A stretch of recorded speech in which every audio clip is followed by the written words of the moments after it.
Today, we are starting a story of Suchan, who is an average looser delivery guy. He lived as his girlfriend's slave for past 5 years in a world which is extremely hot, and surviving day by day is extremely difficult. The asphalt gets so hot you could burn yourself if you stepped on it, and you can't be outside for longer than 20 seconds without losing consciousness. Since everyone can't leave their homes, supplies have become the most valuable thing. Our main character was running low on supplies, so his gold digger girlfriend slept with someone else and killed him to take everything he had. They even had in front of his almost lifeless body. But to his luck, he came back in time 1 month prior to when the apocalypse was about to happen. So let's see how our Giga-Chad boy gets his revenge and makes a harem in this desolated world. Please like and subscribe so I can make better videos in the future. Your support is appreciated. Let's begin the story now. The story begins with the sky filled with lightning and a helicopter flying near an erupting volcano. In present, chaos reigns on Zhongshan Road as a bus and other vehicles hurtle forward at breakneck speed. Within the bus, a multitude of passengers are engaged in what seems to be a mass evacuation, each gripping their possessions as if they were precious gold. Amidst the frenzy, a man vents his frustration, recounting the recent underwater earthquake and the eruption of Mount Fuji, which claimed the lives of tens of thousands, and now their own locality is under evacuation orders. Suddenly, the woman seated beside him expresses her concern, mentioning their hasty departure has left her devoid of essentials. She resolves to buy supplies upon reaching Jiangnan City. The man beside her queries if he missed the news, pointing out that the goods in both Walmart and alley warehouses in Jiangnan City have been cleared out. Another passenger interjects, remarking that it's old news, citing the recent phenomenon of Taming Lake drying up in Shencheng and the subsequent emptying of the Da Rundong warehouse. This revelation surprises the woman, who calculates the staggering value of the depleted supplies, likely amounting to hundreds of billions. Suddenly, another voice from behind interjects, correcting the woman that the value of the supplies should be in the tens of trillions. Another passenger joins the conversation, stating that the depletion of supplies and the series of natural disasters are merely superficial. They should broaden their perspective to see that the apocalypse is imminent. Startled, the woman turns to the man beside her, inquiring if it's truly the end of the world. He responds, asking the other passenger if he's joking, because if it genuinely is the end, he admits to looking forward to it, as it would mark the moment of equality among all living beings. Upon hearing the declaration that all living beings were equal, Suchan contemplated the notion. Even as their world faced its end, he realized there was no true equality among all creatures. Memories flooded back of the disaster he had personally endured. A monstrous creature, emerging from the depths, its maw filled with human bodies, flashed before his mind's eye. Suchan recollected that in his previous life he was just a humble delivery man, and the horror was etched on his face as he witnessed the grotesque scene unfold. The apocalypse had descended, triggered by the abnormal release of solar activity, resulting in soaring atmospheric temperatures, frequent seismic shifts, and the emergence of monsters that were previously hidden underground. The whole world changed. A new world emerged with a new order, a realm of scarcity where survival meant relentless struggle. In this dystopian reality, people fought tooth and nail for even the most basic necessities, like a pack of instant noodles, and girls were willing to be bitches just to lick a humble ham sausage. Suchan, now a self-proclaimed phoenix risen from the ashes of an apocalyptic world, reminisces about the time when everyone had to let go of everything. He was reborn from that kind of apocalypse to 1 month before the world turned topsy-turvy. But his reverie is interrupted as someone grabs his arm. It's the same lady from before, her flirtation game strong, trying to snag his attention with a mix of charm and concern. She whispers that what others said earlier has scared her a little bit, her eyes wide with a cocktail of fear and fascination. Yet she's taken aback when the Giga-Chad boy, with a polite wave, apologizes to her, telling her that he has more important things to do, and slips away from her grasp. He steps off the bus, leaving a trail of curiosity and unanswered questions, as the doors snap shut. Suchan raises his gaze skyward, pondering what is the most important thing in an apocalypse. Standing before the Mr. Hippo warehouse, Suchan remarks to himself that, naturally, the most crucial thing is supplies. As he grabs his uniform, he reflects that in his past life he wasted his time searching for supplies and resolves to be better prepared this time. Upon reaching the entrance, Suchan is swiftly reminded by the manager that tardiness by even 21 seconds would result in a hefty deduction from his salary. Suchan quickly apologizes and steps into the warehouse. Suchan reminisces about his past apocalypse experience, where the boss skipped town early, leaving his hard-earned annual salary to dust. So he figures these supplies are his rightful compensation. Just as he's about to make his move, the ground glitches beneath his feet. With a mischievous grin, he suggests they let him take the goods. Extending his arm dramatically, he unleashes a wave of energy, commanding the space to cooperate. As if by magic, the massive racks of supplies begin to vanish, replaced by a reassuring system screen listing rice, cooking oil, and meat, all automatically stored. The racks seem to teleport to a new location, perfectly aligned.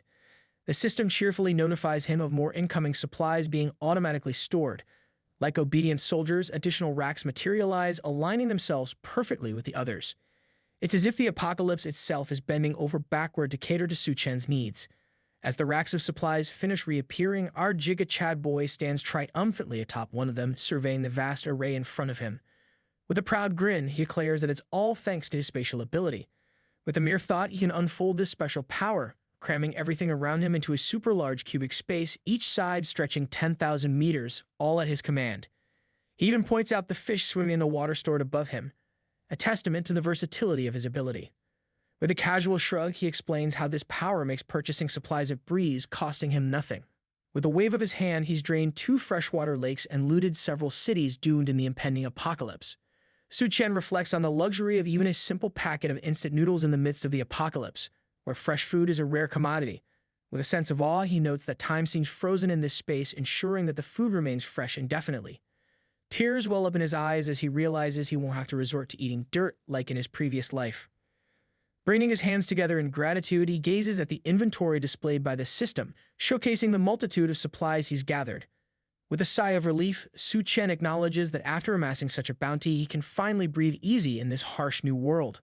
Suddenly, the warehouse doors swing open, revealing the manager and 2 bewildered delivery guys. They're in the midst of a conversation, discussing the need for assistance in moving the goods out. The manager's face contorts with fury as they realize the entire warehouse is already stripped bare. With a mix of surprise and frustration, the delivery guys let out a string of curses at the sight. The manager, seething with anger, demands answers from Suchan. With a nonchalant shrug, our Giga Chad boy casually admits that he took everything. Surprised and angered, the manager lashes out at Suchan, hurling colorful insults his way. Demanding an explanation, he orders the other delivery guys to apprehend him, which they eagerly obey. But just as they move to grab Suchan, a glitch in space materializes out of nowhere. With a sly grin, Suchan declares he won't be sticking around to face their wrath any longer. As one of the delivery guys lunges for him, he effortlessly slips into the glitch, bidding them a cheeky goodbye. Confused, the delivery guys look around, searching for Suchan. The manager, dumbfounded, stammers out that Suchan has somehow vanished into the great outdoors. Another glitch in space materializes, and our Giga Chad boy emerges headfirst, executing a mid-air maneuver to land safely on his feet. With a grin, he reveals his second ability, Space Jump, allowing him to shuttle within a 3-meter space. He explains how this skill comes in handy in the apocalypse, enabling him to scavenge abandoned buildings for supplies and make quick escapes from mutant beasts. Spotting his discarded uniform, Suchan tosses it into the air triumphantly, declaring his zero-cost shopping mission a success. While the manager is busy scolding the 2 delivery guys, Suchan's phone suddenly vibrates in his pocket. Suchan glances at the warning message, informing them of the Earth's recent seismic activity and the possibility of localized natural disasters. However, it reassures that these incidents are manageable and shouldn't disrupt daily life too much. Suchan adds that the official statement is meant to prevent excessive panic. With a raised eyebrow, he asks if they're aware that the end might be approaching. Suchan's attention is diverted by his phone once more, and his expression darkens as he sees Jiang Xiaoxin's name flashing on the screen. Taking a deep breath to steady himself, he answers the call. As soon as he picks up the call, the gold digger girl launches into accusations, accusing Suchan of playing disappearing acts and even putting their house up for sale with a real estate agent. With a mixture of frustration and disbelief, she questions his naivety, wondering aloud if he truly believes he can find a woman willing to be with him after selling their home. Looks like Suchan's got some explaining to do, and it's not going to be easy. That bitch, who was with another man, continues to grill Suchan about his responsibilities as a man. She bluntly states that while she doesn't care about his house, as a woman she needs the security of knowing he's willing to provide for her. Suchan, unfazed, calmly asks if there's anything else that's bothering her. The gold digger doesn't mince words, offering Suchan an ultimatum. Either he returns immediately and transfers ownership of the house to her, or he can forget about marrying her. Our Giga Chad boy calmly informs that gold digger that he's on his way back to Shangdu, and they'll discuss everything when he arrives. With a decisive click, he ends the call. His expression turns vengeful as he reflects on his past life with Jiang Xiao. He recounts how they spent 5 grueling years in the apocalypse, with him tirelessly searching for supplies to keep her fed. He even risked his life to bring her into a safe zone. Without him, he notes bitterly she would have starved to death in the apocalypse. Regret fills Suchan's eyes as he remembers Jiang Xiu's betrayal. He recalls a man attacking him from behind, questioning why he's been returning empty-handed lately and insinuating that Suchan may be hiding the good stuff.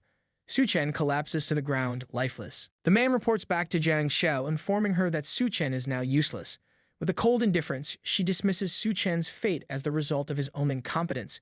She hints to the man that whether he's deemed incompetent or not will depend on his performance that night, leaving Suchan's body lying coldly on the floor. Suchan's face twists with a mix of anger and betrayal as he reflects on his past life, realizing he had placed his trust in the wrong hands. With a clenched fist, he vows vengeance against Jiang Xiu and Wang Haoyu, the man who ultimately ended his life. His eyes burn with a vengeful fire as he swears they won't meet an easy end. He wants them to suffer 100 or 1,000 times over for the pain they caused him. Suchan trembles, his fist clenched tightly in anger. With visible effort, he manages to relax his grip, releasing a deep breath to steady himself. Coming to his senses, he expresses that the remaining necessities can only be acquired with money, but the question remains how to obtain it. Suchan dials up manager Liu, promptly answers the call. With a polite greeting, Suchan gets straight to business, offering to sell his house at half price. However, he makes it clear to manager Liu that he expects cash and he wants it pronto. Later, Jiang Xiu and Wang Haoyu stand before the Dream real estate building when a cab pulls up in front of them. Suchan steps out of the cab, and the bitch wastes no time expressing her frustration, demanding to know how long she's been waiting. However, to her surprise, our Giga Chad boy simply ignores her, striding past without a word and instructing them to move aside. Wang Haoyu confronts Suchan, his anger evident as he brandishes his bat. He demands to know who gave Suchan permission to sell a house, reprimanding him for his audacity. With a menacing tone, Wang Haoyu threatens Suchan, vowing to ensure he doesn't see the light of day tomorrow. In a blink and you'll miss it moment, our Giga Chad boy's hand shoots out at lightning speed, grabbing Wang Haoyu by the neck before he can even react. With a swift motion, Suchan slams Wang Haoyu to the ground, asserting his dominance and declaring he can handle things however he pleases. Seeing this badass version of Suchan, the gold digger, Jiang Xiu, gets confused and furious and demands Suchan release her companion, but her pleas fall on deaf ears. She calls out for help, labeling Suchan a murderer, but before anyone can intervene, Suchan swings his arm, delivering a sharp blow across her face. The gold digger collapses to the ground, utterly bewildered by Suchan's sudden actions. As Wang Haoyu's face pales and he struggles to plead with Suchan to let go, Suchan's grin widens into a menacing smirk. He reassures Wang Haoyu not to worry, promising that his demise won't come too swiftly. With a final flourish, Suchan releases his grip, allowing Wang Haoyu to hastily retreat, coughing and catching his breath. Meanwhile, our Giga Chad boy confidently strides into the Dream real estate building, leaving Jiang Xiu to rush towards the trembling Wang Haoyu, checking on his well-being. The bitch wastes no time in issuing her demand, insisting that Suchan kneel and apologize immediately if he still harbors any hope of marrying her. However, to their astonishment, Suchan responds with nothing but a menacing glare. The gold digger quickly takes the hint, turning on her heels and making a dash for it.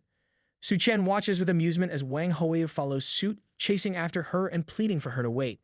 With a dismissive snort, Suchan labels them both as worthless. Moments later, a man approaches Suchan and politely offers him a drink. Introducing himself as manager Liu, he expresses his interest in buying Suchan's house and seeks his opinion on the matter. However, behind his polite demeanor, manager Liu is secretly calculating the potential profit, believing the house to be worth much more than Suchan's asking price of $700,000. Suchan, aware of the property's true value, agrees with manager Liu's assessment. However, he insists on a full payment and inquires if it can be made that very day.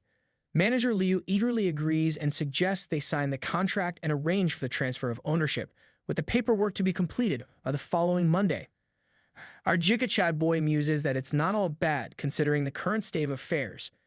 In the back of his mind, he toys with the idea that now is the time when one could pick any house they fancy provided they have the courage to inhabit it.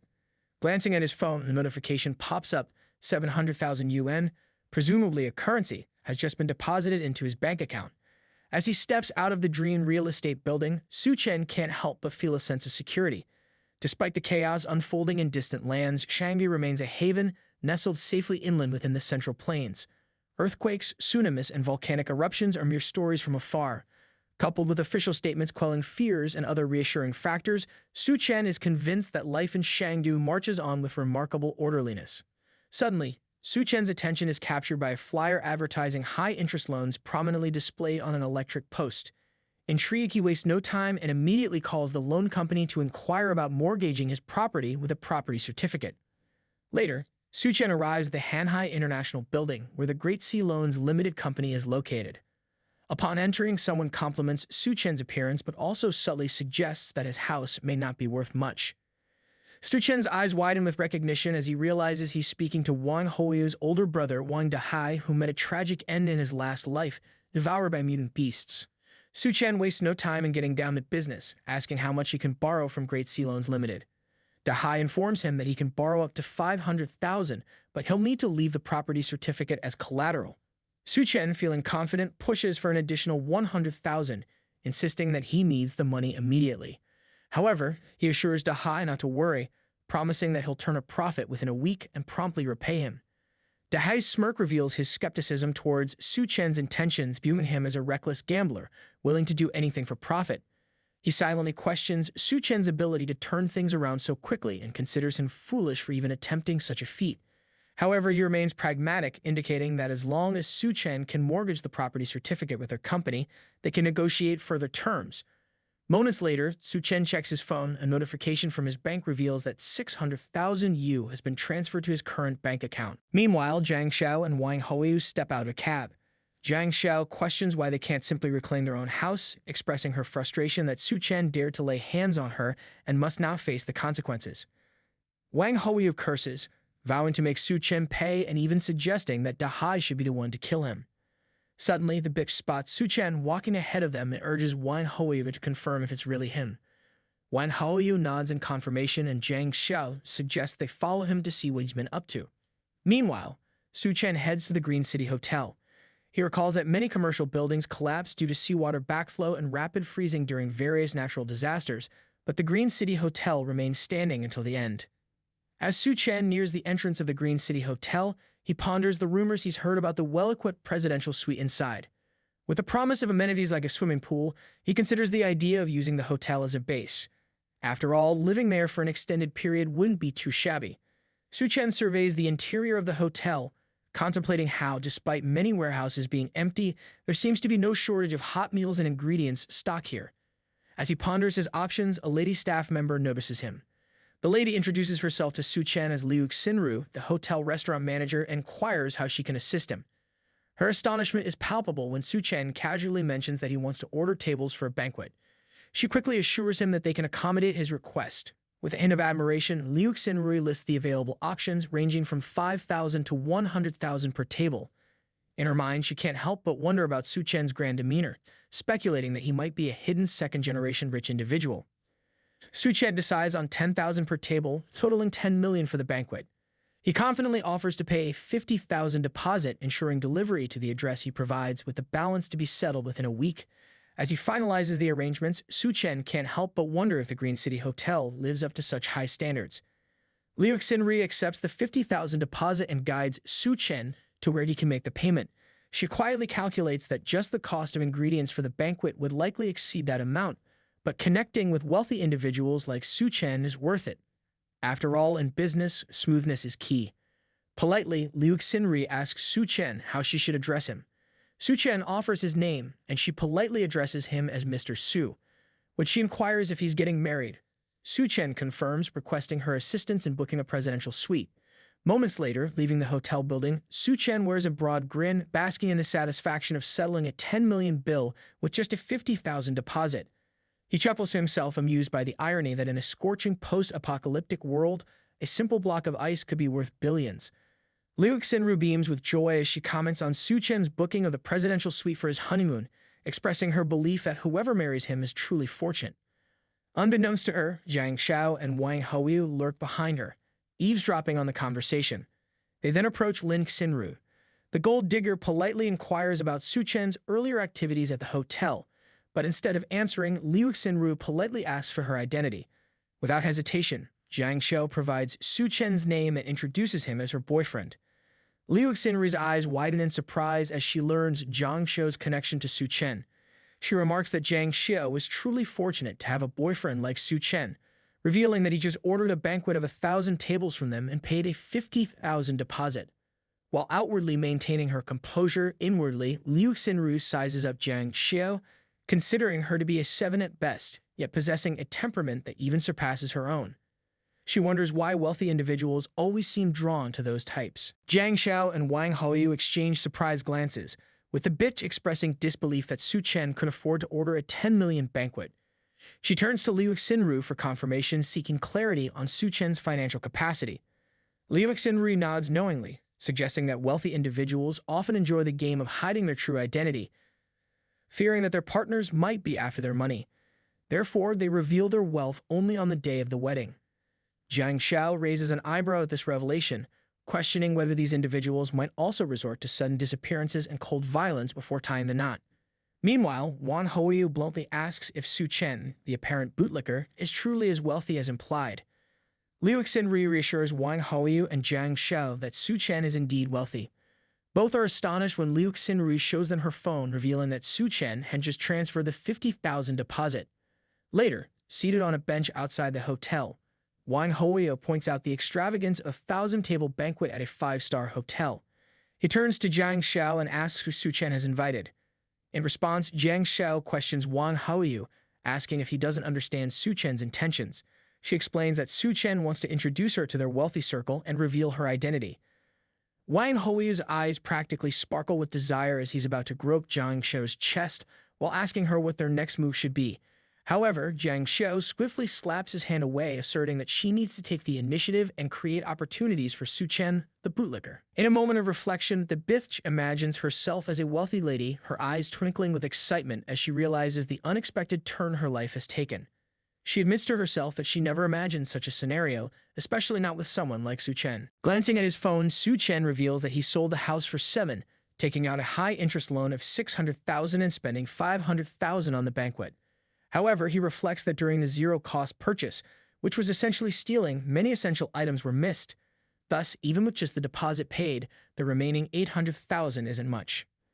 Suchan chuckles sinisterly, commenting that at this point, if he didn't take out an online loan, it would be a waste. Next, Suchan downloads more than 80 apps at once and indulges in a selfie spree, snapping 30 pictures in quick succession, and took the online loans with amounts ranging from 30,000 to 30 yuan.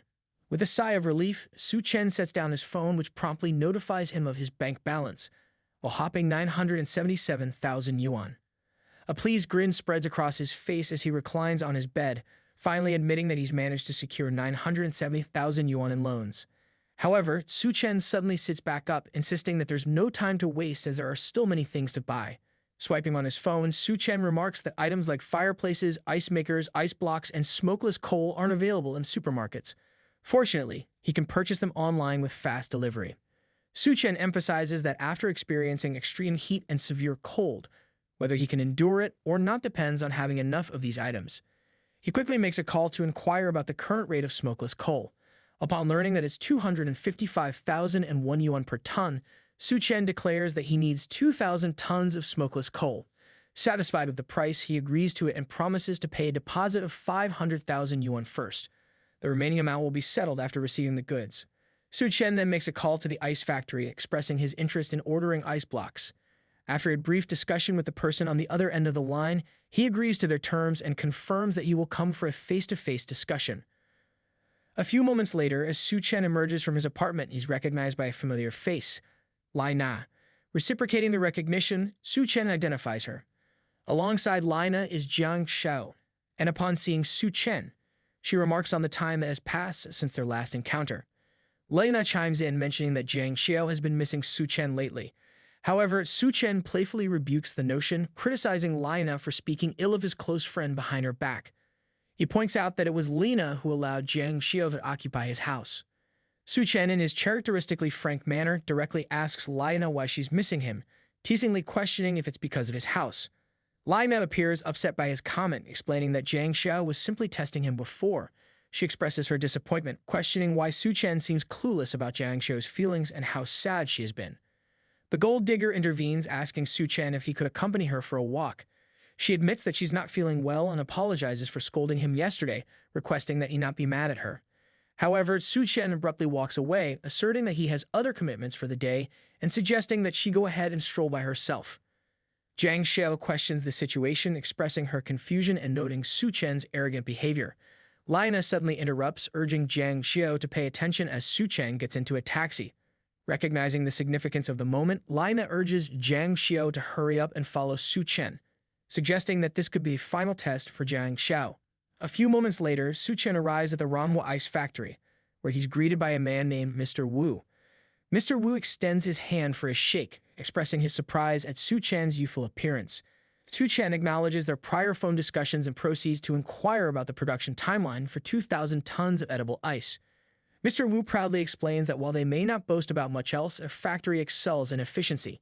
He confidently assures Suchan that the production of 2,000 tons of edible ice will be completed in just 3 days. Furthermore, he quotes a price of 400 yuan per ton, resulting in a total cost of 800,000 yuan.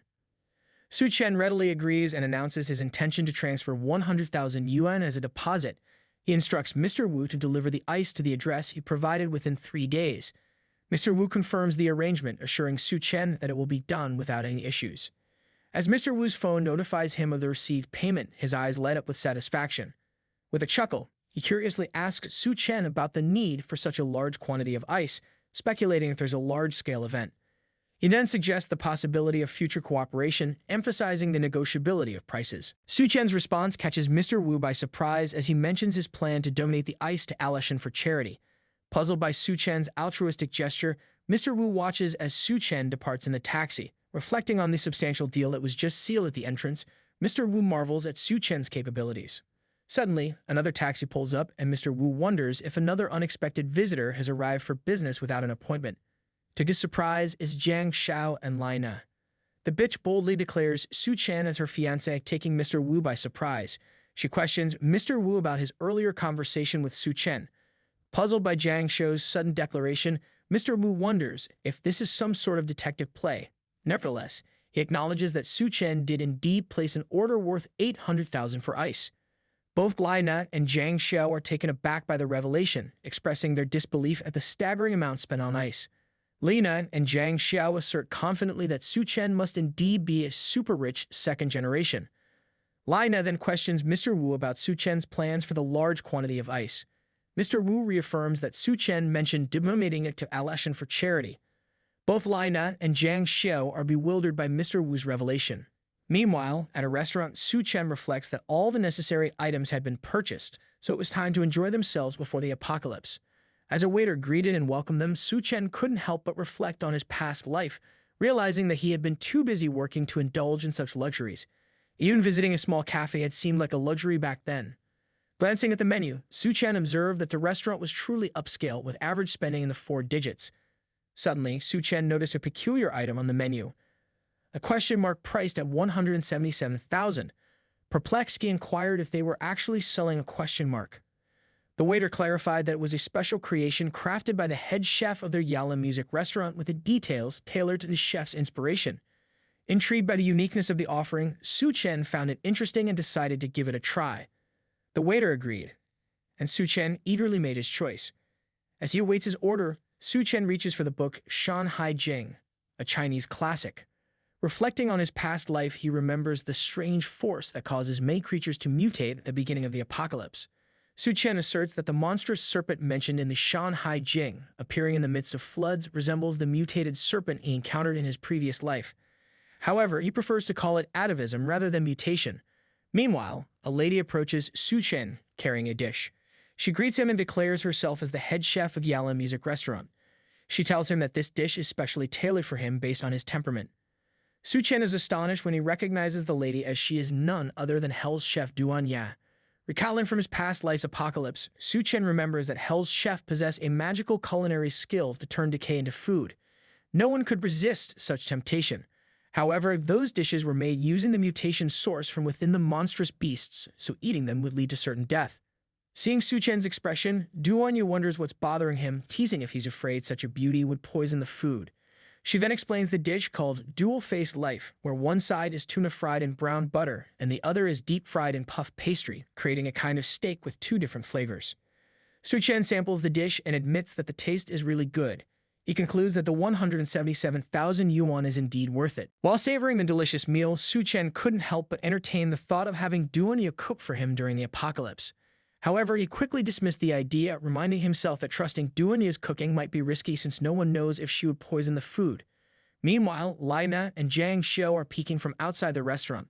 Lina remarks that she heard each dish in that restaurant costs over 10,000 yuan, implying that Jiang Xiao's husband must be a second-generation rich kid. Lina adds that once Jiang Xiao becomes a rich wife, she shouldn't forget her sisters, citing how Lina was almost bitten to death by mosquitoes. Jiang Xiao agrees, affirming that she will definitely become a rich wife. A few moments later, Suchan enters a bar and comments that it resembles the golden sales vault of Shanggu. He observes that some rich kid had spent 2 million there without even getting to see what Abalone looked like. Suchan settles onto a couch having a drink and muses that in the apocalypse, there wouldn't be such places of extravagance. He regrets not entering such a place in his last life. Suddenly, a few ladies approach Suchan, calling him handsome and questioning why he isn't drinking. As Suchan raises a toast with them, one of the ladies offers him to drink with the shy-looking girl. Suchan joins in drinking with the group, glancing at the girl sitting beside him. Her name is Yunyan, and she looks embarrassed as her friend reveals that she's there for the first time because her boyfriend cheated on her, and they brought her out to have some fun. Yunyan confesses that the scumbag didn't sleep with her but cheated with an older woman, indicating he really lacks taste. She asks Suchan if men are truly concerned about sleeping with women. Suchan asserts that a real man's nature is engraved in his bones with reproductive desires. Suddenly, Yunyan chugs her drink, surprising Suchan. He notes that her glass was a neat win. She then slams it on the table. Calling Suchan handsome, she asks if he's single, catching him off guard. Yan leans towards Suchan, her face extremely red, as she asks if he's willing. Her friends cheer, saying it's the way to go because the scumbag wasn't even worthy of her, so she should be brave and go for it. Meanwhile, Jiang Xiao and Lai Na, who are still following Suchan, reach there. Jiang Xiao's attention is caught by the cheers of Yunyan's friends, and she is startled when she looks in their direction. Jiang Xiao yells at Suchan, catching his attention, and asks him what he's doing, while Lai Na questions if he's cheating. Suchan puts his arms around Yunyan and declares that they should go outside. Yunyan exclaims that he's so manly. Suchan then grabs Yunyan's hand, and as they move, he proposes that they should go upstairs. Lai Na and Jiang Xiao run behind them, and Jiang Xiao demands Suchan to stop. Walking through the hallway, Suchan quickly enters one of the rooms, pulling Yunyan in with him and closing the door behind them. With Yunyan in his arms, he apologizes to her, intending to mention something about Lai Na and Jiang Xiao, but he trails off. Yunyan looks embarrassed as she confesses that it's her first time. Suchan is taken aback. He asks Yunyan if she's drunk and advises her to wake up while flicking her forehead, which makes Yunyan whine in pain. He suggests that Yunyan shouldn't go out for a few days and should stock up on food at home. Yunyan agrees, but as she's about to articulate something else, she's cut off when Suchan opens the door and asserts that people in love shouldn't come to places like that.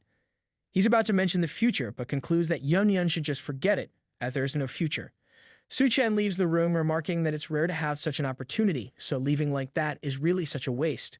Meanwhile, in the hallway, the bitch kicks a door open and accuses that she knew Suchan was in there, while Lina is knocking on doors and insisting that he can't treat Jiang Xiao like that. When Suchan sees them, he laments that with those two around, that night's chance is gone. Suchan is at a warehouse where huge trucks arrive. One of the drivers asks Suchan where the 20 large fireplaces should be placed. Another driver mentions that the warehouse doesn't have a refrigerated room and asks if he's not afraid the ice would melt. Suchan instructs to move the fireplaces and ice makers to the innermost part in order not to block the entrance and to put the ice blocks there. He emphasizes that they should keep moving. Another man arrives and announces that he's there to deliver coal. Meanwhile, Wang Hoyu tells Jiang Xiao that Suchan rented a large warehouse in the suburbs and bought a lot of large machines that are currently being moved into the warehouse. The bitch inquires about what exactly Suchan is up to. Wang Hoyu tells Jiang Xiao that she should look at what he is seeing and pointing towards the banquet. He asks her if it's a banquet from the Green City Hotel. He exclaims that the red carpet is even laid out and questions Jiang Xiao if she thinks Suchan might suddenly propose to her and guests would come from all directions. The gold digger smugly comments that even if Suchan proposes, she might not accept. She then tells Lina to accompany her there and see Suchan's sincerity. Suchan notices Jiang Xiao as she approaches him. She asks him why he's buying so many things and what's going on. Instead of answering her question, he inquires if Jiang Xiao could help him move things, promising that he would tell her after they were done.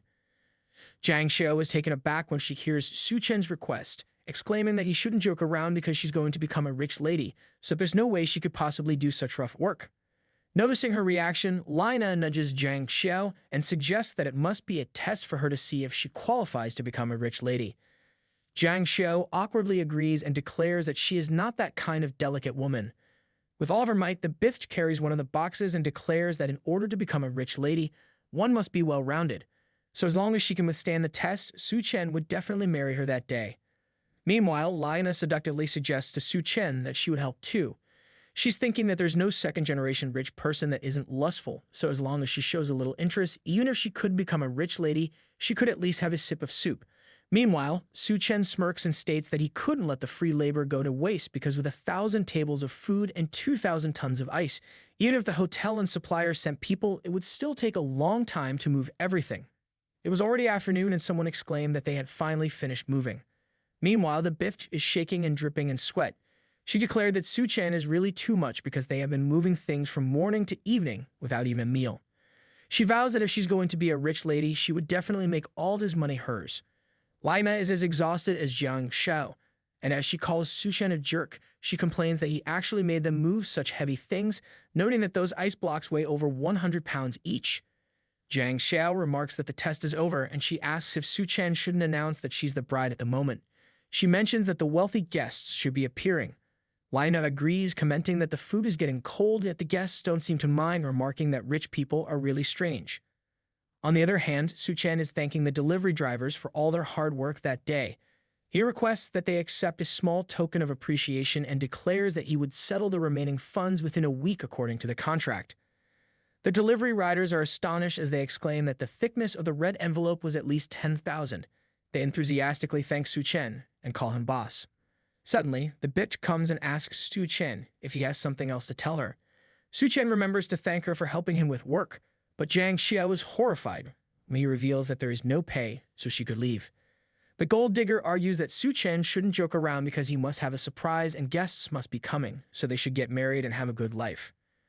When Suchan hears about living a good life, he confesses that he wishes that, but currently, not only did he sell a house, but he also owes a ton of debt. He asks Jiang Xiao if she would still be willing to be with him. Lina chimes in and insists that it's impossible because there is no way Suchan could be broke with over 10 million spent on that banquet, tens of thousands in restaurant expenses, and all those things. When Suchan realizes what they're talking about, he explains that there was a big boss who wanted to do a good deed, so he helped out as they wanted to bring people to the Alish and Poverty Alleviation Project. Jiang Xiao looks grim and grits her teeth when she realizes what Suchan is explaining. She quickly charges towards Suchan, calling him a jerk and accusing him of having been lying to her all along. But Suchan easily dodges Jiang Xiao's attack and inquires what he had lied to her about. Jiang Xiao calls Suchan a scoundrel and asserts that he's not a second-generation rich person at all, so he can forget about marrying her. Suchan just glares at Jiang Xiao and questions who cares about a gold digger like her. Jiang Xiao looks terrifyingly enraged when she hears what Suchan discloses. She walks away, calling Suchan a bastard and warning him to just wait, as she will make him regret it. Lina declares that he is totally finished. Suchan calls them idiots and predicts that in the apocalypse, they will be the ones regretting. He closes the doors of the warehouse and announces that finally all the supplies and resources are ready. Currently, they just have to wait for the apocalypse to descend.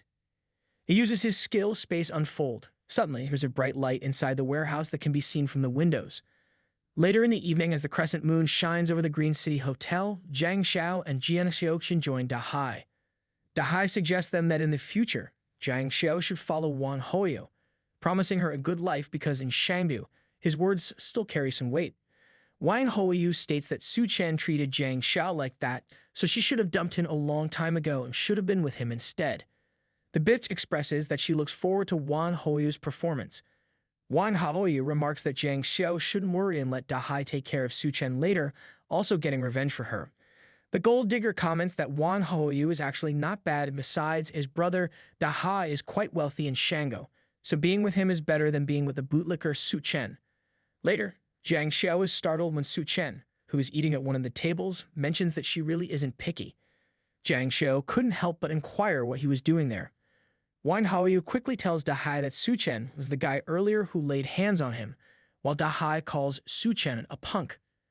Suchan calmly eats his meal as Dahai reveals that he was planning to find Suchan, and he didn't expect him to dare touch Wang Hoyu, so he has some nerve. When Wang Hoyu hears what Dahai declared, he questions him if he knows Suchan. Dahai discloses that Suchan mortgaged his house to him before to borrow 600,000, with tomorrow being the repayment day. When Wang Hoyu hears that, he suggests that it looks like they could settle old and new scores together. Jiang Xiao and Lina look at Suchan with disgust, and Jiang Xiao notes that Suchan even dared to borrow money from Dahai, so she's afraid that he won't be able to clear the debt in his lifetime. Luckily, she didn't get involved with him. Lina observes that Suchan really doesn't know his place for borrowing money like that.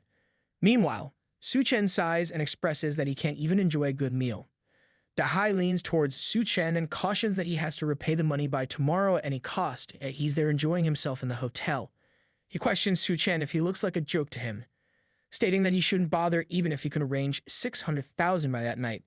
Wang Haoyu looks enraged as he argues that Suchan won't be able to get a damn thing, so Dahai shouldn't waste time with him because the useless guy dared to lay hands on him, so they should go finish him. Suddenly, Liu Xinru chimes in and inquires what's going on there, proposing that they should talk it out.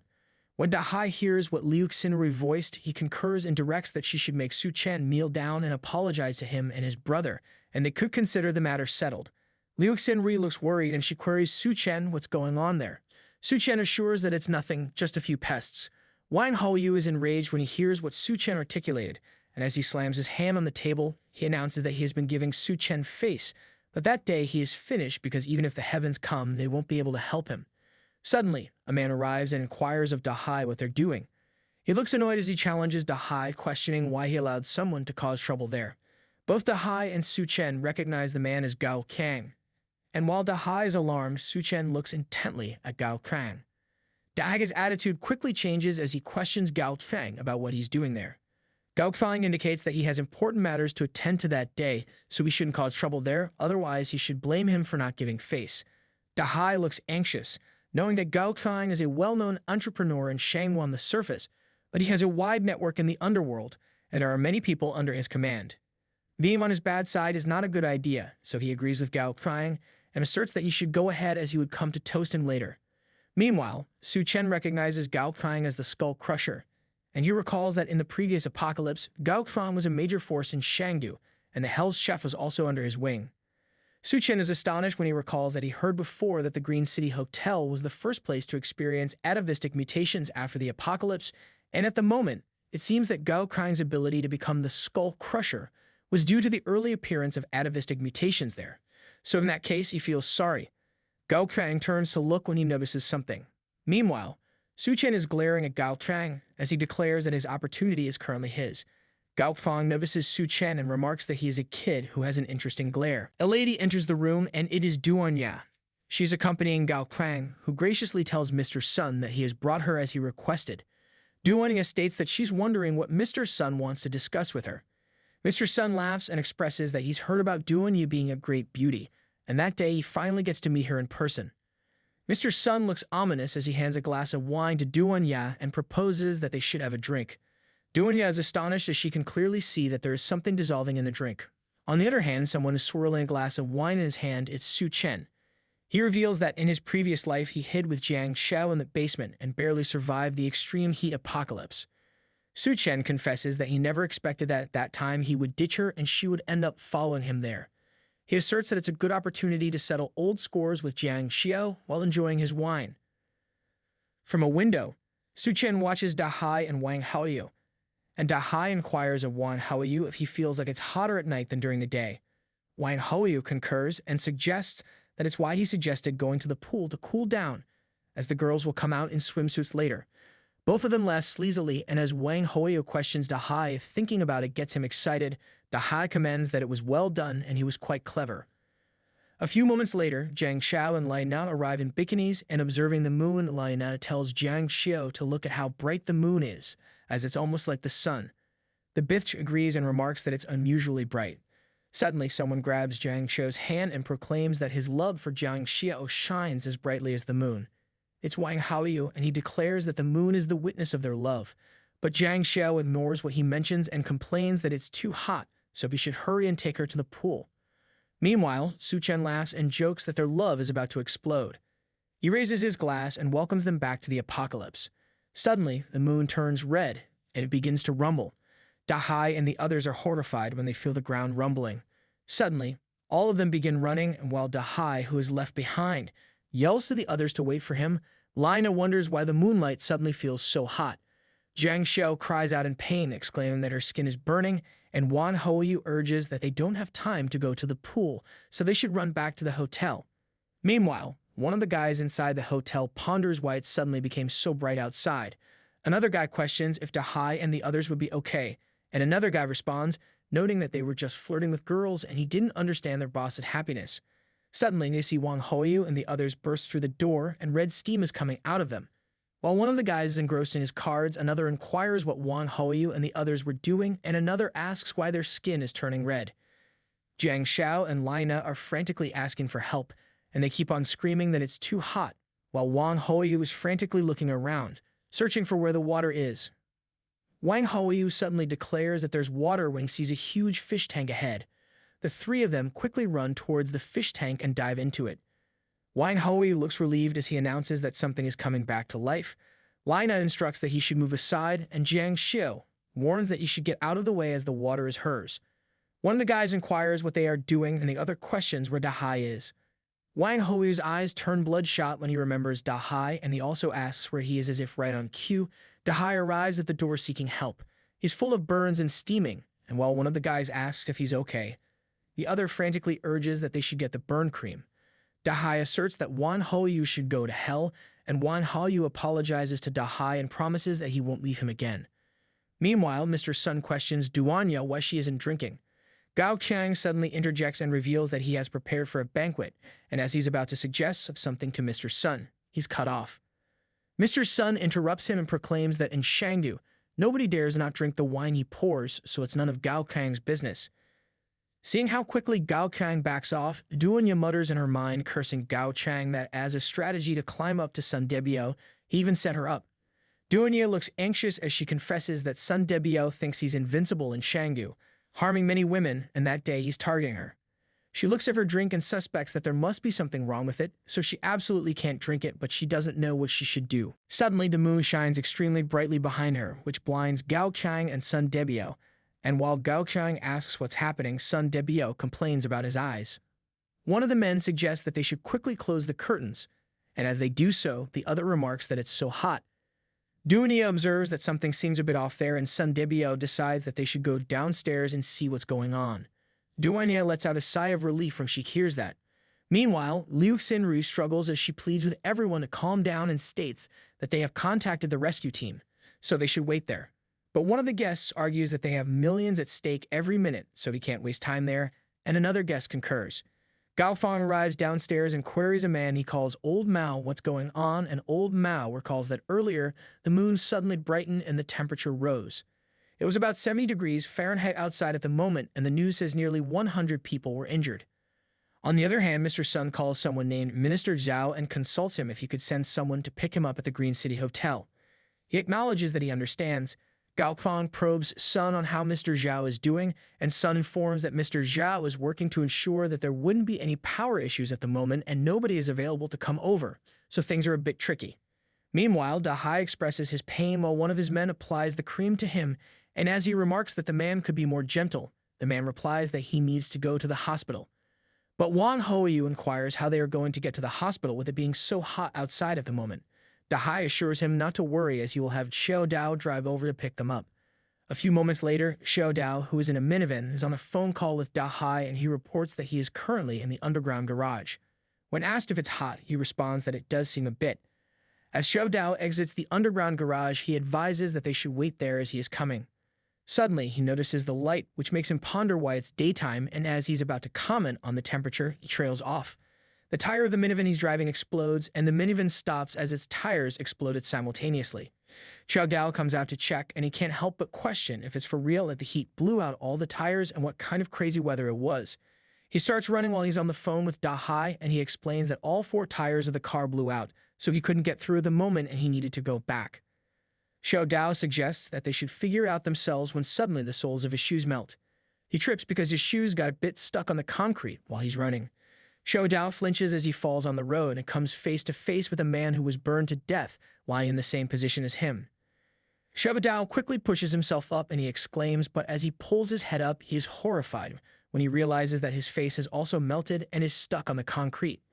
Dahai and the others who are on the other line are all horrified when they hear Xiao Dao's scream, and Dahai is so surprised that he accidentally lets go of his phone.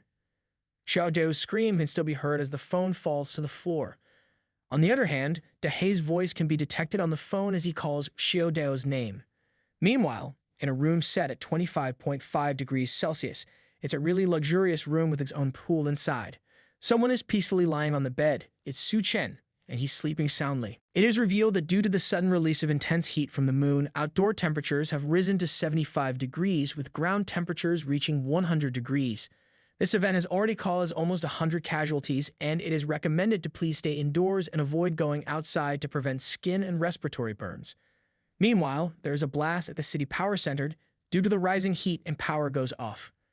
At the Green City Hotel, Dahai realizes that Xiao Dao is no longer reachable as his number goes unanswered. Wang Hoyu informs Dahai that all other rooms are already booked, and this is the last available room, so they have to share. Listening to this, Jiang Xiao protests, asking how she can share a room with all men, and Lionette agrees, saying that she also needs a separate room. The electricity goes off, and it becomes extremely hot to endure. Dahai curses the place. Wang Hoyu removes his vest and tells Dahai that the air conditioning is not working, and the temperature is continuously rising. One of their men says that it is almost 40 degrees indoors, and they will suffocate if they stay here. Dahai tells them that they need to figure something out. The bitch suggests that she remembers Suchan's presidential suite has a pool in it, and they can go there and claim it. Meanwhile, while taking a bath in his pool, Suchan recalls that in his last life, the city's electricity had hidden dangers due to improper maintenance, and no matter how much manpower was invested, the city's electricity still exploded, affecting users connected to it. That's why this time he has chosen a room with a pool and has also prepared vertical air conditioners with large backup batteries to ensure room temperature. After adding some ice in the room, Suchan settles onto the couch with a glass of wine, enjoying the cool ambience he's created. Feeling a pang of hunger, he decides it's time for a simple breakfast on the first day of the apocalypse. He pulls out some dishes from his space, quipping to himself that even during the end of the world, one mustn't compromise on breakfast. As he munches on his breakfast, he can't help but wonder when Kang's opportunity will show up. Suddenly, he hears knocking on the door and a voice urging him to open it. Meanwhile, Dahai, Jiang Xiao, and the crappy thugs are all on his doorstep. Dahai is startled to feel the cool breeze coming from the room. As Suchan opens the door, they are all amazed by what they see inside. Wang Haoyu exclaims that the room not only has a pool, but also ice, air conditioners, and electricity. Lina shouts at Suchan that while they all are burning in the heat, he is spending his time in luxury. Jiang Xiao agrees and tells him that he is being selfish. She commands Suchan to get out of the room right now. Wang Haoyu urges Suchan to step aside voluntarily, warning against the need for force. Meanwhile, Dahai reminds Suchan of the money he owes him, pressing him to relinquish the room or face expulsion, considering it as interest if necessary. Suchan remains composed in the face of their demands. With steely resolve, he draws his gun and fires directly into Dahai's stomach, issuing a chilling ultimatum. One more step forward, and it could be his last. The sudden display of force leaves the others stunned, their shock palpable as they realize Suchan is armed. Dahai's demeanor shifts, acknowledging Suchan's toughness, but before he can continue, Suchan acts decisively once more, firing a shot into his leg. Dahai's cry of pain echoes in the room, serving as a stark reminder of Suchan's resolve. With a firm tone, Suchan commands them to leave, warning that lingering will only lead to their demise. He tells them that now he will count to 3, and they had better disappear. Meanwhile, in the hotel lobby, people are arguing with Liu Xinru that how the hotel has no food. Liu Xinru apologizes, mentioning that a few days ago, a person booked 1,000 tables for the banquet, and therefore they had almost run out of ingredients, and the deliveries were all scheduled for today. Listening to this, while pouring a water bottle on himself, Mr. Sun tells the waitress to bring that all food and water to him. People protest, telling him that he was hoarding the water, and now he wants to hoard all the food as well. It is like not giving them a chance to survive. Voices are raised saying that if he has money, that doesn't mean everything should go to him, and the food must be shared to everyone equally. Listening to voices, the muscle head of Mr. Sun comes forward, saying if anyone has a problem with that, it will throw them out. Mr. Sun calls them useless and questions how they dared to challenge him. Just as they were arguing, Dahai and others appear behind them, telling everyone that Suchan is on a killing spree. Gaokang notices the gunshots on DeHy's body and assumes that there must be a tough character living upstairs as there are not many people who can get their hands on a gun. The gold digger tells everyone that Suchan's room has electricity, air conditioning, and even a swimming pool. People inquire if she is telling the truth. She tells them that she has seen all this with her own eyes, and there were even ice cubes, lots of food, fried chicken, and alcohol, and it looked like heaven. Everyone curses Suchan, and in a group, they move upstairs to Suchan's presidential suite to claim everything from him.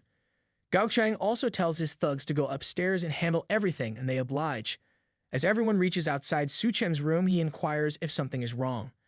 One of the people tells him that they have come to discuss something with him. He adds that it is an emergency, and in this whole hotel, only Suchan's room has air conditioning, so if he can let them in to cool off a bit. An old man adds that young men should learn to respect their elders and care for the young. Meanwhile, a fat kid tries to sneak in to get the fried chicken, but to everyone's surprise, he receives a kick on his belly and goes flying outside the room. Our Jigga-Chad boy tells them to control their kids, otherwise he won't mind helping them manage their kids. A lady curses Suchan that he was just a kid and how could he even think of hitting him. People start shouting murderer, exclaiming that someone like Suchan doesn't deserve to live in that room. In the heat of the moment, one of them issues the order to charge at Suchan, believing he's alone and outnumbered. However, our Jigga-Chad boy remains composed as they rush towards him. With precision, he draws his gun and fires. The bullets slice through the air, finding their mark with deadly accuracy. One man falls, struck squarely in the forehead, as our Jigga-Chad boy calmly asserts that while he may stand alone, they only have one life to risk. Wan Hoyu is furious over his crappy thug and shouts at them, inquiring why have they left his big brother outside. The muscleheads try to calm him down, mentioning that his brother is already dead, as his wounds were infected and rotting, and with this temperature and no medicines, he could not hold on. Wang Haoyu then screams Suchan's name, saying that this is all his fault. Meanwhile, Lina and Zhang Xiao are still outside Suchan's presidential suite. Trying to get his attention, Lina says from outside that she knows he could not bear to shoot them, and he was just scaring Wang DeHy. Zhang Xiao also calls his name and tries to remind him how much she loves him. She requests him to let her in, and in return, she will do anything he wants. Lina joins her proposal, requesting Suchan to let her in too, and she's willing to accompany him and Zhang Xiao tonight. Suchan opens the door and tells them that sisterly love sure runs deep. He invites them to come in. As they were about to enter, Wang Hoyu comes running from behind, telling them to get the hell out of the way as he is going to kill Suchan. Meanwhile, Suchan raises his bat and says that whoever walks through that door will die, and then hits Wang Hoyu on the face, who was flying coughing blood. Suchan then asks if anyone else wants to come in. The girls instantly move behind, repeating that they don't want to go in. Suchan then tells them to get lost, and they hurriedly run away with Wang Hoyu crawling behind them, urging them to wait for him. Outside the Green City Hotel, several armed military vehicles approaching. People get excited to see them as they speculate that they are there to rescue them. The tires of the vehicles were modified to treads and windows were also insulated, making people sure that these were indeed rescue vehicles. As the vehicles stop, armed soldiers move out from them, telling everyone to step back and make way. One of the soldiers inquires if Academician Liu Zhengo is here. A man comes forward and tells him that he is Liu Zhengo. The soldier tells him that they are the rescue team, and they are here to get him. He instructs him to hurry up and put up the insulated suit and leave with them. People start arguing with the soldiers, asking if they are not here to rescue everyone, protesting that they can't just rescue him alone. One of the soldiers tells them to calm down and says that the authorities have already launched a rescue operation. He instructs them that midnight is the coldest time of the day, and at midnight they can make their way to Silicon Valley Plaza on their own, as it is the nearest rescue point. People cheer up, realizing that there is a rescue operation going on and the authorities have not really abandoned them. Just then, Mr. Sun comes forward and tells the soldiers that he is the Sun Debiel from the Sun Group and offers to give them 1 billion to give him their insulated suits as he wants to leave now. He then tries to snatch the insulation suit from the soldier. The soldier grabs his arm and replies that Academician Liu Zhengo is their geological expert and has an important role in coping with this disaster, and therefore he should not obstruct their operation. Mr. Sun then curses Gao Krang, calling him useless. He instructs Kang to snatch those insulating suits from the soldiers for him. However, Gao Krang hesitates, witnessing soldiers carrying heavy artillery. The soldier then tells others to retreat as they are ready to go. Suddenly, Zhang Xiao comes forward and informs the soldier that there is a murderer living upstairs. He has a gun and has killed several people. She tells them that this murderer is now after her. Other people also join in and tell the military personnel that they absolutely cannot let the murderer go free, and they must take action against them. Listening to them, one of the soldiers named Xiaofeng says that he will stay behind to solve the matter. Another soldier tells him that this is a special situation and he should not act impulsively. Xiaofeng tells him that he has discretion. He instructs him to take the insulated suit with him first, and he will contact him after dealing with this. Xiaofeng then moves upstairs ready to confront the murderer. Meanwhile, Jiang Xiao contemplates that after Suchan is dead, she can wait in that room and wait for the rescue. As Xiaofeng reaches outside Suchan's presidential suite, he is surprised to see a camera planted in the pot. As he ponders the situation, a tear gas can comes rolling in front of him. Tear gas is released, and he starts coughing. Suchan comes from behind and hits him with his bat, leaving him unconscious. Later, as Xiaofeng regains his consciousness, he feels his eyes stinging. He tries to comprehend his whereabouts and wonders why he feels so cold. Meanwhile, Suchan is looking at his ID, reading his name and title as Lu Xiaofeng, Deputy Captain of the Special Forces. He tells Xiaofeng that now that he is awake, they should talk business. Xiaofeng mentions air conditioning, ice cubes, and asks Suchan who exactly he is, and how did he get the gun and the flash grenades. Suchan replies that he is just a recent graduate and the gun and everything else he picked up during a recent visit to the Middle East. Xiaofeng says if he is kidding, to which Suchan replies that if he doesn't believe then, there is nothing he can do. Suchan then questions Xiaofeng if the government has set up rescue points for citizens to go to tomorrow morning. Startled, Xiaofeng asks how he knows about all this. Suchan continues mentioning that even though the temperature drops significantly in the early morning, staying exposed to the moonlight for more than 10 minutes can still lead to fainting, and many people will die from it on the way to the rescue. Xiaofeng answers that there is no other way, as although they have established safe zones, modifying vehicles is difficult. Many people cannot hold on any longer, therefore they have no choice but to let residents go to the rescue points on their own tomorrow morning. He adds that in fact thick blankets and heavy coats can also help isolate the temperature, and as long as they don't fall down, it should increase the survival rate. Suchan asks really as he points his gun towards his head, and Xiaofeng confirms. Suddenly, Xiaofeng tells Suchan to hold on and requests him to allow him to at least tell others about using thick blankets before he kills him. Suchan unties Xiaofeng's ropes and returns his belongings. He expresses his respect for what Xiaofeng is doing, stating that he won't kill him this time but won't tolerate any repeated provocations towards him. Xiaofeng looks at Suchan seriously and questions whether he is afraid that he will call for backup after leaving. The Jigachad responds confidently, pointing out his surveillance turret with facial recognition cameras and machine guns. Surprised, Xiaofeng asks where such a device came from. Suchan explains that it was shipped in from the Middle East and warns that once activated, no one in the room will survive except for him. However, he adds that given the current circumstances, Xiaofeng probably doesn't have the time to deal with him either. Xiaofeng says that he understands and walks out the door without another word. After coming down, he only mentions the blanket, omitting any details about what happened upstairs. At that moment, someone notices that something is missing from Xiaofeng.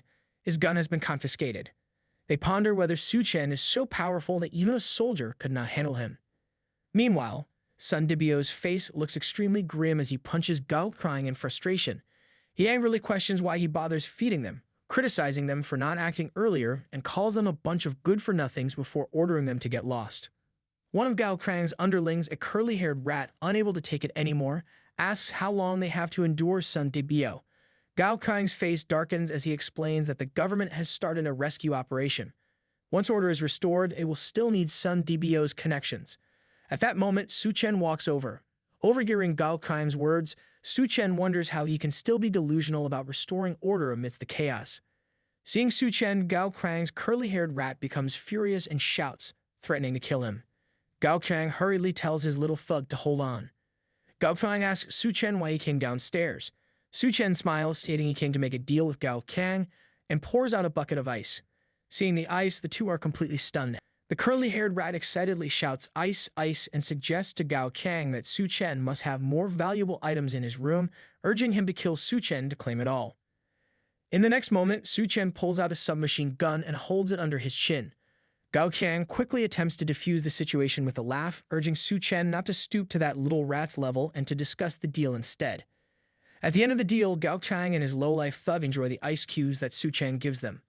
While eating the ice, Gao Krang's little curly-haired rat mentions that he has been stuck there for 3 days, and this is the first time he has felt so good. He can't even imagine what's in Suchan's room. Gao Krang tells his underling that they should agree to Suchan's demands for now, planning to find an opportunity to kill him later and claim the rune for themselves. Suddenly, Sun Debio kicks Gao Kang, cursing and accusing him of hiding ice cubes. He continues kicking Gao Kang, threatening that next time if he doesn't voluntarily bring out the good stuff, he's dead meat. Gao Kang seethes with anger at the humiliation, but Sun Debio remains indifferent. Moments later, as he eats the ice cubes, Sun Debio remarks on how great they are and complains about running out of instant noodles, expressing concern about starving without rescue. While talking, he notices Duanya sitting in the corner and comments on her modesty for refusing to take off her clothes despite the heat. He then forcefully grabs her hand, saying he enjoys playing with someone like her. Since he's in a good mood, Sun Debio asks Duanya to come with him. Duanya punches Sun Debio, shouting at him not to touch her. This makes Sun Debio very angry, and he tears apart her clothes while abusing her. He tells her that he will have his way with her right there and let everyone else have a turn later. Duanya tries to cover herself as Sun Debio laughs, mocking her for being soaked and asking if she feels hot already. He then threatens to do her a favor by taking off her clothes for her. Gao Kang, filled with anger, declares that enough is enough from behind Sun Debio. He tells Sun Debio to stop, which makes Sun Debio very angry. Sun Debio turns around, shouting for Gao Chang to shut his mouth and questioning if he even knows who he's talking to. Suddenly, Gao Kang stabs Sun Debio in the neck with a knife, causing people to scream that someone has been killed. After killing Sun Debio, Gao Kang declares that Suchan is right. It's already chaos, so Sun Debio might as well die along with it. He informs everyone that the place is now under his command and that they must either go to the rescue point or die there. Duanyat is very scared by what's happened, while someone who planned all this enjoys the show. Suchan, watching from upstairs, notices that his words were effective. He contemplates that since Duanya was the boss in her past life, accelerating the process might bring her opportunity earlier as well. Meanwhile, Jiang Xiao and Lina beg Gao Kang, pleading for ice cubes and offering to do anything for him. Gao Chang first drinks the ice water, then throws the remaining at Jiang Xiao and Lina, telling them that if they want ice water, they must follow him and do whatever he wants. Both of them start to fight over the ice water like children. Just then, his curly-haired rat asks Gao Kang if they are not going to the rescue point. Gao Kang explains that in Doomsday conditions, survival depends on their own efforts and the rescue point is a kilometer away with no guarantee of reaching it alive. The idiotic thug then questions why they are still taking along Jiang Xiao and Lina, referring to them as freeloaders when they are already low on supplies. Gao Kang tells him that it's Suchan who plans to keep these few people, and it just so happens they need a few cannon fodder too. Later at midnight, Jiang Xiao and Lina get ready to finally leave the place. They cover themselves with thick blankets and start walking out of the hotel towards the rescue point. Lina mentions that they have only had a few snacks these past 2 days, and when they reach the rescue point, she plans to eat meat and drink cola.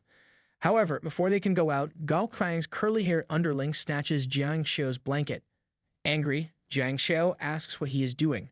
The curly-haired thug questions her intentions, pointing out that he gave her all the ice water and now she wants to leave, which he finds unfair.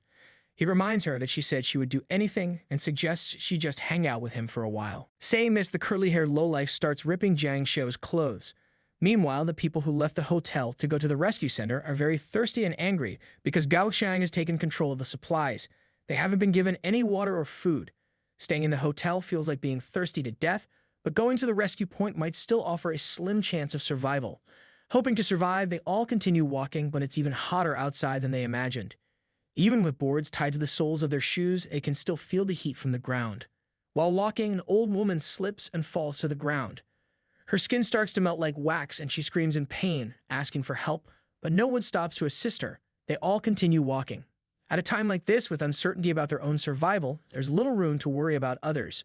Even if it's family or loved ones who fall during an apocalypse, everyone's focus is on surviving first. Meanwhile, at the hotel, the dead bodies of Sun Debio and Wang Dehai, lying outside and burning in the moonlight, suddenly open their eyes and then come back to life. Suchan watches people heading towards the rescue points, remembering that in his previous life he also went to the rescue point like them, and at that time, no one reminded him to bring a blanket, and even though it was only a short kilometer, he doesn't know how many lives were sacrificed. Just then, Jiang Xiao screams, telling the lowlife thug to wait as he tries to have his way with her. Scared of getting squashed in public, she suggests to the underling that they go to a room and have some fun instead of staying there. Lina agrees, saying they will go along with him. The curly-haired thug laughs, mocking them for getting shy and questioning what there is to be afraid of here. Are they afraid of ghosts? Suddenly, zombies of Sun Debio and Wang Dehai break the door and enter. Everyone is too shocked to see them and starts running away. Wang Hoyu, very scared, asks if they will turn into zombies if bitten. Gao Fang grabs him by the neck and asks why he doesn't go and find out, then puts Wang Hoyu in front of Sun Debio's approaching zombie. Wang Hoyu screams, saying it's so hot, and continues to express his distress about the heat. The curly-haired thug inquires Gao Fang if he's okay. Sweating profusely, Gao Fang comments that the body temperature of these zombies is very high. Just then, the Jigachad boy arrives and asks everyone to move aside. He is holding a sword to deal with the burning zombies. The curly-haired underling is surprised and comments if Suchan wants to deal with those things. Seeing this, Gao Fang becomes happy and suggests they let Suchan kill the zombies and then they kill him. Suchan knows that in the apocalypse, corpses exposed to sunlight will mutate, but they're not zombies and won't spread the virus. They are more like the drought demons described in the Classic of Mountains and Seas, a Chinese mythological creatures book. So he also decides to refer to them as drought demons. However, Suchan knows that these drought demons actually retain some memories or attachments from their previous lives. He wonders if, in the previous life, Sun Debio got killed by the Gao Fang, which led Sun Debio to hold on to a desire for revenge against Gao Fang and become the first drought demon. Wang Dehai likely became another drought demon because Suchan killed him. Wang Dehai tries to attack Suchan, but Suchan dodges and runs towards Sun Debio to seize the opportunity he awaited. He attacks Sun Debio with full power, killing him. Surprisingly, after Sun Debio's death, a purple stone, the crystal nucleus that can grant superhuman abilities, appears from his body. Suchan grabs the stone, claiming it for himself. Just then, Wang Dehai attempts to attack Suchan from behind. Suchan jumps into the air, dodging the attack, and then redirects Wang Dehai toward Gao Fang and his men. Suchan then heads towards his room, telling him to have fun. Gao Fang becomes furious after witnessing Suchan's actions. Frustrated, he grabs Wang Hoyu by the neck, calling him useless trash, and throws him towards Wang Dehai to save himself. He then orders his men to grab weapons and kill Wang Dehai. Meanwhile, in his room, Suchan prepares to consume the purple stone he retrieved from Sun Debio's body. He places the stone in a glass and adds some wine. In the apocalypse, crystal nuclei occasionally appear in the skulls of drought demons and mutant beasts. These nuclei are extremely rare, perhaps not even 1 in 100. To consume the crystal, it must be cleaned thoroughly before being swallowed directly, allowing the body to absorb its energy. As he swallows the crystal, Suchan's eyes glow red. His body burns like fire and his clothes are torn to pieces. To control his body temperature, he retrieves an ice block from his storage and lies down on top of it. Meanwhile, on the ground floor, Gao Fang successfully kills Wang Dehai. However, in the process, the water bottle gets destroyed, eliminating their last water source. Moments later, seeing an opportunity, Lina tries to escape, but curly-haired thug of Gao Fang named Dao catches her, threatening to chop off her legs if she moves. Lina responds that without water, they will all die of thirst. She offers to reveal a way to deal with Suchan if they allow her to go to the rescue point. Dao demands that she speak quickly, warning her that any trickery will result in her death. Lina explains that Jiang Xiao is Suchan's fiancé. If they take her to Suchan's doorstep, he will definitely open the door, allowing them to ambush him. Dao laughs upon hearing this, incredulous but pleased with the plan. Jiang Xiao, shocked to see her best friend betray Suchan, ultimately agrees to cooperate. However, she insists on being fed first, and she specifically wants to eat meat. Dao expresses surprise at Jiang Xiao's request for meat, pointing out that the meat in the electric fridge is already spoiled. Nevertheless, Gao Fang, intrigued, asks Jiang Xiao if she truly desires meat, then is up to her. He then hands Jiang Xiao a knife, pointing it towards Lina. However, despite her shock, she disregards the implications of her question, showing a lack of concern for such moral quandaries. Instead, she takes the knife from Gao Fang's hand and advances towards Lina with determined purpose. Lina, alarmed by Jiang Xiao's approach, questions her intentions, pleading with her not to come closer, reminding her of their sisterly bond. Jiang Xiao dismisses Lina's pleas, asserting that they are not truly sisters, especially after Lina's suggestion of using her as bait earlier. Jiang Xiao shifts blame onto Lina, stating that if anyone is to blame, it should be Lina herself. With resolve, she repeatedly stabs Lina's stomach with a knife until she succumbs to her injuries. Gao Chang and his men are taken aback by Jiang Xiao's actions. After Jiang Xiao kills Lina, she begins to laugh, expressing her sinister intentions towards Suchan. Gao Fang instructs Dao to tell Duan Ye to cook the meat, emphasizing the necessity of eating well to maintain strength for dealing with Suchan. Shocked Dao tries to argue, but Gao Kang warns him that without water, they won't survive another day, urging compliance to avoid becoming dehydrated corpses. In response, Dao, acknowledging the importance of replenishing their strength through food, orders another man to locate Duanya and bring her to them. Meanwhile, in Suchan's room, he has successfully consumed the purple crystal that has granted him the physique type ability, and as a result, his heat resistance has improved significantly, and his muscles and strength has increased as well.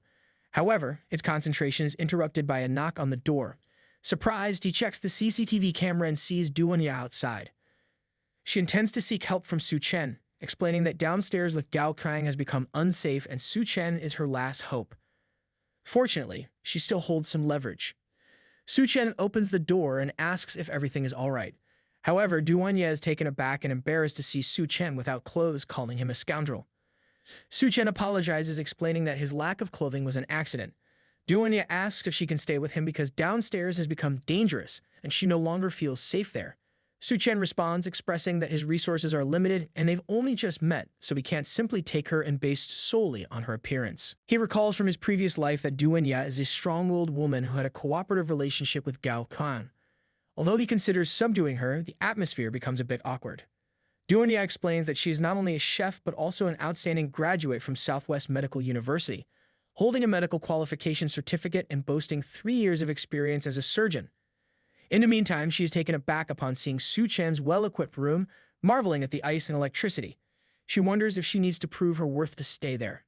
Hearing her words, Suchan acknowledges that her medical skills are indeed enticing.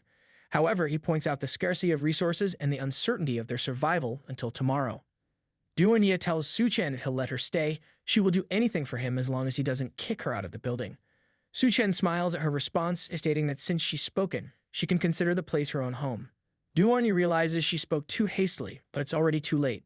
Suchan warns her that her only option in front of him is to behave herself, without any ulterior motives, or else he will kick her out. Duanya assures him that she understands and never doubts his methods or determination. After this exchange, Suchan asks Duanya to take off her clothes.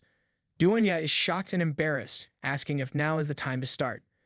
A while later, Duanya takes a shower, feeling astonished by the availability of water, electricity, food, and the luxury of a shower. She reflects that there's no need to worry about the scorching weather, being attacked by others, or any outside dangers. This place feels like heaven. However, she is aware that Suchan isn't exactly a saint, and she understands what Suchan is implying, but she dismisses it, having already considered such possibilities before coming up. Meanwhile, Suchan discreetly watches as Duanya takes a bath, not to peek, but to ensure no improper behavior occurs. Moments later, after Duanya finishes her bath, she mentions to Suchan that the outfit you provided is too small and uncomfortable. Suchan reassures her, complimenting her appearance in the outfit and insisting it's not small at all. Duanya questions if Suchan is being truthful. However, their conversation is interrupted as someone begins knocking on Suchan's door, urging him to come out if he wants to save Jiang Xiao. It is Jiang Xiao with Gao Kang and others. She is pretending to be in distress to lure Suchan out of his room. Gao Kang warns Suchan that if he doesn't come out soon, they will break down the door. As Suchan moves toward the door to open it, Duanya intervenes, stopping him. She warns him that those people outside have already resorted to cannibalism by eating Li Na, and opening the door would only endanger them to a similar fate. Suchan, surprised by this revelation, confirms with Duanya that she means they really ate someone. However, he brushes off the concern, choosing to open the door regardless. Addressing the group outside, Suchan advises them not to be hasty in breaking down the door, as it would be troublesome if it's damaged. Jiang Xiao pleads with Suchan to save her from Gao Kang. Meanwhile, Gao Kang and his men are elated to see Suchan finally emerging from his room. One of them had been hiding behind Suchan's door, ready to launch a surprise attack. Instantly, he launches an attack on Suchan, intending to kill him. However, Suchan catches the attacker's hand and kills him with his own knife, shocking Gao Kang and the others. Meanwhile, Jiang Xiao frees herself from Gao Kang and runs towards Suchan for help. Suchan grabs her by the neck, noting that once someone eats human flesh, their body mutates and fangs grow in their mouth, making them no longer human. Gao Kang responds that in the end of the world, it doesn't matter if they eat people, as long as they survive. Jiang Xiao starts laughing, claiming that the human meat is delicious and has filled her with strength. She expresses her eagerness to taste Suchan's flesh and then attacks him. Suchan kicks her hard, sending her flying across to the other side. Suchan has hit her so hard that she falls out of the hotel. However, somehow she manages to hold onto the corner of the window. Angrily, she vows not to let Suchan off easily. However, the outside temperature is 86 degrees Celsius, and her entire body begins to burn, and she screams loudly for help. Inside, Gao Kang orders his men to attack Suchan together, preventing him from drawing his gun. They rush towards Suchan to attack him. Suchan remains unfazed, stating that he doesn't need to waste bullets on them. One of them, feeling underestimated, warns Suchan not to take him lightly. In response, Suchan declares his preference for wasting bullets and shoots him point blank. Gao Kang orders his men to spread out and attack Suchan from all sides. Suchan fires another shot, but they dodge it. Dao laughs, boasting about their improved strength, reactions, and speed. He attempts a surprise attack on Suchan, but Suchan anticipates this, jumps into the air, grabs Dao's head, and smashes him into the ground. Meanwhile, the others seize the opportunity to attack Suchan with knives. Suchan swiftly grabs their hands, snatches the knives, and kills them. Frustrated and angry, Gao Kang attacks Suchan, but Suchan overpowers him and smashes him into the wall. Suddenly, Suchan notices movement at the window. It's Jiang Xiao, who has mutated into a drought demon. She jumps in through the window, ready to attack. Suchan is surprised to see Jiang Xiao mutate so quickly into a drought demon, indicating her attachment was quite deep. He snaps Gao Kang's neck and turns to Jiang Xiao, stating that since she won't disappear, he'll just kill her again. Jiang Xiao roars and attacks Suchan. Meanwhile, Duanya is astonished by Suchan's prowess as he single-handedly took down the whole gang of Gao Kang. However, she thinks that the mutated Jiang Xiao exudes a very dangerous aura. Determined not to be a burden and to find a way to help Suchan, Duanya realizes she must act. With a hunter in her hand, she calls out to Suchan, offering her help in defeating the monster. Suchan, surprised by her courage, acknowledges that not being scared and hiding is commendable, but warns that she might distract him. Duanya blushes, asking what he means by that. Meanwhile, Jiang Xiao roars loudly and charges at Suchan, successfully landing a powerful blow. Duanya, shocked, wonders if Suchan is okay. However, Suchan activates his superpower, Berserker Mode, just in time to counter her attack. Jiang Xiao is left stunned to see her attack fail against Suchan. Wasting no time, she maneuvers behind Suchan to attack him again, attempting to bite him with her sharp fangs, but to her shock, her fangs can't penetrate his skin. Suchan taunts her, asking if her fangs are just for show, and declares that it's his turn now. Suchan then grabs Jiang Xiao's hands, jumps back, places his leg on her waist, and asks if she's ready. Then he breaks her hands and smashes her into the ground. Jiang Xiao begins crying in pain from his attack. Suchan reveals that he had planned to let her suffer more in the apocalypse, slowly torturing her to death, but now he must kill her sooner. However, just then, he notices Jiang Xiao consuming one of the dead bodies of Gao Kang's men. After eating the human flesh, she regenerates her broken hands. Suchan is surprised by this, wondering how she can regenerate severed limbs. Duanya is also shocked by this display, but to her surprise, Suchan starts laughing upon witnessing Jiang Xiao's regeneration. Duanya, confused, asks what he means. Suchan explains that if she can regenerate, it means she's not so easy to kill after all. That it means he can tear that gold digger apart multiple times over. Suchan then charges towards Jiang Xiao, grabbing her hand and asking to see how many times her body can regenerate. He starts with her left hand, breaking it, causing her to scream in pain. Next, he grabs her right hand and breaks it, eliciting even louder screams.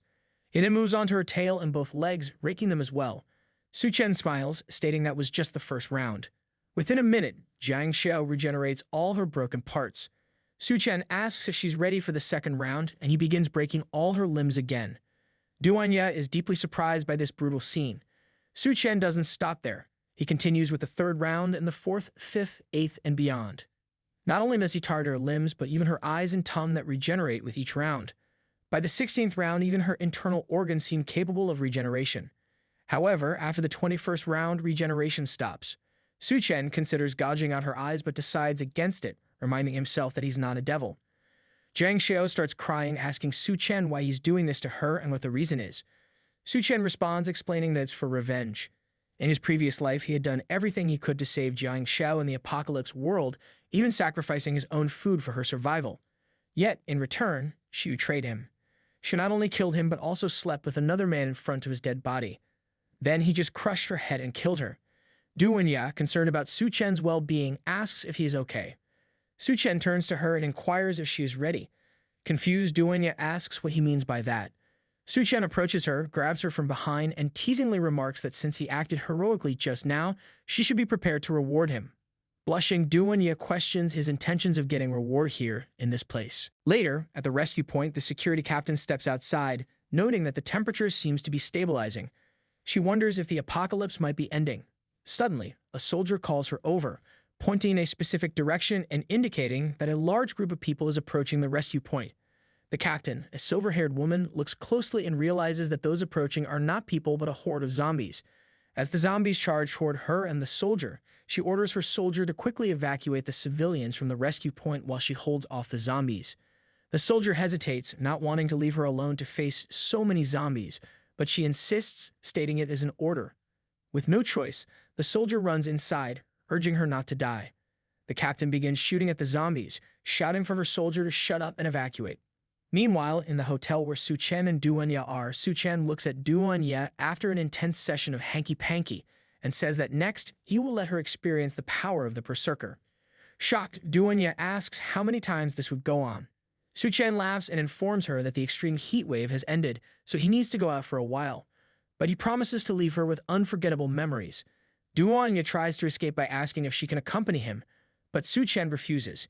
He explains that people around him must meet two conditions. They must be valuable, and they must absolutely obey his orders. Duenya moans that she understands. Suchan spends the entire day convincing her. Now assured that she is completely submitted to him, he prepares to leave. Suchan heads to the hotel's lobby at night and takes out his car, knowing he must hurry back before the seawater surges in. He recalls that in his previous life, many zombies, driven by the obsession to reach the rescue point, eventually formed a tidal wave that attacked it.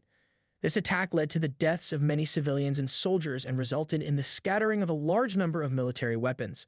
These weapons allowed various factions to form, leading to violent conflicts as they kill each other for resources. As Suchan gets going, one of the thugs tries to stop him by pointing a gun and demanding he halt. Unfazed, Suchan questions the thug's sanity for daring to order him to stop and rob him at this critical time. Instead of stopping, he speeds up, knowing these thugs have messed with the wrong person. Suchan runs over them with his car and moves forward, determined to reach his destination. Stopping before a huge hole in the road, Suchan recalls that the walls had cracked due to the scorching sun in his previous life. The combined onslaught of the zombie wave eventually led to the subway station's collapse. Peering inside, he sees the remains of thousands who had died underground, with zombies below attracted by the roar of cars. Aware that not all zombies have crystals in their heads, Suchan decides not to venture down there. Instead, he chooses to check the situation at the college first. Reflecting on his decision, he realizes this is his first time back at the engineering university since graduation. Upon arriving at his destination, he puts his car back in his inventory. Entering the campus, the first thing he notices is zombies tied up with chains, being used as weapons by some men. When Suchan tries to enter the college, these men try to stop him, demanding he hand over his backpack as it is their territory. In response, Suchan takes out a fried chicken leg and asks if they could help him out and let him pass, mentioning he has some braised chicken legs. The men, excited at the prospect of chicken legs during such dire times, demand he throw them over. Seeing their reaction, Suchan smiles and throws the chicken leg on the ground before them.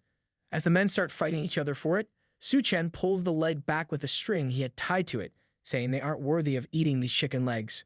Angered, the men draw their knives to attack him. Suchan, however, takes out his gun and kills all three with headshots before heading to the stairs. As Suchan walks up the stairs, he reflects, wondering if his warnings in his previous life had helped more people survive, leading to the current situation with so many idiots around. While pondering this, Suchan enters the Department of Reptiles and Snakes laboratory. The room is locked, confirming that no one has entered for a while. He grabs the lock and breaks it with his bare hands. Inside, he finds many dead snakes, and the air is filled with the smell of decay. As he walks around, he finally locates what he is searching for. Meanwhile, three men are standing on the other side of the door. They tell Suchan that they know he is hiding there, demanding him to come out. Annoyed, Suchan replies that it's a critical time and can't afford to be disturbed, warning them to leave if they don't want to die. Suddenly, a silver-haired girl appears out of nowhere and starts attacking them. Everyone is surprised to see that she has been hiding there. Before the men can react, she leaps into the air, grabs two of them with her legs and hands, and kills them. Without wasting any time, she runs toward the man with a gun, grabs his neck, and kills him too. Surprised by her actions, Suchan points his gun at the silver-haired girl, but she reacts swiftly, snatching his gun and wrapping her legs around him in an attempt to kill him. However, she gets shocked to find that she can't twist his neck, while Suchan seems to enjoy being sandwiched between her thighs. Eventually, Suchan catches the silver-haired girl and ties her to a chair. He questions her identity and what's going on. The girl introduces herself as Bai Kang, the captain of the Azure Tiger Special Operations Team. She warns Suchan to behave and let her go. Curious about the special forces, Suchan asks if she knows someone named Lu Xiaofeng from the team. Upon hearing the name, Bai Kang asks if Suchan knows Xiaofeng. Suchan explains that he once saved Xiaofeng's life. While listening to her, Suchan begins cooking steak in front of Bai Kang. He questions her if a group of fugitives took over the school, used students as hostages, and stole their weapons. Bai Kang confirms this, explaining that when the zombie horde attacked the rescue point, Xiaofeng led the civilians to leave first. However, they didn't expect that some escaped prisoners had infiltrated among the normal civilians. Suchan acknowledges that it's not entirely their fault. He then starts eating steak in front of Bai Kang, who, after seeing his calmness, remarks that as long as they have weapons, these people are nothing to fear. She then asks Suchan how long he intends to keep her tied up and urges him to release her quickly. Suchan agrees, saying he'll let her go as long as she promises not to clamp his head with her legs like she did just now. Bai Kang agrees but insists that she wants to eat steak too. Suchan, upon hearing this, responds it seems like it cannot be untied. However, he unties her and hands her a gun, mentioning that he has his own matters to deal with, so he can't help her too much. He can only provide her with some firepower support. He then hands her a rifle and instructs her to hurry up and leave, urging her not to bother him. Bai Kang explains her plan to sneak attack their stronghold, emphasizing that retrieving the looted goods is crucial for the survival of the people trapped in the college. She acknowledges that this might be the only time they meet. Upon hearing about the supplies, Suchan asked Bai Kang to wait a moment. He then retrieves his sniper rifle from his bag and remarks that Xiaofeng is his brother, so let him help her. Meanwhile, at the administrative block, the gang boss who stole weapons from Bai Kang asks one of his men about the situation with the students. The man explains that their gang members are waiting outside, ready to take down the students in the dorm. The gang boss, smiling, decides to send those who are uncooperative to the front lines, letting them be the first to face any danger. Suddenly, the gate is broken down and Suchan enters, apologizing for interrupting their meeting. The gang members, furious, demand to know who he is and how he managed to get in despite the more than 20 guards stationed outside. Suchan smiles teasingly and asks if they want to know how he got in. He then points his finger toward one of the gang members and with a playful bang, the man's head explodes. Everyone is shocked, wondering how it happened. Suchan warns them that any movement will result in death. The gang boss, visibly frightened, urges Suchan to stop fooling around. Meanwhile, outside the building, the man Suchan pointed at is killed by Bai Kang. She informs Suchan that the target has been eliminated, but cautions him about the dangerous situation he's in. She expresses nervousness about his plan to lure the enemy alone, finding it too risky. It is revealed that a while ago, Suchan revealed his plan to Bai Kang about reclaiming the supplies. He instructed her to take the sniper rifle to the roof of the opposite building. He would lure the enemy, and she would shoot whoever he pointed out.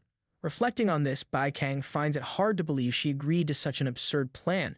Suddenly, the building's windows get covered by clothes and Bai Kang is surprised, asking why the curtains suddenly closed. She then asks Suchan how it's going on his end. However, she hears a laughing voice warning Suchan not to think he can do whatever he wants just by setting up a sniper outside. Bai Kang realizes she has been spotted. She starts running towards Suchan, urging him to find a way to stall for time as she rushes to rescue him. Suddenly, she hears a voice ordering Suchan's execution. Furious, Bai Kang sprints towards Suchan as fast as she can, bursts through the door, and exclaims her intention to avenge him. However, she is shocked to find that Suchan has already killed everyone. Seeing Bai Kang, Suchan remarks that she is late, revealing there are no supplies there. Just seconds before Bai Kang arrived, Suchan had single-handedly defeated all the thugs and gathered all the supplies, placing them in his inventory. The boss of the thugs, though alive, is now caught in his grip. Terrified, he warns Suchan that he can't kill him, and if he does, the people behind him won't let him get away with it. Nonetheless, Suchan kills him, declaring that they will be joining him soon enough. Bai Kang is shocked to witness all this. She asks Suchan if he did all this alone. Suchan responds that he has been doing his regular exercises. Besides, there are no more supplies here, and the thugs were probably already starving and weak. Hearing this, Bai Kang wonders if anyone else could have raided them. She is concerned that now that the supplies are gone, what will happen to the students? Suchan thinks that if necessary, he would share some of the supplies he had collected with them. However, it will depend on their behavior. Then he suggests they head to the girls' dormitory. Confused, Bai Kang asks why they are going there. Suchan explains that he learned from the thugs that Xiaofeng and the other students were gathered there. Together, they head towards the girls' dormitory. Meanwhile, in a big hall, there are corpses hanging from the ceiling. Suddenly, one of the corpses opens its red glowing eyes.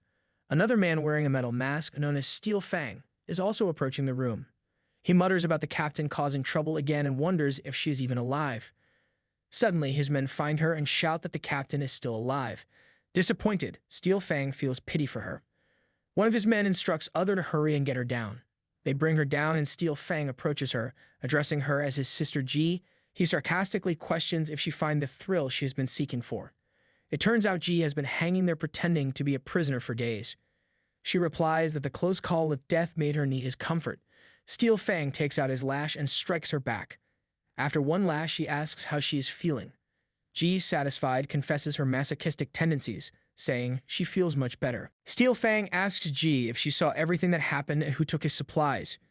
Ji, with a cold expression, tells him it was Suchan. Meanwhile, Suchan and Baikang arrive at the girls' dormitory and see that Xiaofeng is injured. Baikang asks him how he got hurt. Xiaofeng replies that he is fine and expresses his relief to see her back. Just then, Xiaofeng notices Suchan and inquires about his presence.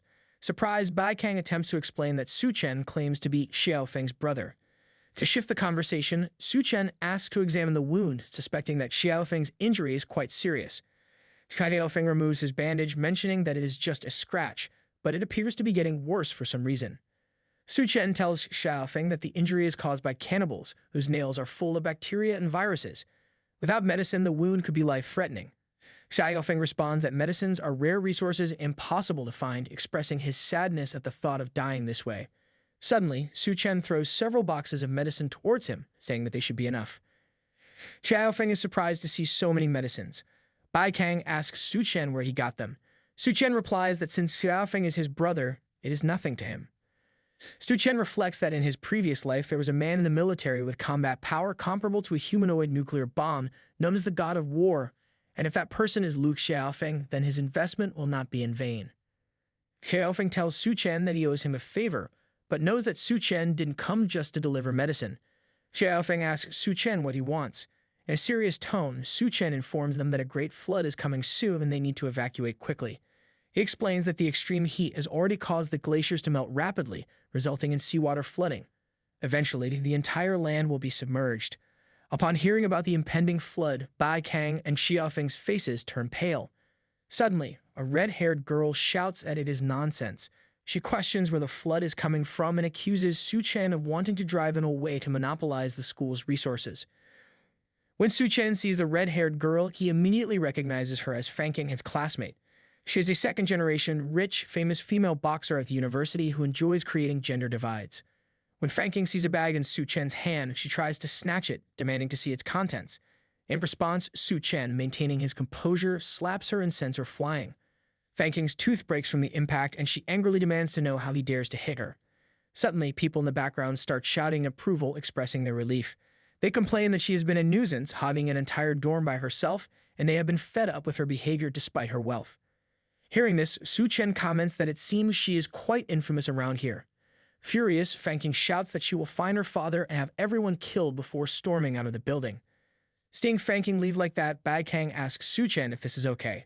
Suchan responds calmly, saying that Fanking is going to find her dad, so there's not much they can do about it.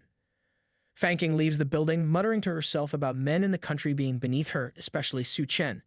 Meanwhile, Steel Fang, who was waiting outside, catches her and demands to know the whereabouts of Suchan. Frightened, Fanking reveals everything. On the other hand, Suchan continues to explain the situation regarding the impending flood to Baikang and others. Later, Suchan leaves the school thinking that Captain Baikang can handle the evacuation process.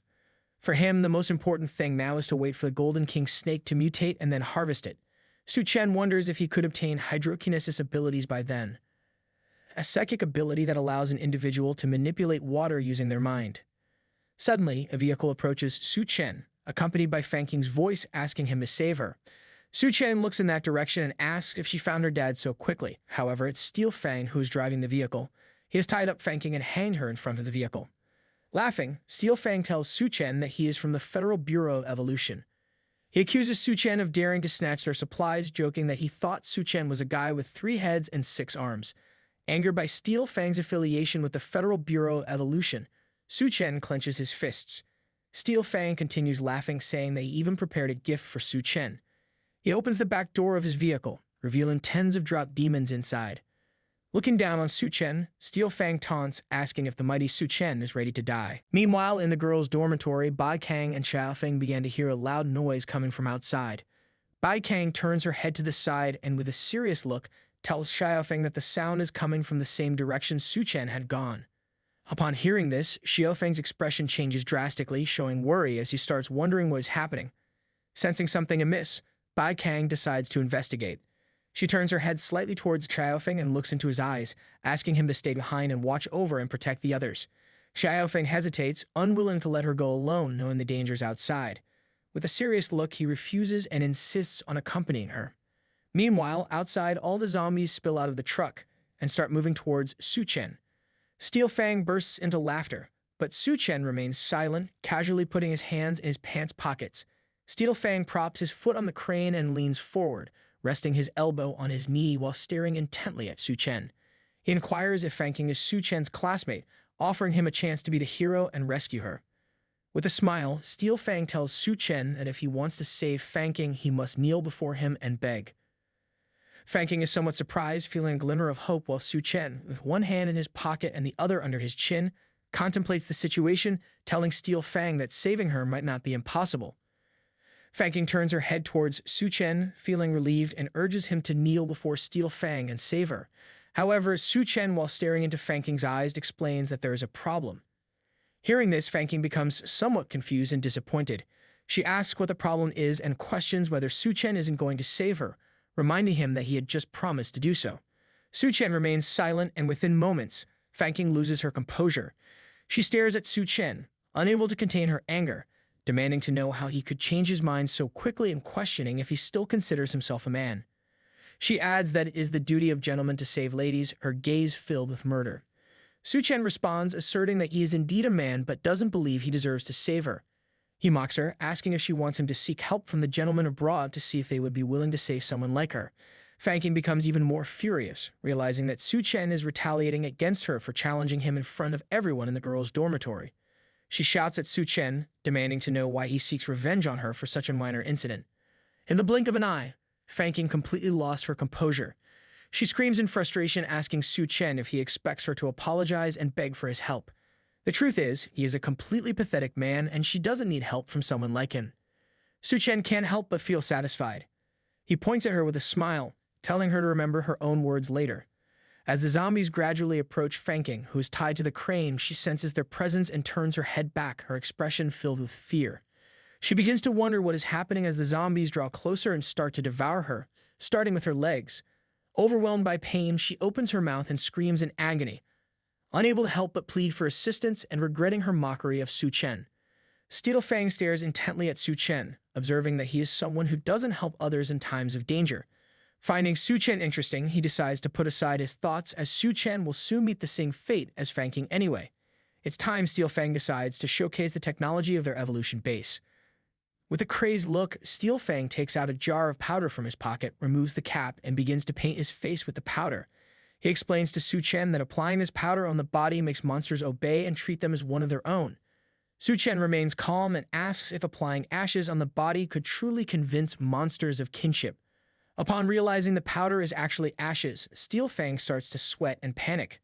He quickly puts away the jar, turns his back on Suchan, and begins to move away, disgusted. He orders all the monsters to attack Suchan until they tear him apart. Upon hearing his command, the monsters gain momentum and advance quickly towards Suchan. Suchan simply puts his hands in his pants pockets, turning his head towards the approaching monsters. He stands still without making a single movement. Once the monsters get close enough, Suchan takes his hands out of his pockets, extending them to the sides with a murderous look. He decides it's time to finish them off. In that moment, two swords stored in the system's inventory appear in his hands. Gaining momentum, he advances rapidly towards the monsters, using his swords to cut their bodies into pieces. After dispatching several monsters, Suchan lands on the ground, supporting himself with one knee and one hand, dropping a sword in the process. It sticks into the ground. He extends his other hand towards the sky with a killer look, staring fixedly at the ground, causing the swords to return to the system's inventory. Steel Fang wipes the dust off his face and cleans his mouth with his hand while turning his head back to confront Suchan, questioning how he dares to play with him before dying. Meanwhile, Suchan approaches the truck, puts his hands in his pants pockets and stares at Steel Fang. As Steel Fang turns his body back and sees Suchan, he is shocked and wonders how Suchan got there. At the same time, Xiaofeng and Bai Kang leave the girls' dormitories and start following the trail of the monster's sounds. After several seconds, they turn a corner and are shocked to see so many monsters in front of them. Bai Kang becomes alert, dropping her arms to her sides and worries about Suchan, watching him surrounded. Xiaofeng, terrified, looks at the monsters with fear and sweats nervously, unsure where so many monsters came from. Steel Fang, perched on the roof, extends his hands to the sides and remains silent. Upon closer inspection, he realizes that all the monsters are standing still. Angered by this, he orders them to attack Suchan. Meanwhile, Suchan wipes his shirt with his hand and calmly asks Steel Fang to stop shouting since the monsters won't obey him anymore. Shocked by Suchan's statement, Steel Fang looks at him with confusion, asking what he means. The reality dawns on him. Suchan has already defeated all the monsters. Suchan puts his hands in his pants pockets, turns his head to the side, and questions Steel Fang's futile efforts. Steel Fang is still in a state shocked, wearing a surprised expression as he wonders how this could be possible. Just then, Suchan opens a system portal, connecting it to another portal that materializes behind Steel Fang. Suchan steps through the portal and appears behind him, staring intently. He explains that originally he didn't intend to interfere with the people from the evolution base. Upon hearing Suchan voice this close, Steel Fang's expression changes drastically, filled with confusion as he wonders what is happening. Suchan seizes Steel Fang by the metal mask with both hands and demands to know who sent him to kill him. Fearing repercussions from his superiors, Steel Fang refuses to reveal anything to Suchan. Realizing that he cannot let Steel Fang live, Suchan tightens his grip on Steel Fang's head. Sweat beads on Steel Fang's forehead as panic sets in. He looks at Suchan, asking what he intends to do. Suchan smiles as he stares into his eyes, and Steel Fang soon realizes Suchan's intentions. He tries to plead with Suchan to stop, but it's futile. Suchan applies force, causing intense pain to Steel Fang, who screams in agony as his head begins to separate from his body. In the blink of an eye, Suchan rips off Steel Fang's head along with his spine. Upon witnessing the scene, Bai Kang is overcome with terror and speechlessness. She can hardly believe that Suchan managed to dispatch all the monsters in an instant. Recalling similar occurrences in the past, she realizes that such feats couldn't be achieved solely through physical prowess. Her mind races, wondering what kind of being Suchan truly is. As Suchan holds Steel Fang's head in one hand and casually places the other in his pants pocket, he contemplates that he should restrain himself a bit when dealing with small fries. He wishes for a capable assistant to handle these tasks for him. Meanwhile, in the Green City Hotel, sunlight begins to filter into Suchan's room where Duanyat is sleeping. She blushes as she experiences an erotic dream. Moments later, she opens her eyes, calls out to Suchan with her mouth wide open, and still half asleep, sits up, pleading for him not to leave her alone. She props herself up with both hands behind her on the bed, opens her legs and blushes even more, realizing she had dreamt of Suchan again. Wondering why he hasn't returned yet, she turns her head to one side and begins searching for him. At that moment, she recalls his words from a few days ago.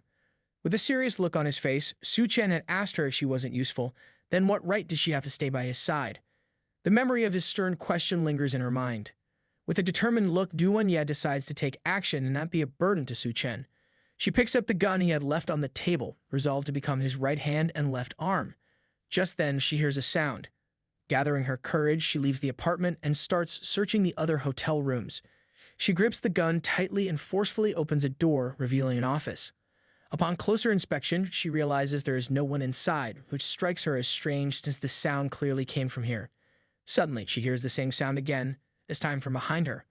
With a frightened expression, she slowly turns her head. Her expression changes drastically to one of surprise and confusion as she wonders when this could have happened. Behind her stands a monster, which suddenly appears in front of her.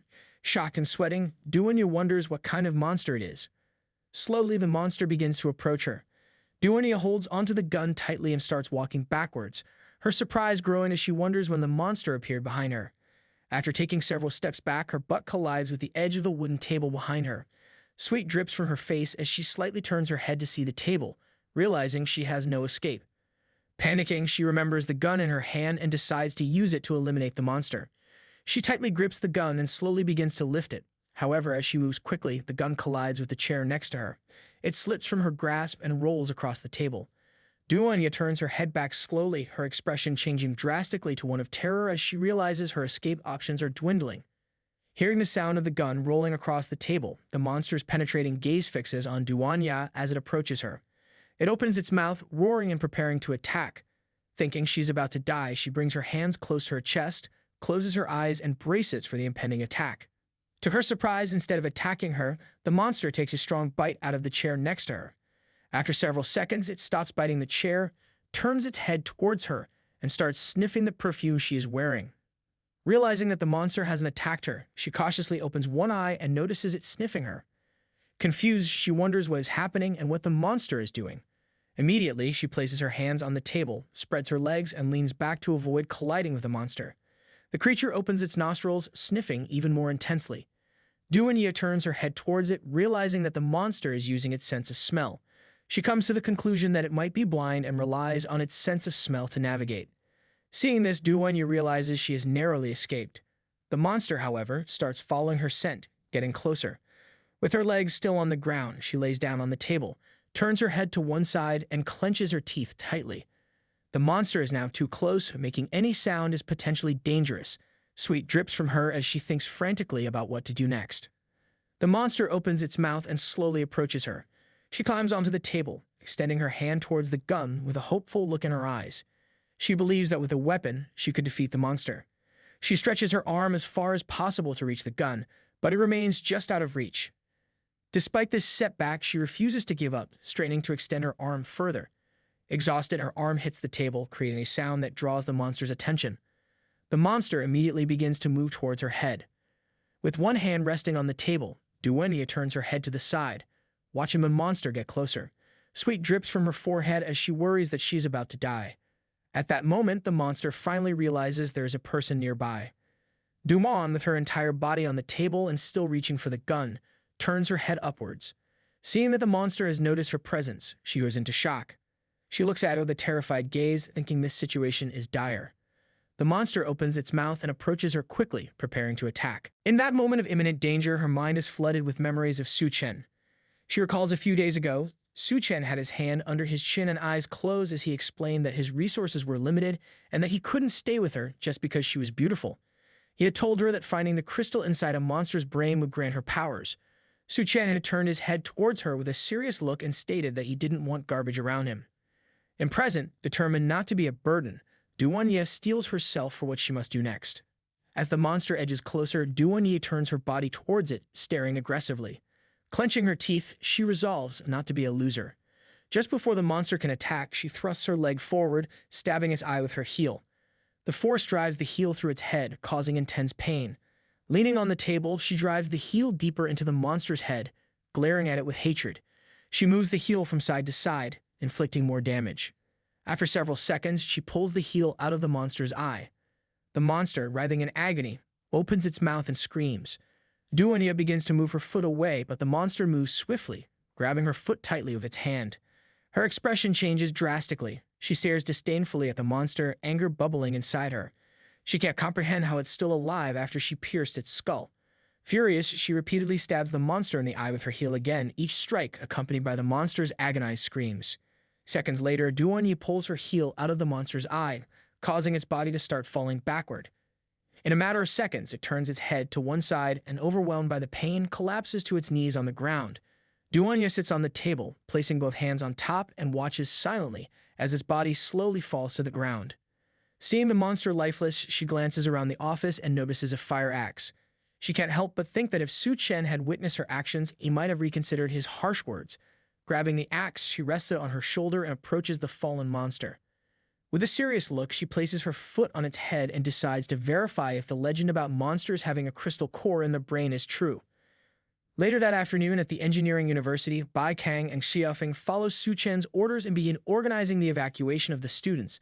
Bai Kang, in particular, contacts her brother Bai Ming to bring his army and assist in protecting the students. Bai Ming, shouldering his weapon and holding onto the rope, turns his head towards the girls' dormitory with a serious expression, contemplating whether they should truly heed Suchan's instructions. Meanwhile, Bai Kang, holding the weapon with both hands, turns her gaze towards her brother, her expression equally serious as she ponders his words. Meanwhile, in the reptile biology laboratory, the Golden King snake, a subject of Suchan's keen interest, begins to undergo mutation. Hours later, Suchan arrives at the laboratory and takes the snake out of its cage. The snake raises its head and stares intently at him. With a serious expression, Suchan decides to observe the extent of its mutation. He prepares a large bucket specifically for this purpose, filling it with water and placing it near the table where the snake is positioned. Before Suchan can act, the snake starts approaching the bucket of water, sticking out its tongue and inspecting its reflection. Suchan quickly realizes that the snake understands it needs to enter the water to complete the mutation. Seeing this, he acknowledges that it has spared him the effort. The snake begins to dip its head into the water bucket, and gradually its body starts to mutate and grow larger. With a predatory gleam in its eyes, the snake opens its mouth, revealing larger and sharper teeth. Slowly, it immerses its entire body into the bucket, continuing its transformation. In a matter of seconds, the snake's entire body undergoes mutation, and the bucket starts to gradually break. Suchan, staring at the snake with surprise, feels somewhat confused and wonders what is going to happen. Just then, the snake completes its transformation, causing the water container to explode. Suchan, perplexed, tries to comprehend the situation. Once an ordinary snake, it now appears as a giant water serpent, emitting a suffocating and powerful energy. Suchan, dropping his arms to his sides, observes its immense growth with a sense of relief. He realizes that by providing only a bucket of water, the snake's transformation has been limited. However, he acknowledges that if it were to enter a flood and absorb more water, its mutation could intensify further. Suchan places one hand in his pants pocket and retrieves a sword from the system inventory with the other. He gazes intently at the snake and offers a proposition. If it obeys him, he will consider keeping it as a pet. The snake, realizing it stood no chance against Suchan, swiftly gathers momentum and makes a dash toward the laboratory window in an attempt to flee the area. With one hand holding the sword, Suchan brings the other near his face, surprised by the snake's escape attempt. He watches intently as the snake slowly maneuvers toward the window, deducing that its intelligence has been enhanced through mutation. As the snake breaks the laboratory window and begins to descend, Suchan is determined not to let it escape. He swiftly gathers momentum, leaps through the window, and starts pursuing the snake. Gripping the sword tightly with both hands, he focuses his gaze on the snake, questioning if its agile movement is what they call snake speed. However, to his dismay, the snake's speed is not sufficient enough to outrun him. In the blink of an eye, Suchan closes the distance and forcefully thrusts the sword into the snake's body, only for the blade to shatter upon contact with its tough scales. Examining the scales, Suchan is puzzled by their hardness. Lost in thought, he fails to notice the snake's approach. Suddenly, the snake seizes the opportunity and swiftly closes in on Suchan, opening its mouth with a menacing glare ready to attack. Reacting quickly, Suchan moves with remarkable speed, evading the impending strike. He then extends one hand toward the ground, while clenching the other into a fist, preparing to retaliate. With a serious expression, Suchan declares that if the blades do not work, then he will just kill it using his fists. As the snake recoils in shock from Suchan's evasion, it is bewildered by his swift movements. However, before it can react, Suchan delivers a powerful punch to its head, causing it to crash forcefully to the ground. But even as Suchan lands, the snake's body begins to coil around him, ensnaring him in its grasp. He turns his head, perplexed by this sudden turn of events, realizing he's trapped. The snake's cunning strategy becomes apparent. He's been lured into a trap. Now immobilized by the snake's coiling grip, Suchan watches as the serpent inches closer, its mouth gaping wide in preparation for the fatal strike. He turns his head away, fixing his gaze on the ground, preparing himself for what may come next. Meanwhile, as Bai Kang and her brother Bai Ming lead the students to safety, Bai Ming glances back, noticing Bai Kang's persistent scanning of their surroundings with a furrowed brow. He turns slightly and queries his sister about her apparent unease, wondering if it stems from reluctance to leave the handsome Suchan behind. With her hand resting on her waist, Bai Kang tilts her head to the side and adopts a serious expression as she assures him that silence doesn't imply foolishness. Bai Ming tightens his grip on the weapon's rope, pivoting towards her, and questions her affection for Suchan, warning if Suchan stayed here, then he would be doomed to die. Bai Kang meets his gaze, affirming confidently that Suchan will survive. Upon hearing this, Bai Ming asks her if she's certain. She steps closer to him, fixing him with an intense gaze, and elaborates that from the moment she first laid eyes on Suchan, she sensed his strength. His profound eyes struck her as enigmatic and almost monstrous, yet compelling. She asserts her conviction that they are destined to cross paths again. Simultaneously, outside the laboratory, Suchan activates his powers and swiftly reaches out toward the monstrous snake. Anticipating its attack, he seizes it by the neck and begins to strangle it. The snake, feeling the pressure, loosens its grip, allowing Suchan to break free. Staring at the snake, Suchan questions its strategy, challenging his belief that it could ensnare him in such a manner. Recalling the resilience of snake nerves, even if someone chops off their heads, they can still bite. He contemplates the potential consequences if such an event were to occur. Hearing this, the snake begins to panic, sweat trickling down its scales. Suchan tightens his grip on its neck and with immense force, twists its body from side to side, causing it to collide with nearby buildings. As the snake begins to lose consciousness, Suchan adopts a serious expression and forcefully slams its body against the ground, swiftly ending its life. Approaching the snake, he places his foot on its lower jaw, grabs the upper part with his hand, and with a determined effort, splits his body in half. Moments later, Suchan retrieves a small crystal from the snake's corpse, his body emanating powerful energy. With one hand in his pocket, he brings the crystal close to his face, his expression remaining serious as he contemplates the potential powers it may bestow upon him. If extreme heat could melt human willpower, then the impending floods are set to obliterate human civilization entirely. Several hours later, the sky gathers gray clouds and heavy rain begins to pour. Everyone feels relieved, thinking the temperature will finally drop. However, nobody could anticipate the flood that is about to follow. Even inland cities like Shangdu could not escape the flood devastation. A colossal wave sweeps through the city, destroying everything in its path and sending the citizens into a state of panic. Guess those umbrellas are going to need a serious upgrade. The engineering university, unfortunately, sat on low ground, with only the administrative building standing tall enough to avoid the floodwaters. Meanwhile, Suchan, having fully absorbed the snake's crystal core, decides it's time for a dramatic dive. Shirt off, he submerges himself into the water, embracing his newfound aquatic adventure. With no doubt in his mind, he realizes that absorbing the snake's crystal core grants him a new supernatural power, leading to fascinating changes in his body. Now, Suchan sports scales on his face, mirroring the snake's appearance, and can see underwater with remarkable clarity. Talk about a glow-up. He's practically part fish now. He stares at the ground, realizing that contact with water has not only covered his body in small scales, but also significantly increased his strength. His eyes, now more sensitive to light, sport a protective membrane. Examining his hand, he notes that despite being underwater, he can't breathe through his mouth or nose. Yet he feels no suffocation, as if he's breathing through his skin. He wonders if this is a trait of the water snake. Looks like Suchan just joined the ranks of the world's coolest amphibians. Next step, auditioning for an underwater superhero gig.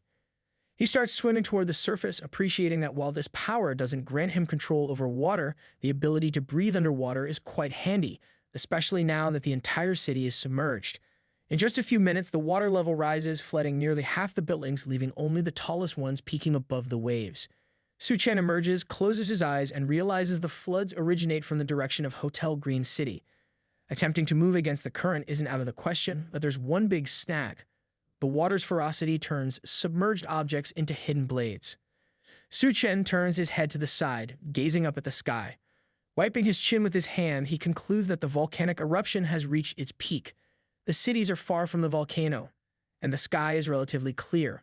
However, once a large amount of volcanic ash rises into the air, darkening the daytime, they won't be far from a bleak end.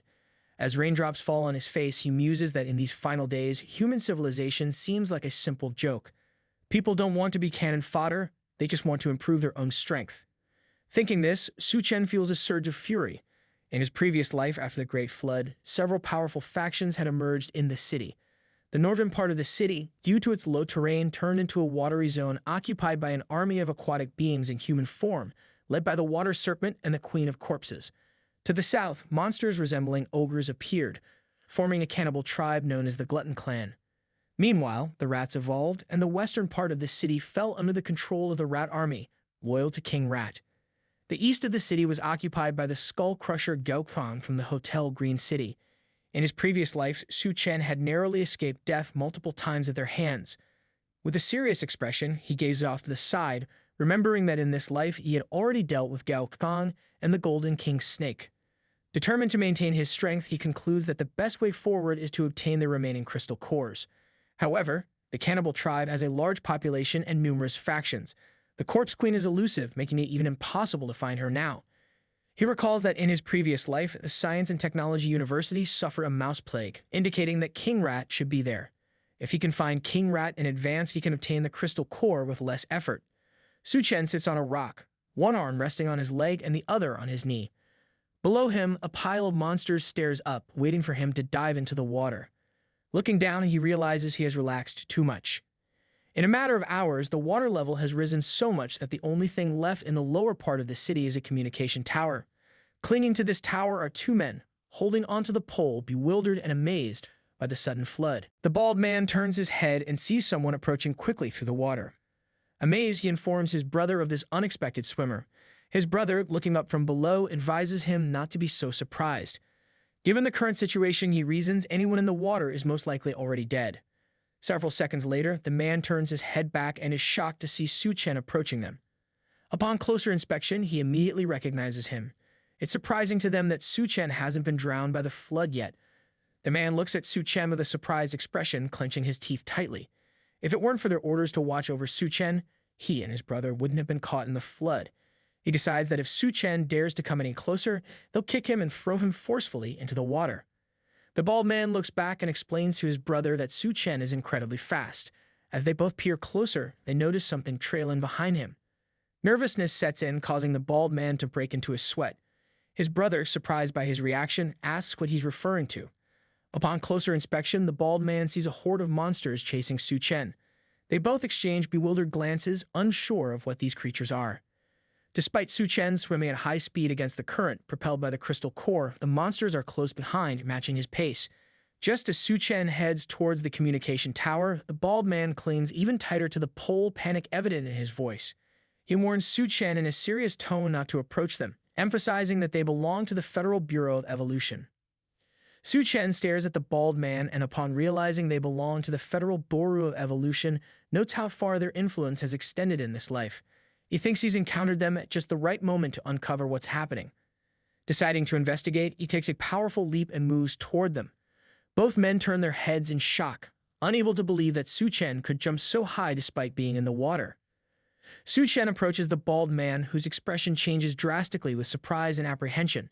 Just as Suchan steps on his face, the bald man clenches his teeth tightly, losing his grip on the pole. If superhero landings were a sport, he'd have just nailed a perfect score. The bald man begins to fall towards the water, screaming for help. His brother, looking down, is shocked and starts sweating profusely, realizing that the situation has taken a dramatic turn. Determined not to let his brother fall into the water, the man grabs his hand without hesitation. He holds onto the pole tightly with his legs, using one hand to secure his grip and the other to grasp his brother's arm. The bald man is heavy, causing his brother to close his eyes and clench his teeth tightly. Quickly, the brother looks at the bald man and explains that he can't reach the pole because it's too far away. Just as his strength begins to fade, he closes his eyes and clenches his teeth, reassuring his brother not to worry because he won't let go. The bald man, panicking, tells his brother that if he is too heavy, he should let go, fearing that if they continue like this, both will die. But the brother refuses, determined not to give up or let go. If they were going to die, they would do it together. Meanwhile, Suchan climbs up the communication tower, sits on the railing, and places both hands on his knees. He looks at them intently and demands they tell him everything they know about the Federal Bureau of Evolution. Suchan figures that while they're hanging on for dear life, a little chat about secret organizations could be just the thing to lighten the mood, or at least get some useful information. The man, eyes closed and gripping his brother's arm, refuses to reveal any information to Suchan. He believes that even if they die, someone else will avenge them. Suchan, impressed by his bravery, commends him and tells him not to blame him for what happens next. As they continue their tense conversation, the monsters begin to approach and emerge from the water, adding a whole new level of urgency to their precarious situation. With monsters now joining their little chat, this might be the most intense impromptu queue and a session Suchan's ever hosted. One of the monsters reaches up and grabs the bald man's leg, forcefully pulling him downward. His brother, unable to maintain his grip, lets go and the bald man plunges into the water. Desperately, the bald man reaches out toward his brother, screaming for help as he falls. Suchan, watching with a serious gaze, tells the brother that they got themselves into this mess and can't blame him. Seeing his brother surrounded by monsters and sinking into the water, the remaining man panics, realizing their dire predicament. Without hesitating for a second, the brother jumps into the water, determined to save him. Both men submerge as a monster opens its mouth and starts approaching. The man opens his eyes, turns his head, and upon seeing the monster, clenches his teeth tightly and panics. Realizing the monster is ready to attack, he turns his head to the side, thinking he's doomed. With a desperate look, he closes his eyes and braces himself for the attack. Just then, Suchan jumps from the communication tower, plunging into the water. With a swift move, he uses his sword to end the monster's life. The man emerges from the water and nearby monsters prepare to attack. However, Suchan quickly takes out swords from his system's inventory, moving at incredible speed. In the blink of an eye, he begins dispatching all the monsters. Several seconds later, the bald man also surfaces, panting heavily to catch his breath.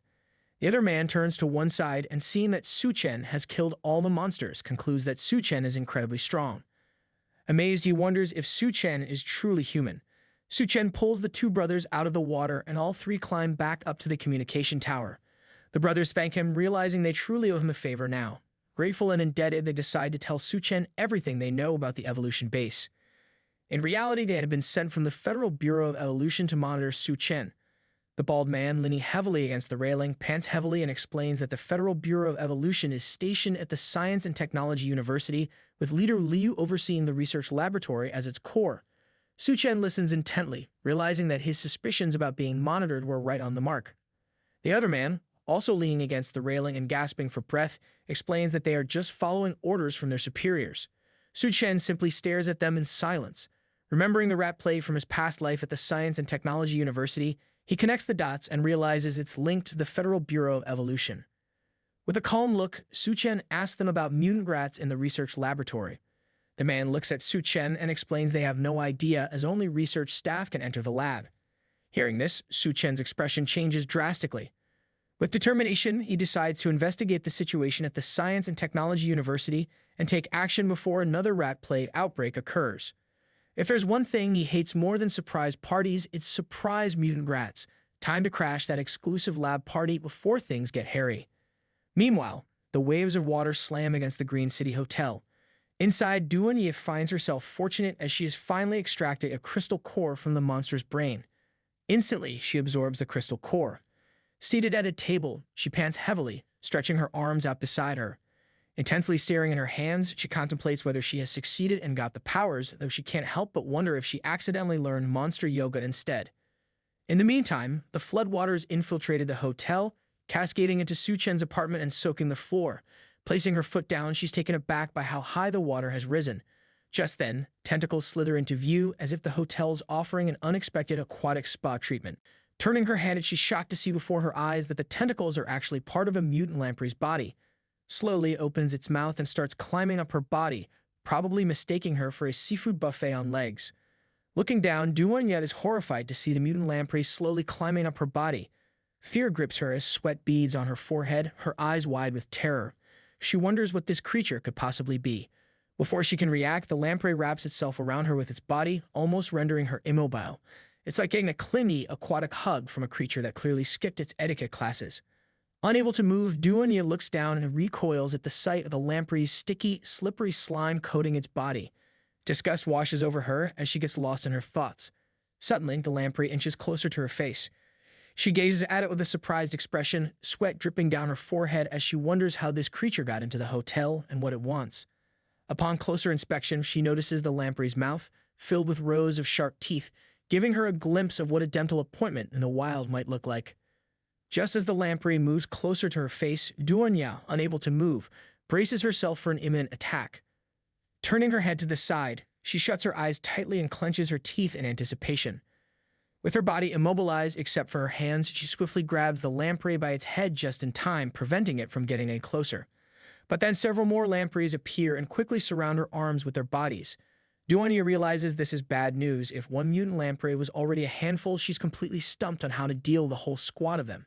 In an instant, the sticky lampreys coil around her, making her break out in a nervous sweat and turn as red as a tomato. She anxiously looks ahead, hoping someone with a can of lamprey repellent will magically appear any moment now. Soon realizing she's completely trapped, Duan finds herself immobilized with lampreys coiled tightly around her arms. To make matters worse, several more mutant lampreys appear in front of her, staring at her with a murderous gaze and opening their mouths menacingly. Just as they slowly advance towards her, she lifts her head and panics, sweat dripping down her forehead at an alarming rate. Slightly turning her head back, she wears a serious expression, realizing this is a dire situation. She hasn't even had time to adapt to her new special abilities yet. Several days ago, Suchan calmly reached out his hand, withdrawing something from the system's inventory. While doing so, he looked at Duanya with a composed demeanor and began to explain that consuming a crystal core could grant special abilities. However, he noted that many cores looked unremarkable, making it challenging to discern their effects by appearance alone. Extending his hand further towards her, he demonstrated by conjuring an apple into existence. It was a bit like a magic trick, except instead of rabbits, they deal in snacks. Duanya, dressed as a nurse, gazes at the apple in Suchan's hand and questions how she could use her special abilities if she doesn't even know what they are. He looks calmly at Duanya and explains that one should experiment and experience their own body, the environment around them, and all the changes that occur. Only then can they attempt to master and control their special abilities.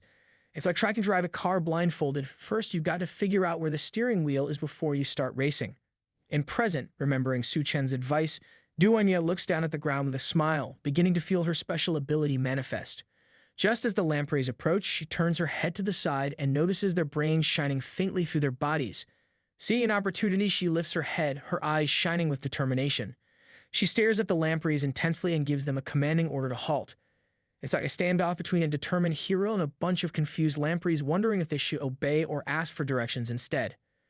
Hearing her commanding voice, the lampreys step back with confused expressions, gazing at Duanya and wondering what's happening. Without hesitation, they stop coiling around her body, releasing her. Her eyes shining with newfound power, Duanya places a hand on her chest, looks down and can't help but feel annoyed. Now her entire body is sticky. On the table lies a fire axe and Duanya reaches out to grab it, instructing the lampreys to wait a moment as she prepares to deal with them. She takes the axe, rests it on her shoulder confidently, and approaches the lampreys. Placing her hand on her waist, she stares at them intently with a smile, deciding it's time to turn them into lamprey chives. Gripping the axe tightly, she advances towards them with an aggressive gaze, clenches her teeth, and swings the axe with precision, cutting their bodies in half. The lampreys scream in agony, their mouths wide open with pain as she continues cutting, blood splattering on the walls. It's a gory spectacle, like a butcher at work, except the meat screams back. Several minutes later, with the axe in one hand and holding a piece of her dirty dress in the other, Duanya finishes off all the lampreys. Realizing she's completely filthy, she decides it's time to head home for a bath. As she's distracted by her thoughts, someone approaches her from behind, a man. He looks down at the ground and asks if he can join her for a bath. Startled, Duanya snaps out of her trance, slightly turns her head back, and with a surprised expression wonders who this man could be. Gripping the axe with both hands now, she twists her body around, fixes him with a furious gaze, clenches her teeth tightly, and demands to know his identity. It turns out it is none other than her master, Suchan, standing before her. Radiating an aura of blue energy, he approaches Duanya, locking eyes with her. With a smile, he praises her for successfully dealing with the mutant lampreys and for her adeptness with weapons. Upon realizing the man is Suchan, Duanya's expression underwent a drastic change. She looks at him with surprise and shock, and without a moment's hesitation, she jumps onto him, giving him a tight hug. Closing her eyes, she expresses her happiness at his return and admits she has been very worried about him. With Duanya so close, Suchan turns his head to the side, feeling nervous and starting to sweat. She senses a strange pressure and opens her eyes, blushing slightly as she asks him about it. On closer inspection, she realizes he's naked and quickly moves away, closing her eyes and gesturing for him to get dressed. Suchan, scratching his head sheepishly, closes his eyes and explains with a smile that the water was too dirty, hence why he had to strip down. He casually mentions he's off for a quick bath, probably to wash away the embarrassment along with the dirt. Several minutes later, the two go into the bathroom and fill the bathtub with water. They both get in with Suchan leaning back, placing his hands behind his head and closing his eyes contentedly. He remarks with a smile how comfortable it is and muses that leaving home makes you appreciate being there even more. Duanya blushes, lowering her head and silently staring at her reflection in the water. Standing up, Duanya places her hand on Suchan's shoulder and he asks if she's awakened her special abilities. With both arms resting on the edges of the bathtub, Suchan relaxes as Duanya leans in, hands still on his shoulder. Blushing, she asks if he saw how she handled the lampreys. Suchan closes his eyes and smiles in response. He confesses he didn't see it happen, but he could feel the intensity of her actions and the warmth of her touch. Upon hearing his remark, Duanya gets somewhat surprised and confused. She asks him what temperature he was referring to. Suchan, with his head resting on his arms, inquires about her special ability in return. In response, Duanya begins to massage his back and explains that her power is a form of mind control. Upon hearing this, Suchan inquires about her special ability and its potential on food. She begins to rise from her seat, requesting to practice with him. Suchan, puzzled, opens his eyes slightly, turning his head back with a bemused expression at her request for practice. Just as he observes her intentions, shock overtakes him. She dons a provocative costume, placing a hand on her chest, gazing at Suchan, announcing her desire to engage in some exercise together. Suchan turns his body towards her, gripping the edges of the bathtub with both hands, a dark energy swirling around him. He gazes at her in silence, his presence intimidating. Shocked by his aura and unable to influence him with her mind control, she stares at him with wide eyes, wondering if this is his special ability at work. Feeling the overwhelming energy radiating from Suchan, her expression shifts dramatically to astonishment. She realizes that without his tacit consent, she might have yielded to his pressure. Just as she attempts to flee, Suchan fixes his gaze on her, a smile playing on his lips, impressed by her remarkable power. He casually asks her what happens next. Just as the moon rises and nightfall approaches, with waves crashing against the hotel, she declares that she wants him to keep practicing hanky-panky until his legs weaken. Looks like she's aiming for a gold medal in the Olympics of romance. The next day, as the sun emerges and the floodwaters calm, someone in a rabbit costume pulls out a gun and starts taking out the remaining mutant lampreys in the hotel, tearing them to pieces. That someone turns out to be Duan, with Suchan by her side, guiding her aim and offering advice on concentration and staying calm before shooting. Looks like even mutant lampreys can't resist a rabbit with a deadly aim. Duan blushes and asks him why he isn't at the Science and Technology University instead of wasting time here teaching her how to shoot. They stand on the hotel roof as he places his hands in his pockets and starts moving away from her. Heading towards the door, he gives her until noon to familiarize herself with her powers and her aim, then casually inquires if she's from the medical university. Duan, holding the gun with one hand, responds affirmatively and inquires if something is happening. Suchan halts, turns his head towards her, and with a calm expression explains that she needs to come with him. It's not every day a rabbit-costumed sharpshooter gets summoned for an urgent mission. Several hours later, the water level of the Great Flood stabilizes and a yacht begins sailing through the city. This yacht belongs to none other than Suchan. Duan, dressed in a bunny costume, asks if it's a bad idea to wear such clothing while being outside. Suchan assures her that nothing will happen, as even without the costume, no one would be able to do anything to her. Duan, behind the wheel, steers the yacht, looking like the most seductive captain to ever navigate floodwaters. With a worried look, she asks Suchan if he has ever been to the Science and Technology University. Suchan, sitting behind her with one leg crossed over the other knee, rests one hand on the seat while holding a glass of wine in the other. He brings the glass of wine closer, staring at her intently with a serious gaze. He explains that he came to the university to see a friend but doesn't know if he survived. With one hand on the yacht's steering wheel, she places the other under her chest, looking at Suchan. Blushing, she reassures him not to worry, as people with good luck have their own destiny. The yacht races through the waves at high speed. Several minutes later, Duan glances to the side and informs Suchan that they have arrived at the University of Science and Technology. What used to be a university is now a fortress, inundated with floodwater.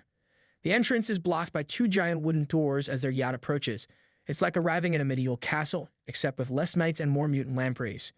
At that moment, Suchan turns his head to the side with a murderous look, sensing something bad is about to happen. His suspicions are confirmed when someone watching the door peeks out, draws a rifle, and starts shooting at the yacht. Luckily, Suchan reacts in time. He approaches Duan, placing a protective hand over her head and standing in front of her.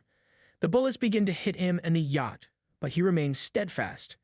He turns his head towards the shooter, maintaining a silent, intense gaze as if daring the shooter to try harder.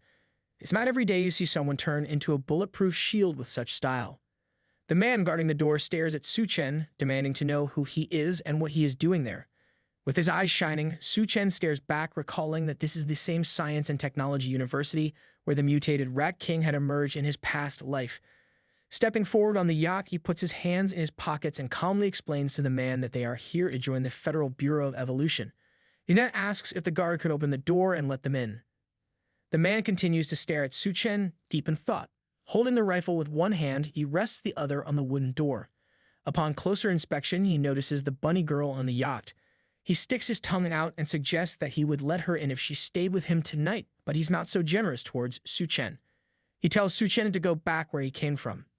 Just then, Duan brings out a plate with delicious food. Closing her eyes and smiling, she asks the man to open the door for the sake of this beefsteak. Sometimes the way to a man's heart or a heavily guarded fortress is through his stomach. Seeing the delicious dish, the man panics and places his hand on the wood. With a surprised look, he confirms that the dish is indeed beefsteak. Instantly, he orders his subordinate, named Lu Tao, to open the gates, prompting him to be quick. He mentions he has not seen the meat in ages. Lu Tao, somewhat surprised, looks at him with confusion, but accepts the order without complaint. Slowly, the large wooden doors of the university begin to open, revealing the path forward. It seems even fortified gates can't resist the allure of a well-cooked meal. Seeing this, Duanya returns to the steering wheel of the yacht and navigates inside. Once they reach the interior, the guard from the door descends and orders them to stop the boat, demanding the beefsteak. After making his request, he instructs Lu Tao to escort them inside, intending to enjoy the beefsteak all to himself.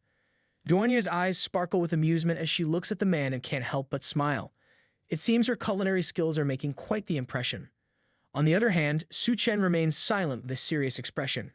In reality, the beefsteak dish is nothing more than a monster's hand. The man grabs the hand eagerly with both hands, drooling as he marvels at its incredible aroma. Driven by his love for this delicious beefsteak, he decides to allow them entry.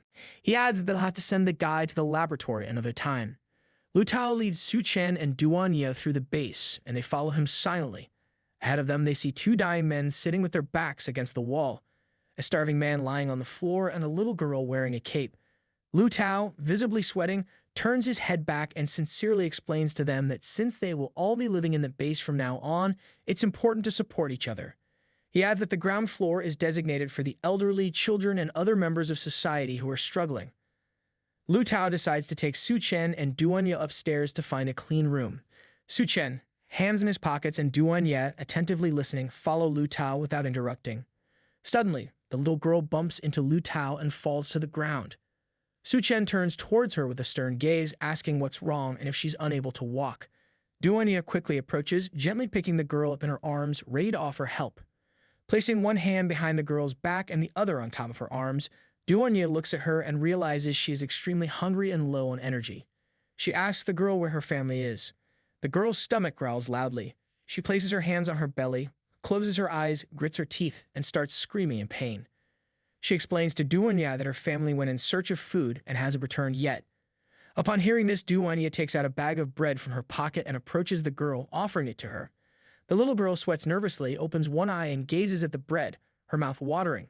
Despite her hunger, she hesitates to accept it because eating the bread would mean her rabbit sister would go hungry too. Suchan, positioned behind them, extends a reassuring hand and calmly assures the girl that her rabbit sister won't go hungry. Duanya, catching the interaction, can't help but steal glances at the girl, her cheeks tinting with a hint of embarrassment. Meanwhile, the starving little girl fixes a skeptical gaze on Suchan.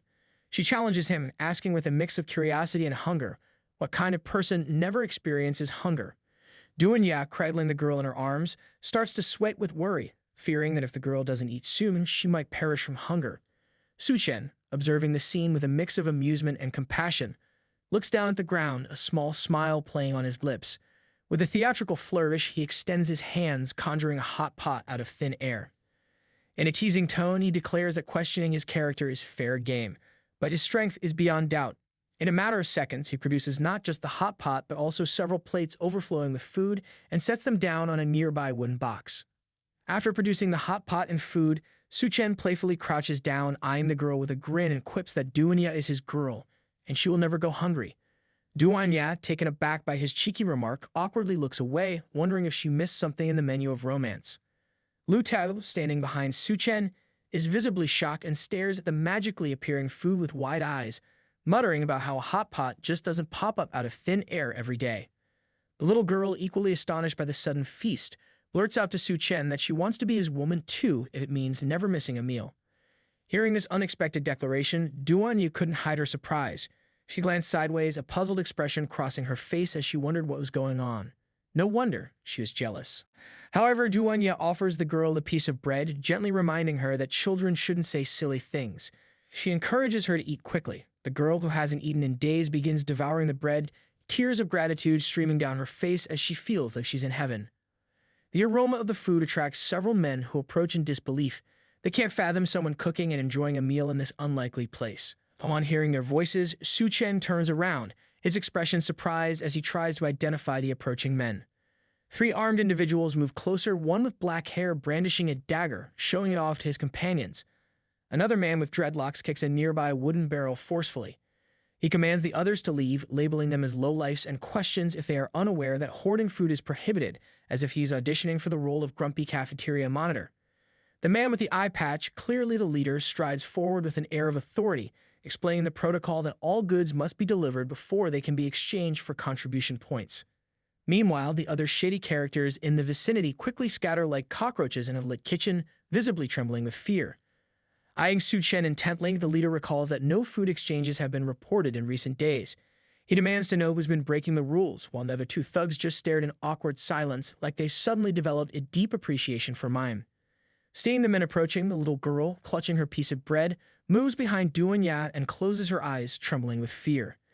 Duanya, seated on the floor, extends a reassuring hand and calmly assures the little girl that she'll ensure everything goes smoothly. After this declaration, Duanya glances at Suchan. He turns to her, with a serious look nods something to her. Duanya rises from her feet, stretches out her arm, and eyes the men quizzically, asking if they aren't hungry after all that talk. Just then, Suchan conjures food from the system's inventory, items appearing near Duanya's hand. She calmly informs them that she had prepared these offerings for their benefit. Upon witnessing what materialized before them, their leader is visibly taken aback, his expression a mix of shock and confusion as he wonders what's happening. With a determined gaze, Duanya instructs them to enjoy the food.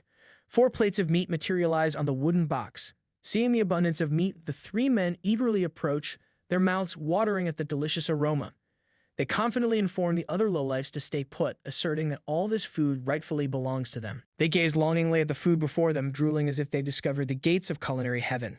With eager hands, they seize the meat and devour it with a passion that suggests they've never tasted anything so divine. Each bite is a symphony of flavors, evoking tears of joy at the familiar sensation, though they might just be tearing up because it's that good, or maybe because they finally found their true love in a plate of meat. The leader's eyes fixate on Duanya, pointing at her with his finger, while a mouthful of food can't stifle his grin. He affectionately labels her a good girl and plans her punishment for later tonight, though whether it's for her or for him is unclear. He further declares that Suchan, having broken the rules, is going to face an even more severe punishment. Duanya crosses her arms defiantly, casting a silent, skeptical gaze at the men around her. Meanwhile, Suchan, hands nonchalantly tucked in his pockets, appears bewildered as he eyes the men with a mix of surprise. He can't help but ponder what kind of punishment awaits him. With a commanding stare, the leader signals his subordinates to bring them out, referring to some kind of monsters. Upon hearing the command, the men struggle to bring out 2 heavily chained figures, their strength barely sufficient for the task. Just as they approach our Jigachad, aka Suchan, he maintains a stoic silence, fixating on their leader with an unreadable expression. The 2 imposing figures are unveiled, their chains rattling ominously. The leader decrees Suchan's punishment, a brutal life or death showdown. Either he defeats these formidable adversaries or he faces the chilling alternative, death at their hands. Without a hint of sweat on his brow, Suchan turns his gaze towards the approaching figures, scrutinizing them with keen interest. Peering closer, he recognizes a striking familiarity in these 2 men. He wonders if they are the same 2 brothers he rescued and interrogated earlier in the flood. The girl, who is munching on a piece of bread while hiding behind Duanya's leg, peeks out to see who these 2 men are. On closer inspection, she realizes they are her older brother and second brother. Realizing they are about to engage in a fight to the death, the girl panics and starts crying. She tries to intervene, but Duanya stops her, placing a hand on her head. With a confused look, Duanya asks if those 2 are her brothers. The girl cries even harder and tries to go help them, but Duanya grabs her by the waist. With both arms, the girl reaches out towards them, calling the men bad guys and ordering them to release her brothers. Duanya, like a concerned babysitter at a chaotic birthday party, instructs the little girl not to go near her brothers, noting they don't seem to be in their right minds. The man with dreadlocks, eating meat like a monkey, tells the girl her brothers ruined the mission and couldn't obtain contribution points as compensation, so they have been sentenced to death. Their leader, also eating like a monkey, starts smiling and says he has captured these brothers to have fun with them. He takes a bite of a chicken thigh and starts staring at Suchan, probably wondering if Suchan is also on the menu. The leader didn't expect them to actually know each other, and for him, this makes things even more interesting. He decides that if they lose the duel, he will let the little sister join her brothers. He plans to throw the girl into the water and feed her to the water ghosts. The two brothers, who previously seemed like ordinary people, now look like zombies. Behind Suchan stands a man with brown hair tied up with two chains. Suchan gazes at the man seriously, thinking that these two brothers seem to have fallen into some kind of frenzied state. He wonders if they have been injected with drugs. Their leader takes another chicken thigh, takes a bite, and while munching, stares at Suchan. He shouts for his men to release the chains. Upon hearing his command, the men release the chains, freeing the two brothers. The bald man opens his mouth wide, extends his hands towards Suchan, and starts running towards him, preparing to attack. Looks like he's hungry for a fight and for some chicken thighs, maybe. Suchan simply turns his head towards the bald man and silently watches him, pondering his next move. While he's distracted, the other man tries to launch a surprise attack, but luck isn't on his side. In the blink of an eye, Suchan turns around and with a killer look, delivers a strong blow to his neck. The bald man attempts to attack again, but Suchan calmly turns around, looking at him with unwavering composure. With a swift and effortless motion, Suchan delivers a powerful slap, sending the bald man flying within seconds.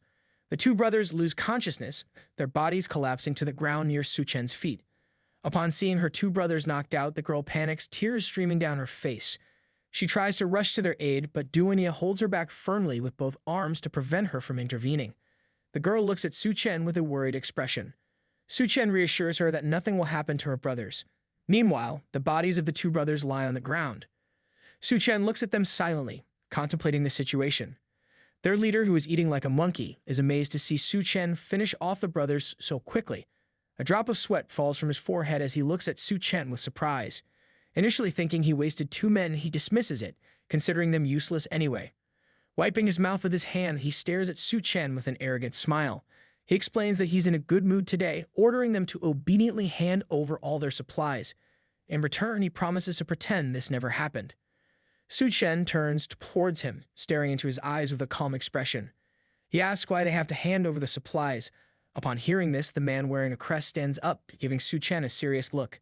He asks if Suchan is a newcomer, explaining that according to the rules, anyone entering this science and technology university must comply with Grand Liu's rules to avoid problems and eliminate parasites.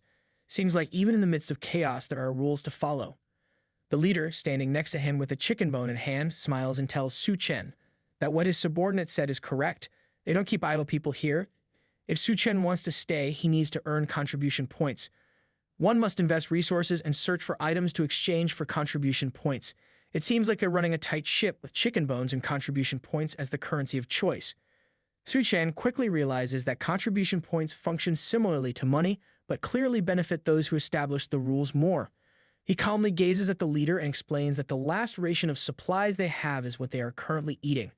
Just then, a fat man appears behind them with an ominous look, advising Suchan that if he wants to earn contribution points, it would be better for him to work for him. Looks like the job offers in this world are as subtle as a sledgehammer. Hearing his voice, the expressions of the leader and the man with the crest change drastically. They start sweating and panicking uncontrollably. The leader turns his head back and, with a look filled with terror, immediately recognizes the man as Captain Go. It seems like Captain Gu's reputation precedes him. Upon seeing Gu, Duanya couldn't help but be amazed. She looks at him with a surprised gaze, wondering where this guy had come from and what was happening. Suchan simply observes Gu calmly, remaining silent. One of Captain Gu's subordinates, a man missing several teeth, bites on a wooden and chain-made muzzle.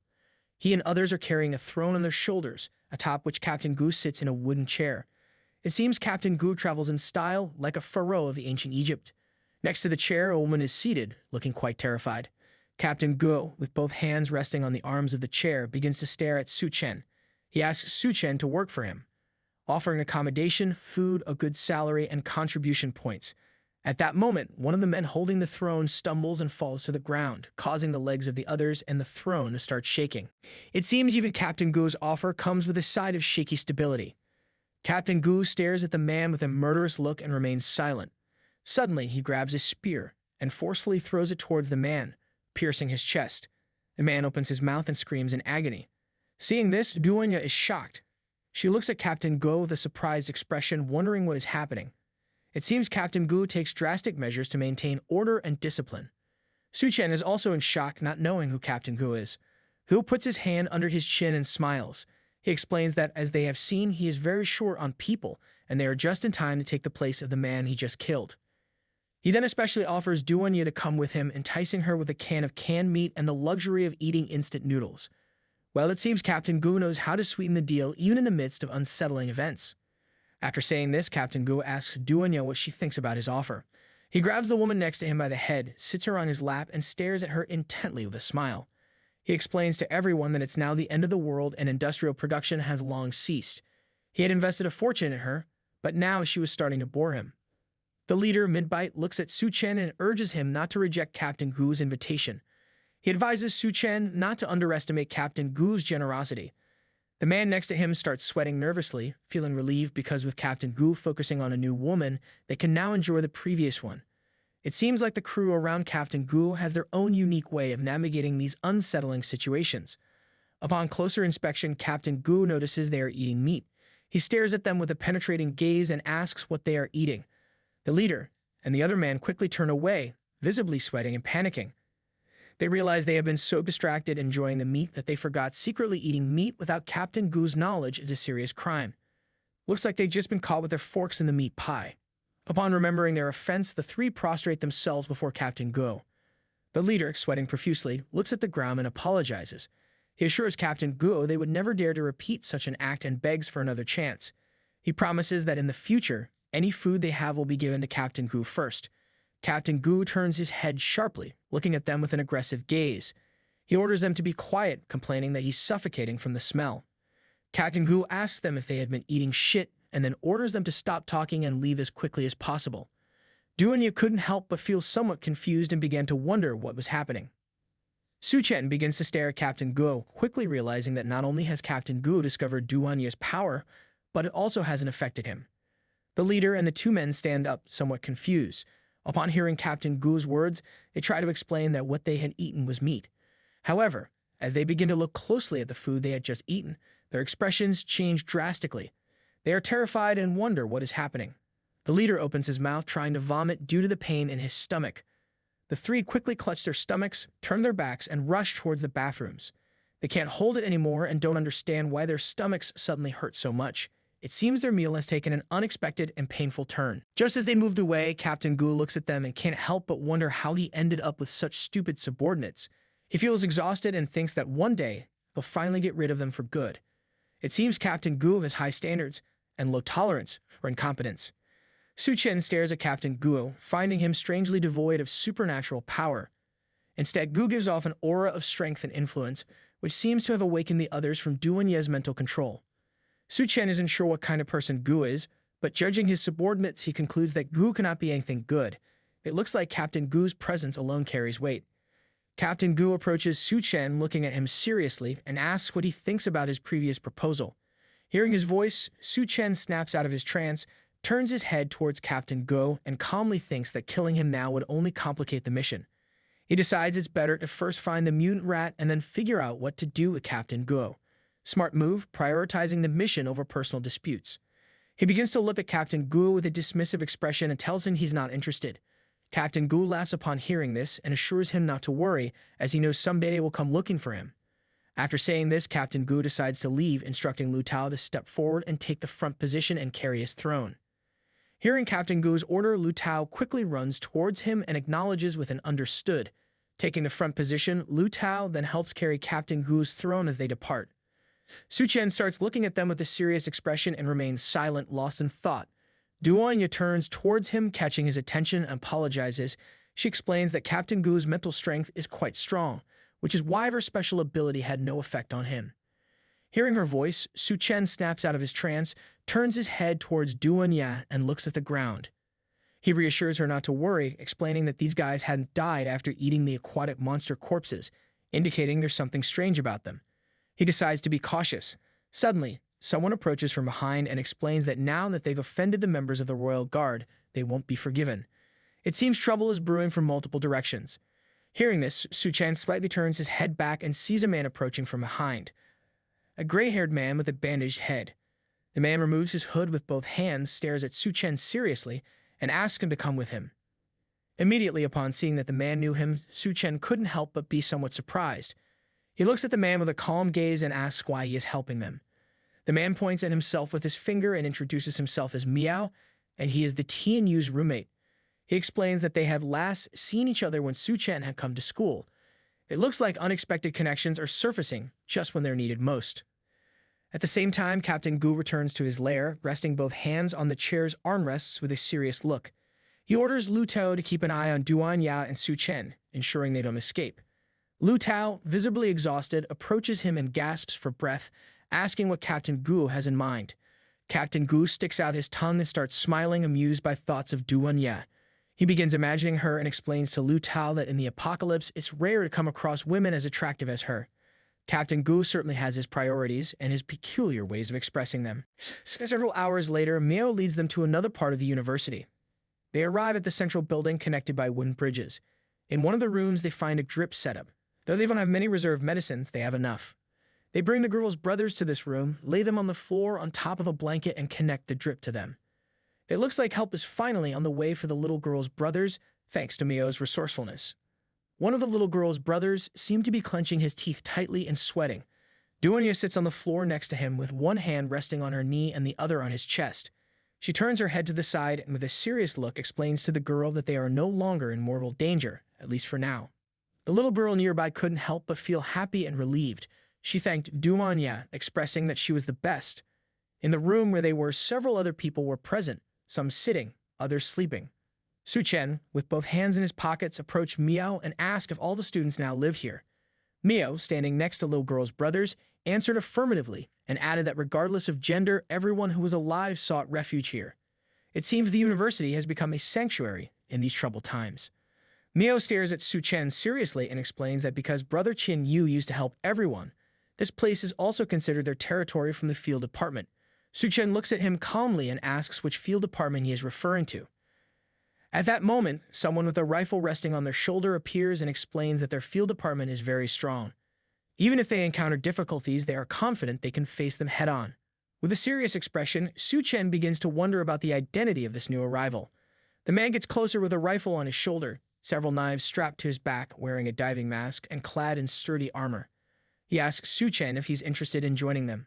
Miao wastes no time introducing this man as Tian Yu. Tian Yu approaches Suchan, extending both hands towards him with a surprised look. Suchan, with one hand in his pocket, looks at Tian Yu, feeling somewhat confused. Tian Yu doesn't take long to recognize Suchan. He quickly takes off the diving mask, his mouth open in surprise and disbelief. He can't believe that it's really Suchan standing before him. Tian Yu jumps towards Suchan, giving him a hug. He closes his eyes, feeling relieved as he had thought Suchan had died. He didn't expect him to still be alive. Suchan also feels happy. It had been a while since he had seen Tian Yu. For them, it's rare to see each other again. Suchan decides to have some drinks, celebrating his return to the field department and the chance to spend a few days with Tian Yu. While sweat falls from his forehead, Tian Yu turns his head back with a surprised look, wondering what's happening behind them. There stands Duan Ya. Upon seeing her, Tian Yu is dumbfounded and starts sweating even more. He had seen her before. She was the legend of a University of Science and Technology, known as the Cold Goddess Duan Ya. It seems Duan Ya's reputation precedes her even in these tumultuous times. She starts walking towards them, hands behind her back, adopting a seductive pose. Duan Ya explains that these things of the past hold no use in the present. Tian Yu panics, mouth open in surprise, pointing at her with his finger. With a confused look, he asks Miao how it's possible that the legendary goddess has appeared here in front of them, dressed as a bunny. Miao covers his ears with both fingers, sweating nervously as he gazes at her. He asks if she really is Duan Yu, the older sister from the Faculty of Medicine. It doesn't surprise him that she's so beautiful, after all. Duan Yu approaches Suchan, placing her hand on his chest and looking into his eyes with a loving gaze. She starts to blush and explains that she wants to change clothes because dressing like this in front of the students is too embarrassing for her. Suchan puts his hand on her waist, looks at her with a smile, thinking it's definitely time for her to change clothes. Looks like fashion advice and romantic tension are in the air. Miao and Tian Yu can't help but feel jealous. Miao clenches both fists tightly, asking angrily why Suchan is hugging the goddess. Tian Yu starts bleeding from his nose, furious that the goddess Duan Ya is with Suchan. However, Tian Yu leads them to the door of another room, leaving his backpack on the floor. He gestures towards the door, apologizing for the mess inside. He tells them they can sit wherever they want and suggests Duan Ya can change clothes in that room. She starts approaching the room and thanks him.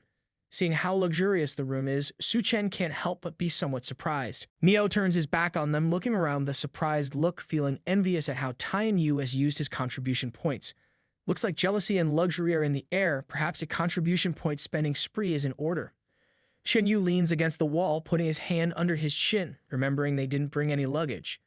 He wonders where she'll get clothes to change into. Suchan changes the subject, asking seriously if Tianyu's missions are usually dangerous. Xianyu starts touching his mask with his finger, asking which mission isn't dangerous. He mentions that they are very lucky, as they are clean and it is noticeable that they haven't gone through the trials of the apocalypse. Xianyu asks them to stay and join his team so he can take care of them. Opening his eyes, he reveals that even a doctor as excellent as Duanyu won't need to scavenge for food. She'll just be attending to the wounded. He stares at Suchan, deciding to remind them of something. He advises them to stop showing off in the future. He can't believe Suchan let her dress like a sexy bunny, wondering what he was thinking. Xianyu also reminds him they're in the apocalypse, after all. Suchan slightly turns his head back and calmly assures him not to worry, promising to take good care of her. Xianyu approaches him and gives a gentle punch on the head, reminding him to keep his word. Xianyu reminds Suchan about their high school days, where he was more familiar with being a target than a hero. Back then, courage wasn't his strong suit. It was more like hiding behind potted plants at prom. It was Tianyu who stepped up and chased those guys away. At the same time, Duenya enters the room and starts shedding her clothes. Xianyu reveals to Suchan that Captain Gu has a knack for turning romantic pursuits into tragedies, especially for women as stunning as Duenya. According to Tianyu, Captain Gu is relentless in his pursuits and is not going to back down anytime soon, like a persistent salesperson who won't stop pitching even after you firmly said no. Just as Duenya peels off her bunny costume, a figure sneaks up behind her, wielding a knife like she's auditioning for a thriller movie. Cue dramatic music. It's none other than Now, the slave girl Captain Go. She holds the knife to Duenya's throat with the authority of someone who means business and has probably watched too many spy flicks for her own good. Duenya, wide-eyed with terror, demands to know who she is and what she intends to do. Now casually places a hand on her chest, leans in with a mischievous grin and spills the beans. Captain Guo requested her presence to help with arrangements and accommodations. With a playful wink, Now assures Duenya that she's simply not cut out for these losers. Duenya starts to get a bit nervous, but she quickly tries to reassure Now, casually mentioning that there's plenty of room for everyone. Meanwhile, Now, with a calm demeanor, points out that they can't avoid the trip because Captain Gu insists on having her along, casually touching her abdomen to emphasize the point. Duenya activates her power, her eyes gleaming with determination as she firmly states her decision not to leave. Just as her power intensifies, Now begins to feel its effects, her own eyes start to gleam, and she nervously breaks into a sweat, realizing she might be in for a tough argument. Duenya gives Now the order to her to let go. Upon hearing the order, Now swiftly moves the knife away from Duenya's neck, stepping back with a bewildered expression. She can't help but feel a sense of confusion washing over her, as she starts to question what's happening. Duenya places one hand under her chest, then turns to face Now with the penetrating gaze. Despite struggling to fully control Now with her power, she manages to hold her in place temporarily. Now stands frozen, staring at the ground without making a single move. Taking advantage of the moment, Duenya heads towards the door, deciding to leave the rest as Suchan. However, just as she moves, Now begins to stir. She readies the knife, preparing to launch an attack. She tightly grips the knife, but instead of attacking, Duenya now stabs it into her own hand. The intense pain causes her to grit her teeth tightly, and she lets out a scream of agony. Duenya turns around and is shocked to see Nao's actions. She can't believe that Nao has chosen to stab her own hand, using the pain to snap herself out of the mind control. Nao advances towards Duenya with a determined look, ready to settle the score.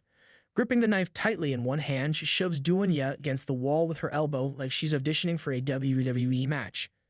She locks eyes with Duenya, teeth clenched in determination, poised to strike. With a serious expression, she warns Duenya that she nearly fell into her trap and muses aloud about how strange Duenya truly is. Duenya starts sweating, visibly worried that things are taking a bad turn. Just as she's feeling the heat, someone knocks on the door, asking what all the commotion is about and why there's so much noise, mistaking it for a wardrobe malfunction. Nao swiftly covers Duenya's mouth to silence her, then turns her attention to the door with a grim expression, realizing the situation is escalating. With no response from inside, the person outside decides to enter the room. Seconds later, Suchan breaks down the door. Nao releases Duenya and shifts her attention to Suchan, wearing a serious expression as she questions his intentions. Gathering her resolve, she advances towards Suchan with a determined look, prepared to confront him head-on. As Nao slowly advances, Suchan remains motionless, not making a single move. Just then, Tianyu appears, looking surprised, and urges Suchan to be careful. Upon hearing the name Suchan, Nao's expression changes drastically. She is visibly shocked and starts sweating, unsure of what is happening. As Nao gets closer, she locks eyes with Suchan. In silence, she quickly recognizes him, and her jaw drops in disbelief. Sweat beads on her forehead as she processes the realization. It's him. Within moments, fear fills her eyes. Nao's memory flashed back to the horrifying incident at the engineering university. She recalled how the monstrous Suchan had slaughtered everyone with his razor-sharp claws. Gripping their leader by the neck, he stared into his eyes with an intense gaze and a sinister smile, and it teared him apart. It didn't take long for Nao to realize that the man before her was no ordinary person. He was a demon. Suchan adopts an offensive stance, locking eyes with Nao intensely, ready to strike. Despite Nao's own history of violence, her instincts warn her that attacking him would mean certain death. Trembling with fear, she realizes she must find a way to prevent this outcome. Tianyu steps forward, placing his hand in front of Suchan to shield him from Nao's attack. Unexpectedly, Nao's reaction surprises everyone. Instead of attacking, she drops to the ground, placing both hands on the floor, bowing her head in submission before Suchan, prostrating herself. This unexpected display leaves Tianyu in shock, wondering what has just transpired. Suchan remains unmoved, gazing at the ground in silence. Duanya, observing this scene, becomes perplexed. With a puzzled expression, she wonders why Nao was acting this way and what might be happening between them. Her confusion is reaching Sherlock Holmes levels. She's unable to solve the mystery of why Nao suddenly turned into a floor enthusiast. As Nao crawls towards Suchan, with both legs and hands on the ground, she gazes into his eyes and addresses him as master, pleading for punishment. Tianyu starts to sweat nervously, glancing back with confusion, wondering why she's calling Suchan master. Meanwhile, Suchan stands with his hands casually in his pockets, emitting a powerful purple aura.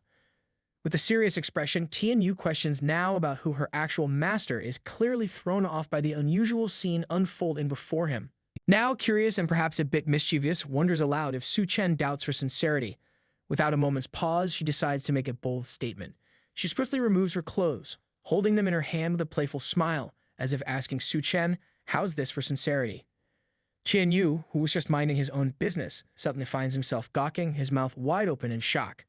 His face turns a bright shade of red as he starts pointing at Nao, utterly confused. He's left wondering if Suchan's preferences are a bit more adventurous than he previously thought. Miao, standing right behind Tianyu, shares the same fate. His eyes widen in disbelief, and a rosy blush spreads across his cheeks. He can hardly process what he's seeing. Let's just say this was not the plot twist anyone saw coming. Nao fixes her gaze on Suchan, her silence masking a hidden agenda. While everyone else is caught up in the moment, she discreetly pulls out a smoke bomb and drops it, causing a thick cloud to engulf the room. Just as the smoke swirls around, Tianyu and the others quickly realize that she is planning to escape. Trying to take advantage of the confusion, Nao makes a dash for the exit. She plants a hand on the ground, her heart racing as she realizes they've caught on to her plan. Just as she's about to taste freedom, a hand emerges from the smoke and grabs her firmly by the mouth.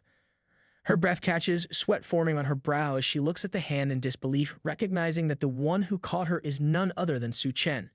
It seems Suchan is not just good at dodging emotions, but escape attempts too. With one hand casually tucked into his pants pocket, Suchan has grabbed Nao by the neck with his other hand, squeezing just enough to make his point. His expression turns serious, and the intensity in his eyes suggests he's not one to be trifled with. Nao's eyes widen in fear, and she quickly realizes this is not the time to test his patience. Desperately, she pleads for a moment, promising valuable information in exchange for her life. She reminds him about the girl he had rescued a few days ago, revealing that the girl and her two brothers have been taken to the arena, and if Suchan kills her now, she warns they'll never uncover the full truth of what's really going on.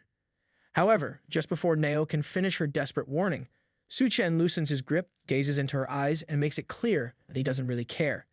Then, with a sudden surge of strength, he hurls Nao out of the building. The apartment glass shatters as her body crashes through it, sending shards flying everywhere. She plummets downwards and lands with a splash into the floodwaters below. The water, already teeming with monstrous creatures, churns around her. Tianyu, feeling a bead of sweat slowly trickle down his forehead, turns to Miao, his expression a mix of confusion and concern. He asked Miao who this girl now was talking about. Miao, with a serious demeanor, informs him that it's Xiao Mi and her two brothers. The guards must have taken them while they just left. Xianyu clenches his teeth tightly as a wave of dread washes over him. Miao steps closer, his face serious, and asks what Xianyu plans to do next.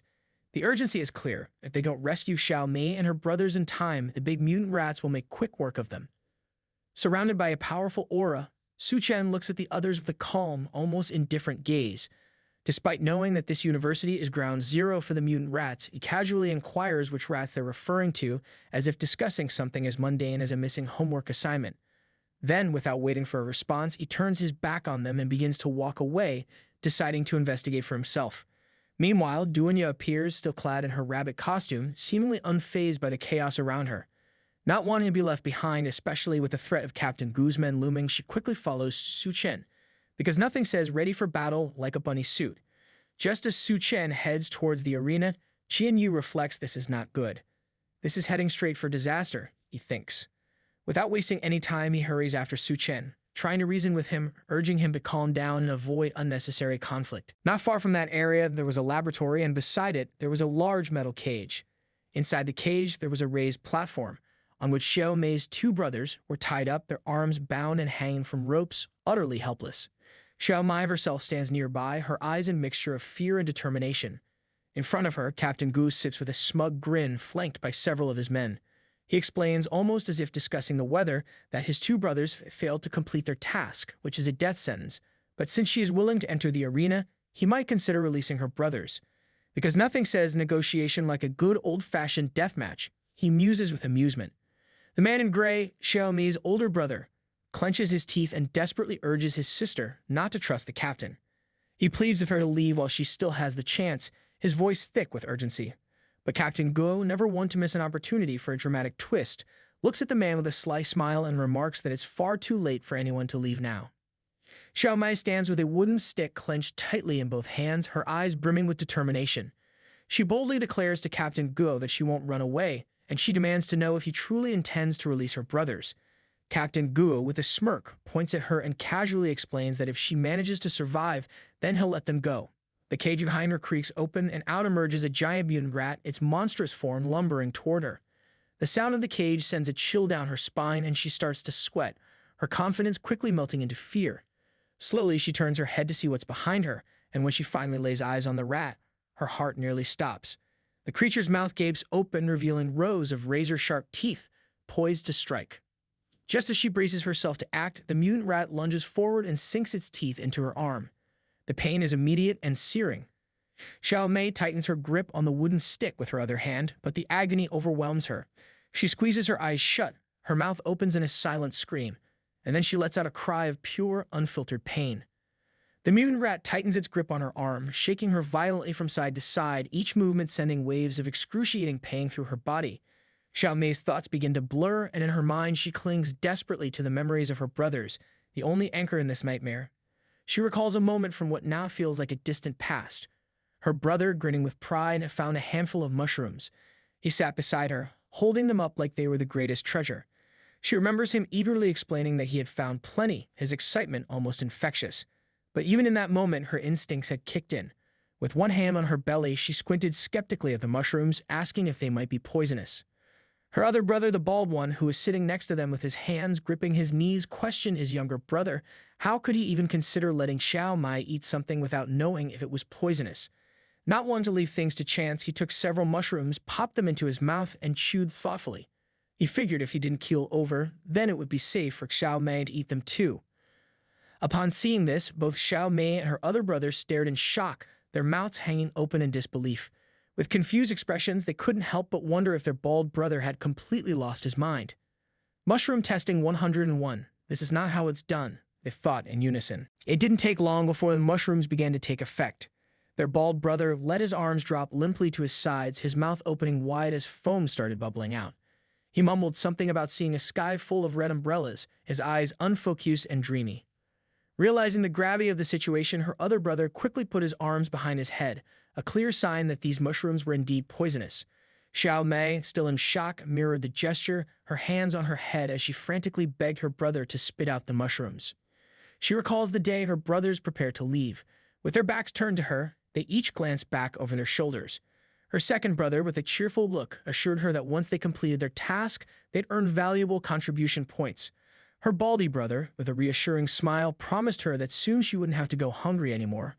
With a calm demeanor, her second brother asked her to remember to behave and not to run around too much, while the bald one, with a sincere expression, vowed that when they returned, they'd all share a delicious meal together. Back in the present, as the mutant rat viciously attacks Xiao Mai, her brothers are gripped with panic. Tears stream down the face of her second as he desperately calls out to her, begging her to run fast and not worry about them. Her baldy brother, equally terrified and drenched in sweat, urges her to flee, reminding her that she still has a long life ahead of her.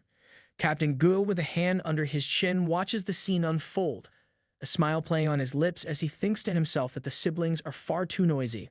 With a casual command, he orders them both to be quiet. One of his men, eager to obey, kicks the log supporting Xiao Mi's brothers, causing the ropes around their necks to tighten.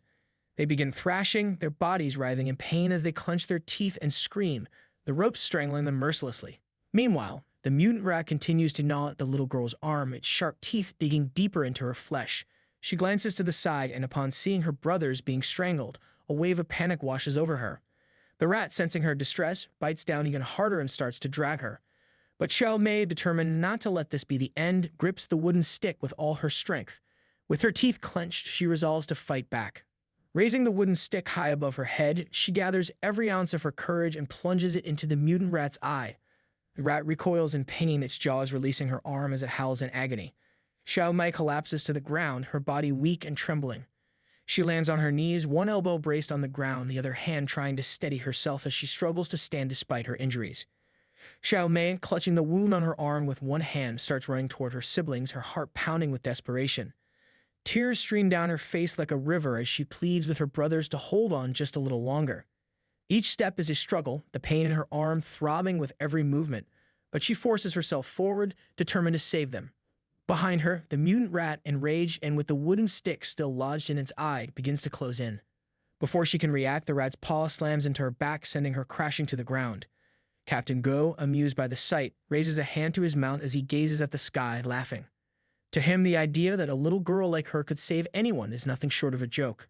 In his eyes, they're nothing but trash, and the notion of them surviving is pure fantasy. Lying on the ground, Xiao Mi's tears mix with the dirt as she clenches her teeth, refusing to give up.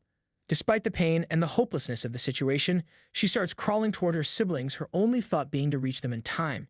She begs them to hold on just a bit longer, even as the mutant rat, furious and bloodthirsty, approaches from behind, ready to finish her off.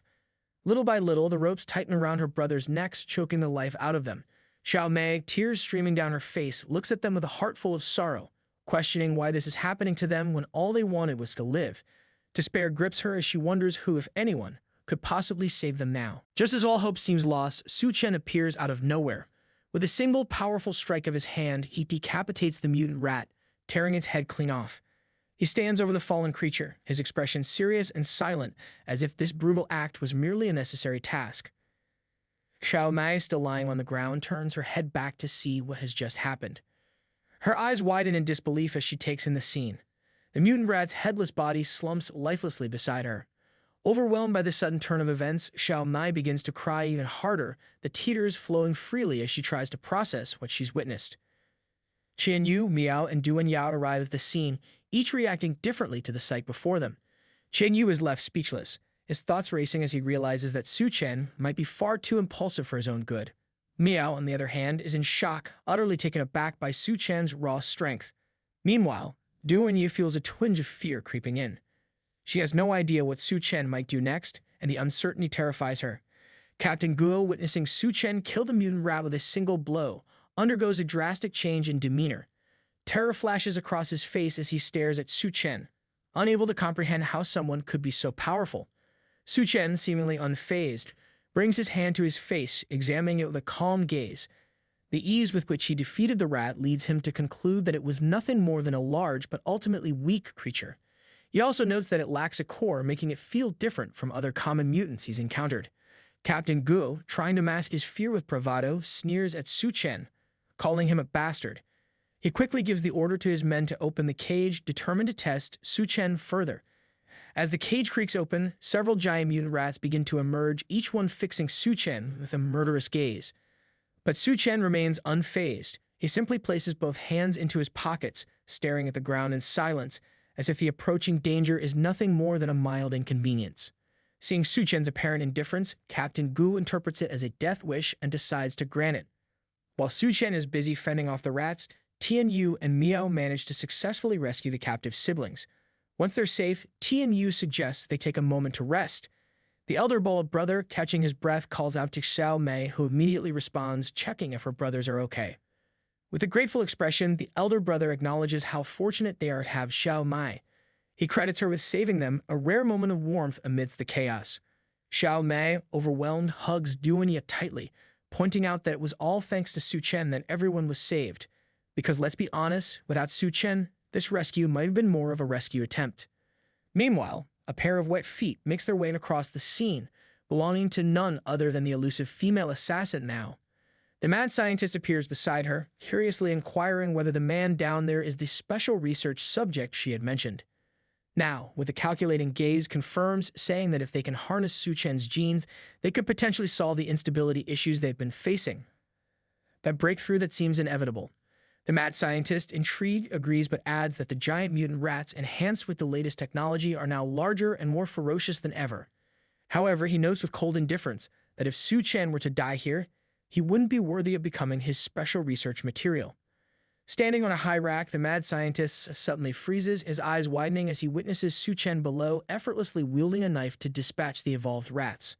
The speed and precision with which Suchan eliminates the creatures leaves everyone stunned. Xiao Mei's elder brother exclaims in disbelief that Suchan has taken them all down in an instant. Qian Yu, equally shocked, questions whether this is still the same Suchan they once knew. Maybe there was a superhero audition he didn't tell us about, he wonders. Captain Go, who had been smirking moments before, suddenly loses his grin, curses under his breath, realizing just how strong Suchan really is. Suchan, on the other hand, remains calm and unimpressed, his sharp eyes noticing that none of the mutant rats contain the magic crystals he was expecting. A rat without a magic crystal. How disappointing. At that moment, the mad scientist's voice blares from the speakers, demanding everyone's attention below. He announces that this young man, Suchan, is the experimental subject he needs and orders that Suchan be brought to him, alive or dead. Hearing his name called out by the mad scientist, old Captain Ghoul lets out a mocking laugh, taunting Suchan with a sneer. The boss wants you. You're finished. Despite the jeers and curses, Suchan remains expressionless, almost as if he's more curious than concerned about who might actually be strong enough to capture him. Meanwhile, Miao looks panicked as he urges Duanya to leave quickly, his voice trembling with desperation. He stresses that the situation is dire, warning her that if she doesn't go now, it might soon be too late. But Duanya stands her ground, resolute. She declares that she will not leave as long as Suchan is here. She refuses to go anywhere. Even though she knows how incredibly strong Suchan is, concern lingers in her eyes and frustration is clearly visible on her face. Old Captain Gu spoke loudly, his voice dripping with mockery as he addressed Tianyu. He pointed out that people say he and Suchan are like brothers, but reminded him that their future existence depends on their boss. With a taunting laugh, he asked how Tianyu would choose, warning him not to be ignorant. Gu advises Tianyu that the wise obey, and only by doing so he can survive. It's not every day someone tries to sell obedience as the latest survival strategy. Suchan, sensing the tension, asked Tianyu what was really going on. Finally, Tianyu replied, revealing that the man upstairs is Liu Hyun. At the beginning of the apocalypse, Liu Hyun developed a drug that could make people stronger, and with it, he seized control of the school. However, this drug has side effects. It requires a massive amount of physical energy in exchange for strength, and once they run out of the drug, they become weaker than anyone else. Suchan, with a calm yet determined expression, asks Tianyu that if he says he has a way out, will he come with him?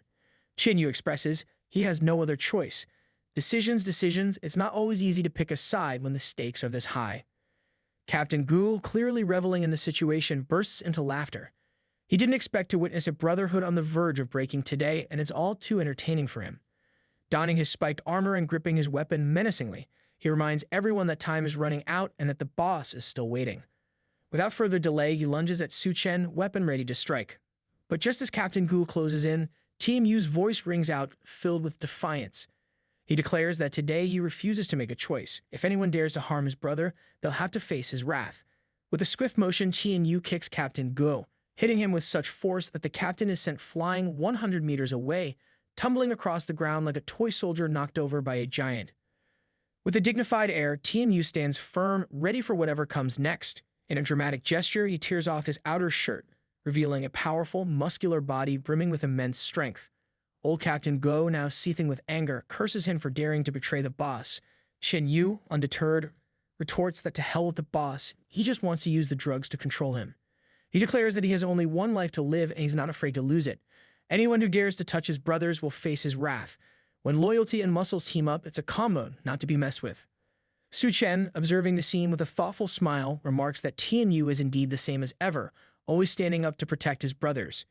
Xianyu emphasizes his resolve, declaring that he will risk his life for them, and without hesitation, he rushes forward to attack. Old Captain Gu sneers, confident in his superiority. He mocks Tianyu's apparent death wish, vowing to crush them all. But Xianyu, undaunted, charges forward and unleashes a relentless flurry of attacks on the old man, each strike fueled by his unwavering determination. Despite being struck repeatedly, old Captain Gu laughs heartily, revealing that the boss anticipated Tianyu's betrayal and only supplied him with level 1 drugs. Meanwhile, Go himself is powered by level 2 drugs. Upon hearing this, Tianyu immediately starts sweating, realizing the gravity of the situation. Nothing like finding out you've been playing on easy mode while the enemies cranked it up to hard. Old Captain Go, emboldened by his revelation, quickly launches a counterattack, proclaiming that fat is his strongest defense as he swings 2 heavy clubs down with brute force. Qianyu summons all his strength to resist, but the pressure is immense. Blood seeps from his wounds as the ground beneath him begins to crack under the strain. He fights valiantly, but as the crushing force bears down on him, it becomes clear that he's on the verge of giving in. Old Captain Gu smirks sinisterly, relishing the moment as he gloats that Tianyu is as good as dead. With a flick of a switch, the spiked club crackles with electricity. Shen Yu, horrified, realizes too late that his opponent's weapon is now charged with lethal power. Just as the electrical current surges toward him, he braces himself for what he believes will be a fatal jolt. Just then, a voice rings out, cutting through the tension. "No one can hurt you, right?" Suchan suddenly appears, delivering a powerful kick to the spiked club. The force of the kick drives the club's head deep into old Gu's chest, and with another swift strike, Suchan lands a blow directly on Gu's head. This timely intervention not only saves Tianyu from a potentially fatal mistake, but also thwarts what could have been a wrongful defeat. Nothing like a last-minute rescue to turn the tables and remind everyone who the real hero is.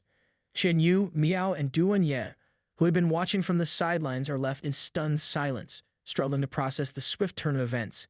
Meanwhile, the big boss, Liu Hyun, observing from a distance, can only endure the agony as Captain Gu suffers the relentless pain of being struck by 2 electric maces.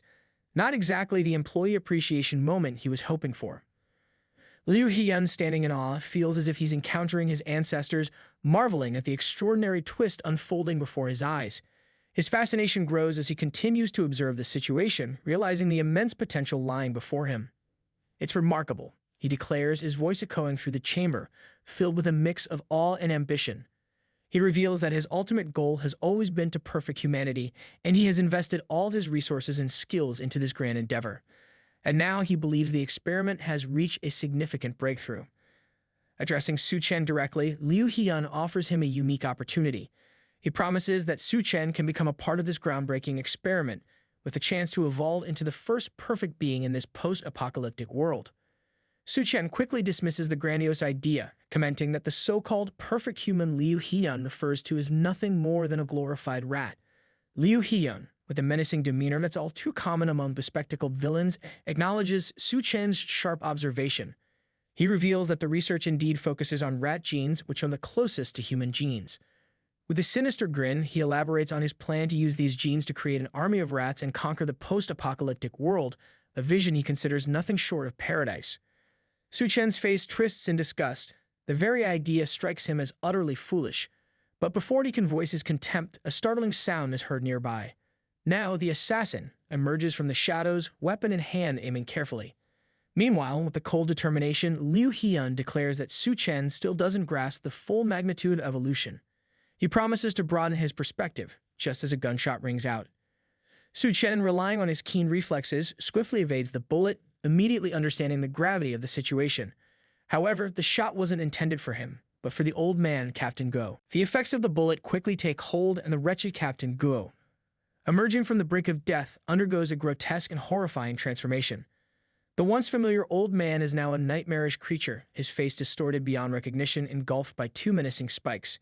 His limbs, once human, have twisted into something monstrous, completely losing their original form. As everyone witnesses this disturbing metamorphosis, their faces turn ashen with shock and fear. Shen Yu, unable to hide his astonishment, remarks that this new form is unlike anything they've seen before, while Du Wenya, her voice trembling, questions what kind of horrific research these people are actually conducting. Because when you think things can't get worse, they usually do. The boss, Liu Hyun, watches with twisted satisfaction and comments that Captain Gu is a sumo wrestler, with his bulk making him naturally resistant to hits. He adds that the level 3 drug just injected into Gu has significantly boosted his strength and regenerative abilities, rendering him nearly invincible. The once recognizable Captain Gu has now morphed into something straight out of a horror story, with extra eyes sprouting along his arms and menacingly sharp teeth gleaming with malevolence. With an air of arrogance, Liu Hyun proclaims that this is the true power of evolution. He taunts the group, declaring that they're up against a level 3 evolved being and that they should know their place and serve him. Because nothing says join me like an offer you literally can't refuse unless you enjoy the company of mutated monsters. In response, Suchan defiantly raises his middle finger, making it clear that while turning people into monsters might seem impressive, it's far from something to be proud of. Because when words fail, a well-timed gesture speaks volumes. Liu Hyun, infuriated, calls Suchan an ignorant fool and immediately orders the mutated Captain Gu to kill him and extract his genes from his corpse. With the order given, the transformed Captain Gu lets out a fierce roar and charges at Suchan, morphing into a Sonic-like figure, rolling towards him with deadly intent. The scene is so startling that everyone around is immediately filled with concern for Suchan. Du Wenya, her voice laced with worry, shouts for Suchan to be careful. Yet Suchan remains composed, facing the terrifying electrified monster head-on. With both hands ready for combat, he fights back, commanding stop, as if daring the monstrosity to even try. The monster pauses, and Suchan, with a smirk, continues, questioning the logic behind thinking that adding 2 batteries to a weapon would actually electrocute someone. To prove his point, he forcefully shoves the power source into Captain Gu's mouth. Gu, completely misunderstanding the situation and thinking he's being fed, bites down hard, which results in a deafening explosion. Clearly not the kind of meal he was expecting. After the explosion, Suchan turns around with an air of confidence, only to find Tian Yu and Du Wenya watching him with anxious expressions. Tian Yu, still uncertain, wonders if Captain Gu is really dead. Liu Hyun, astonished by the unexpected use of explosive pins, comments on the surprising damage inflicted. However, he quickly reminds himself that the Class 3 medicine has potent healing capabilities. Sure enough, Captain Gu's face begins to rapidly heal, his features shifting from a somewhat human-like appearance into something far more monstrous. He morphs into an even more terrifying form, making it clear that the fight is far from over. Liu Hyun chuckles, taunting Suchan with a smirk, suggesting that he's powerless against the might of evolution. Nothing like a little villainous gloating to really set the mood. Without missing a beat, Suchan ascends into the air and delivers a powerful punch to the monstrous Captain Gu. However, it quickly becomes clear that this single strike isn't enough to bring the beast down. Undeterred, Suchan follows up with a flurry of precise strikes, moving with the skill and grace of a seasoned martial artist. As he fights, he reflects on how few people in this era are aware of superpowers, and he remains determined to keep his abilities under wraps. A hero's got to keep some secrets, after all. To ensure his powers stay hidden, Suchan uses his abilities to make the battle arena nearly invisible to onlookers. This causes Du Wenya to fret, commenting on how the dust is obscuring their view. Meanwhile, Suchan marvels at his own clear line of sight, quietly wondering if the viewers are as confused as they should be. Liu Hyun, curious and perhaps a bit uneasy, wonders what Suchan is planning now. Meanwhile, Suchan reflects that this guy keeps recovering, complimenting that Liu Hyun's research is quite something. But his space doesn't just contain supplies. Beyond the obvious material wealth, he has prepared a variety of other surprises, because sometimes a good twist is worth more than gold. Suchan then unveils his ultimate secret weapon, a massive heap of rocks, iron, and steel, all sourced from different constructions and now destined to be crushed into a sticky, unholy mess. Who knew construction debris could double as a doomsday device? Captain Gu, initially paralyzed, expecting a feast of power, instead finds himself confronted with a chaotic assortment of debris. Outside, the tumultuous sounds of battle reverberate, though the true source remains hidden. It's one thing to face a monster, but quite another to face an avalanche of junk with a bad attitude. Shen Yu and Du Wenya exchange bewildered glances, both questioning the origin of the strange noise. Meanwhile, Liu Hyun, drenched in sweat, mutters under his breath, convinced that Suchan is conjuring some demonic trick. Because when all else fails, blame the dark arts. As the dust begins to settle, a mountain of rubble and a lone figure emerge, leaving Tianyu, Duanya, and Mio in stunned silence. Before them stands a towering mound crafted from a chaotic mix of materials like iron and steel, effectively transforming the battlefield into a formidable fortress. At the top of this new creation, Suchan sits unscathed and composed like an indomitable ruler surveying his domain. Beneath the rubble lie the futile efforts of his adversaries, buried and broken. It's not every day you see someone turn a construction site into a throne room. Liu Hyun, now stripped of his menacing demeanor and overtaken by panic, shouts in desperation. His voice trembling, he declares that he doesn't care who Suchan is or how he managed to bring all this debris here. But if Suchan dares to strike him down like a dog, he swears to ensure Suchan meets a death without a burial. Frantically, he gestures at the circling monstrous figures, signaling the dire threat looming over him. Nothing like a last-ditch threat when all else crumbles around you. Suchan, his demeanor unchanged, coolly cracks his joints and replies with a calm resolve that he has no intention of letting anyone go either. Because when you're sitting atop a mountain of rubble like a king, idle threats don't exactly make you flinch. Duania looks around and quickly notices that they are surrounded. Qianyu and Mio also begin to panic at the sudden appearance of multiple mutant individuals and transformed rats. Duania adds that all those people who were in the lab have now been twisted into monstrous creatures. Suchan calmly informs Duanya and Qianyu that Liu Hyun is their primary target and that eliminating him is the key to ending this chaos. He directs Duanya and Qianyu to handle the mutated ratman while he personally goes after Liu Hyun. As Duanya processes the command, she realizes the weight of the situation. Failing to prove her worth could cost her everything. Steeling herself, Duanya reassures Suchan that he shouldn't worry, promising to manage the situation with the mutated rats. Because when the stakes are this high, there's no room for hesitation, only action. Before heading to the research lab, Suchan instructs Duanya to call out loudly if she needs any help. With his departure, Duanya quickly rallies the team, confidently informing them that she will focus on controlling the rats while they concentrate on eliminating them. Despite her determination, she faces a daunting challenge. She has never controlled so many rats at once before. However, her resolve to stay close to Suchan fuels her perseverance, because nothing says motivation like trying to impress the boss. Meanwhile, Liu Hyun, observing the unfolding events from the research lab, grows increasingly concerned. He anticipates that the traitors will soon become food for the ratman. But just as he's savoring this thought, a report reaches him that Suchan has incapacitated the building's security personnel and breached Miss Yun's room. Furious, Liu Hyun seethes at the audacity of Suchan's intrusion and immediately commands his men to inject the Doomsday gene into his own body. When in doubt, go full mad scientist mode. His men hesitate, warning him that the gene fusion is still unstable and extremely risky. But Liu Hyun, dismissing their concerns, insists they follow through with his orders. He resolves to handle Suchan himself, convinced that this drastic measure is the only way to put an end to the threat. Meanwhile, Suchan, having broken into the research lab, encounters a multitude of grotesque demons, twisted creations born from Liu Hyun's experiments. As he navigates through the lab, he is taken aback when he suddenly spots Union inside an experimental containment unit wrapped in strange bandages. This is the same girl he had met before the apocalypse, and seeing her in such a state puzzles him. He never anticipated running into her again, especially under these circumstances. Bars are supposed to be where you meet people, not twisted labs. Acting quickly, Suchan smashes the container to free Union. As soon as she's out, she regains consciousness and is overjoyed to see him. Suchan comforts her, promising to get her out of this nightmare, but Union, in true post-apocalyptic fashion, mentions that she's hungry. Suchan reassures her that he'll find something to eat once they're safely away. Just then, a voice cuts through the moment, commanding Suchan to let go of her. An ice arrow suddenly flies toward him, but fortunately, Suchan intercepts it with his bare hand. Infuriated, Liu Hyun demands that Suchan remove his filthy hands from Yunyan, asserting that she is the woman he has chosen. Suchan, taken aback by Liu Hyun's iced abilities, retorts with sharp sarcasm, questioning whether Liu Hyun thinks he's simply shopping for merchandise. Because in a twisted world, even lunatics need a reality check. Liu Hyun, unfazed, responds that in the apocalypse, ordinary people are nothing but ants, and that someone with the power of evolution, like himself, is destined to rule the world. He claims that it's an honor for Union to be with him. Modesty clearly didn't make it for the end of the world. Suchan realizes that Liu Hyun is indeed the lunatic the rumors had made him out to be. At that moment, Union embraces Suchan tightly.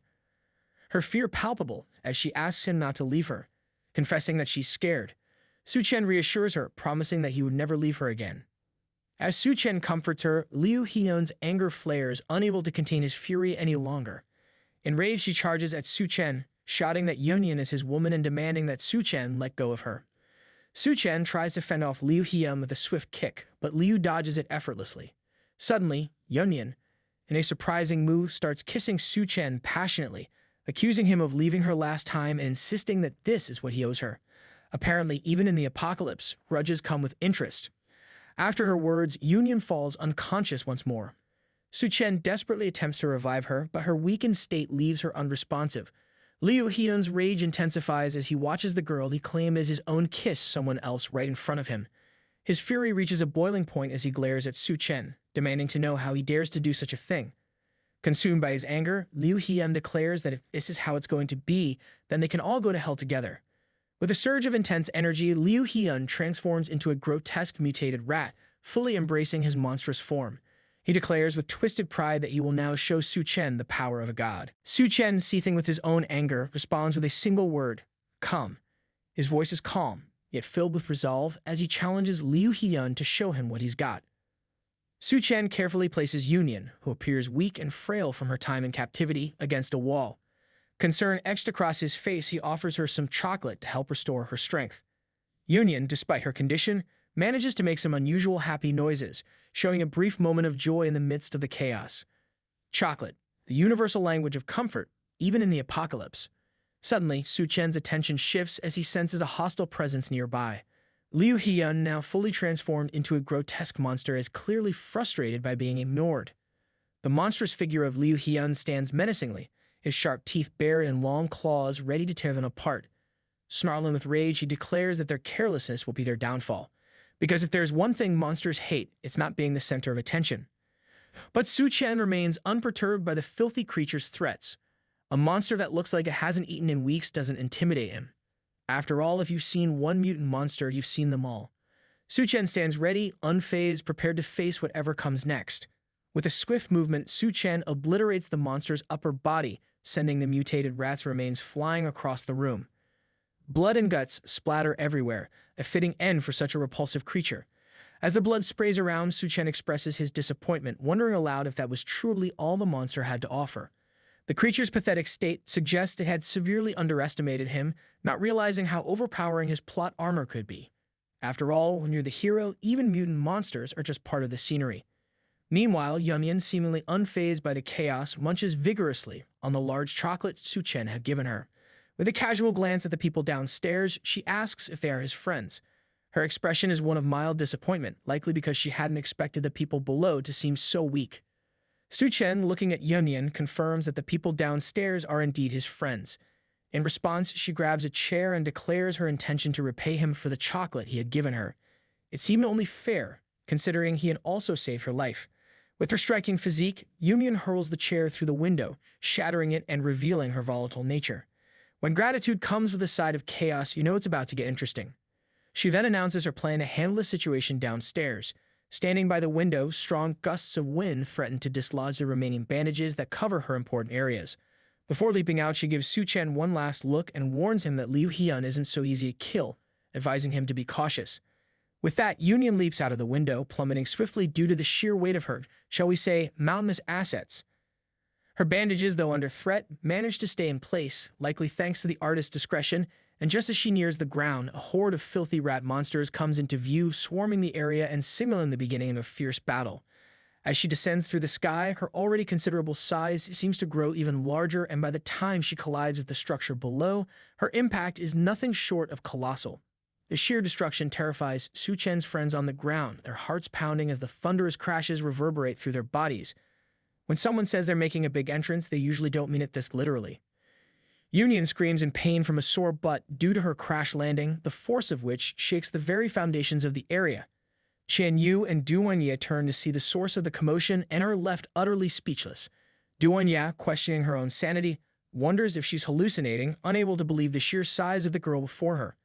Meanwhile, Tianyu stares in astonishment, taking in the sight of destroyed buildings and structures, all caused by what can only be described as a giant woman. Unbeknownst to Union, many of the rat army lie dead behind her, crushed by the massive impact of her landing. Gritting her teeth, still recovering from the pain of the fall, she eventually gets up and begins walking through the battlefield. The others are still bewildered by the sudden appearance of the giant woman. As Union moves around Tianyu in a mix of fear and awe, begs not to be crushed. However, his gaze inevitably drifts to her private chambers, likely wishing he could disappear into them altogether. As Union steps forward, one of the filthy rats gets crushed beneath her foot, its rib cage reduced to sawdust. And just like that, being a rat in this world went from bad to worse. Union, unaware of what she's stepping on, lifts her foot to take a closer look, confused by the tiny creatures beneath her. Meanwhile, the other rats stare in horror at their unfortunate companion, realizing that their enemy is not just the mother of milk, but a force of nature. The rats, terrified by the ominous aura that Union exudes, finally recognize her as a threat. In a desperate bid to avenge their fallen comrade, they begin pouring out of the buildings, charging toward her with reckless abandon. Though they race across the field with lightning speed, causing chaos in their wake, it's clear they're nothing more than a horde of foolish beasts rushing headlong into their doom. Some of the rats attempt to escape, but only a few manage to flee, while those caught in Union's chaotic path are swiftly turned into peanut butters. The sight of the foul rats makes Union scream like a frightened child, crying out for help as she struggles to endure the repugnant creatures. Her reaction is anything but graceful. She starts pounding the ground in a panic frenzy, resembling an unhinged child throwing a tantrum. When a giant throws a tantrum, it's less about timeout and more about total annihilation. The shockwaves from her stomps and the earth-shaking movement send everyone else fleeing in panic. Union, still shouting at the creatures to stay away, continues her chaotic rampage while the others desperately try to calm her down, fearing that if they don't, they'll be trampled into oblivion. It's one thing to face monsters, but another entirely when the biggest danger is your own ally. Xianyu, exasperated, comments that Union is a worthless lunatic and tries to escape the mayhem. Meanwhile, Suchan observes the chaos below, no longer surprised by Union's madness, that he can't help but be astounded by the sheer power she displays. Madness and power, a combination that's as impressive as it is terrifying. Unbeknownst to him, as he gazes out the window, the rats in the room begin to transform and come back to life. As Suchan quickly turns, he sees the repulsive creatures rushing toward him. Despite their overwhelming numbers, he regards them with disdain, seeing them as nothing more than pathetic weaklings. Suchan stands there as the rats swarm and crawl over him. Embracing the swarm with an air of unwavering composure, Suchan allows himself to be enveloped by the rats. The rats merge around him and form a grotesque figure, ravaged by disease, and within seconds, Suchan is entirely consumed, showing no sign of struggle. It's as if he feels a strange sense of belonging among the foul creatures. From the heart of the swarm, Liu Hyun's hand emerges like a sinister revenant. The grotesque, menacing rat man reappears in full, as revolting as ever, chuckling darkly as he declares his body practically immortal. He ridicules Suchan's futile attempts to kill him, all the while brandishing his buck tooth and foul breath, poised to continue being a nuisance to everyone around him. Because nothing says villain like bad breath and an even worse attitude. Down below, the others fighting are stunned when the rats abruptly cease their attacks. The creatures stand motionless like soulless automatons as if their minds are linked to a hive awaiting their next command. Duanya and the others puzzle over why the rats have suddenly halted, their perfect unison unsettling. They look up to the top of the building where their leader, Liu Hyun, looms like a comical cartoon villain bent on world domination. Liu Hyun revels in his twisted sense of glory, standing tall with his grotesque body, grinning smugly as he feels victorious and certain that his enemies are hopelessly outmatched. His eyes sparkle with malevolence, and his repulsive face is twisted into an expression of smug satisfaction. Xianyu, his voice trembling, wonders aloud if this monstrous figure is the Rat King. Cold sweat breaks out on the foreheads of the others as they gaze at the malevolent creature. Paralyzed with fear, their eyes are devoid of hope, knowing they are powerless against the Rat King. Meanwhile, all the rats kneel in unison, pledging their loyalty to their leader and revering the one who made their vile existence possible. Meanwhile, Yunyun continues to storm around furiously, swatting at the rats and shouting for them to move aside. Her frustration with the grotesque creatures is palpable, and the presence of their loathsome king only adds to her ire. It's one thing to deal with rats, but a whole other level of annoyance when they got a self-declared king. Undeterred, Yunyun approaches Liu Hyun, thrusting her chest toward him and demanding to know where Suchan is. She's prepared to deal with the Rat King decisively if he doesn't reveal the location of her beloved. Liu Hyun, unshaken by the aggressive woman before him, coldly informs her that her precious man is gone. Offended by her disrespectful tone, he makes it clear that she is courting death, his sinister grin signaling his readiness to send her to her end. Union, completely oblivious to the danger creeping up on her, fails to notice in time when the rats begin crawling over her, their claws digging into her skin.